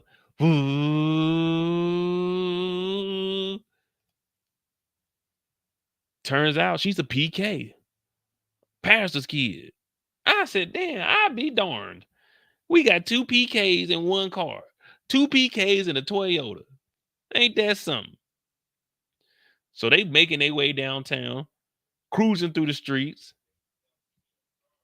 Papa starts saying, yeah, you know, that's your dad? Big Timer? That's what they call her dad. Pastor Big Timer. Because he do everything big. Pause. Pastor Big Timer. They say he like the Birdman of church. He getting it. He over on the west side, I heard. He got a big ass church. Now, Papa's church, let's see. It ain't much. I mean, it's a church, but it ain't the luxurious Big Timer pastor. You know what I'm saying? It ain't Big Timer. She's like, yeah, that's my dad. He said, well, my dad don't really mess with your dad's sermon because sometimes the stuff he be saying don't make no sense, man. Your dad be up there capping, you know what I mean? But I ain't gonna lie, your dad got a little bit of swag. Sometimes I be listening, I be hearing your pops, and they went into some sermon that he said I wasn't paying no attention. I was listening to the music in the background because Papa said he can't listen to no hip hop. He got to listen to the soul, the Rhythm and Soul Patrol. What's that girl's name? Lindsay Renee. At the Rhythm and Soul Patrol. I'm like, why does this shit keep popping up on my channel? On my Instagram? The fuck? Shout out to Lindsay Renee though. She be knowing them hits, so she be having them classics.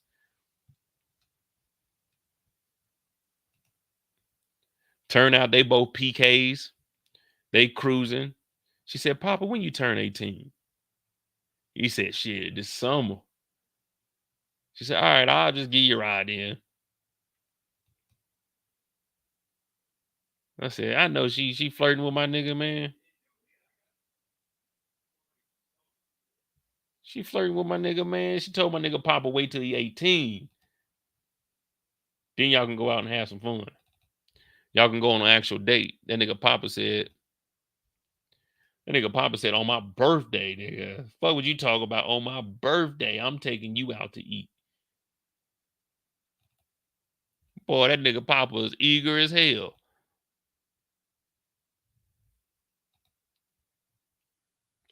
That nigga Papa said, on my 18th birthday, I'm taking you out.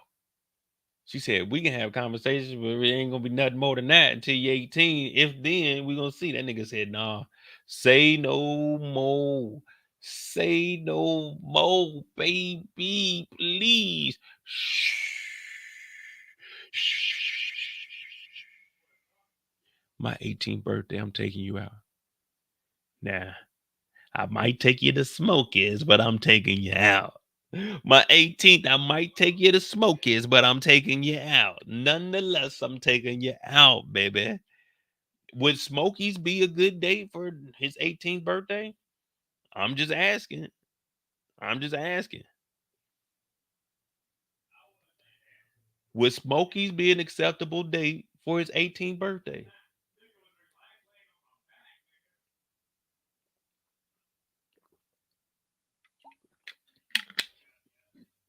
I mean, think about it. It is his birthday. He should go somewhere he wants to go on his birthday. You know what I mean? It is his birthday now. His big 1-8. Why not celebrate at your place of business? You know what I mean? You might be the manager of that motherfucker one day. Why not? Shit, I'm celebrating at the motherfucking smokehouse.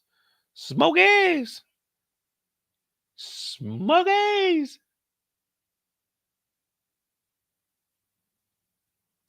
Hey, what was the name of in the movie Barbershop? What was the name of that barbershop? Ice Cube's barbershop? Because this barbershop here in the Shy is called Ace, I think. Ace Barbers. Yeah, Ace. They better not be across the street from Ice Cube.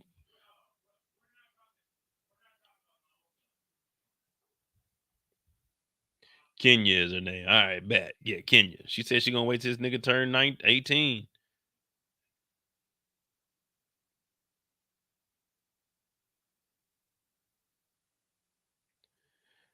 I mean,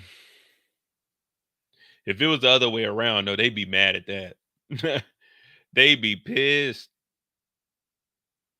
He's 19, waiting on her to turn 18. He's grooming her. God, he's just the nastiest man in the world. Like, damn. She says she's gonna wait till Papa turns 18.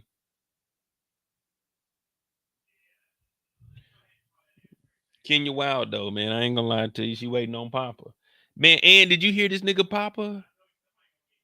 He talking about I do the scheduling now. We gonna be seeing each other a lot. Hey man, you can't do that, bro. You go to jail for that shit, Papa. Why they put this in here?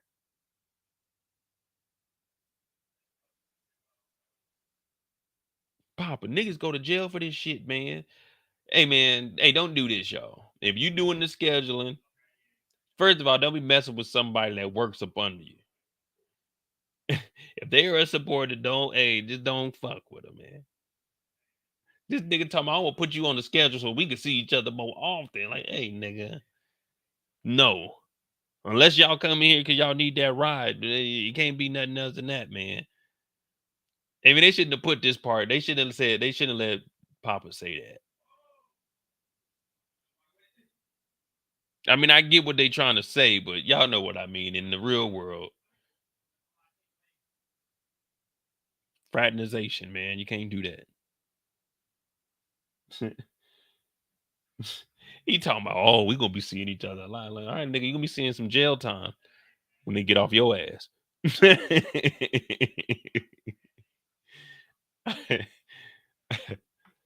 Damn, man. But I mean, that's pretty much it, man. That's the shy for you, man.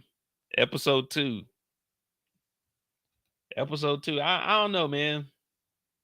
It's a cool show. I ain't gonna lie.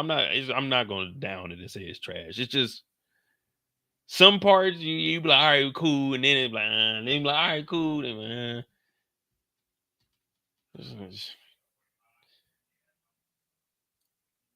it's straight though. I'm not gonna lie, it's straight.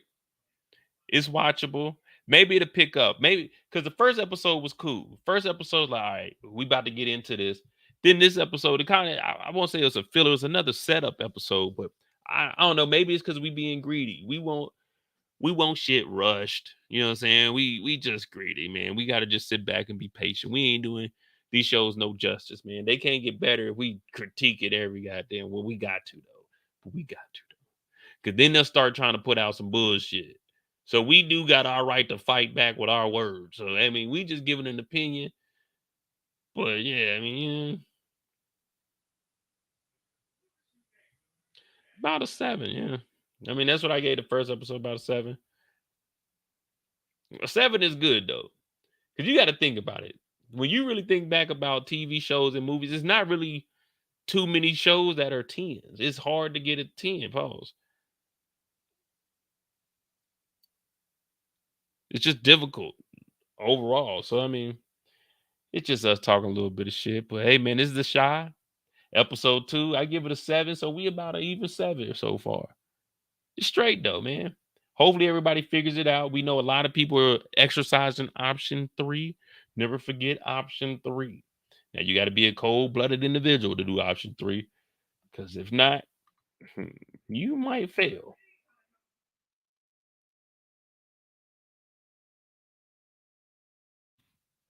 But I'm about to get on out of here. Thank y'all for tuning in. I'll do some breakdowns of this. I'll start doing that. Monday we have Winning Time, Showtime Lakers, episode 2. Sunday I'll probably have a show. I might do a Tubi show tomorrow. I don't know. People be busy on Saturday, so I might just do it on Sunday. Chill on Saturday. Start giving y'all some videos, some more breakdowns. We'll start having more lives, and I keep you updated. But remember, don't drink and drive. Always have a plan. It's the weekend. Be safe. I can't stress it enough. Always have a plan. Don't drink and drive, man. And remember, if you only take one thing away from here, is remember that you can run, but you can't hide. I'm out, y'all.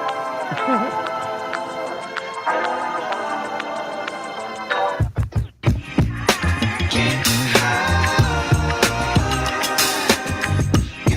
but you can't hide. You can run, but you can't hide. You can't hide.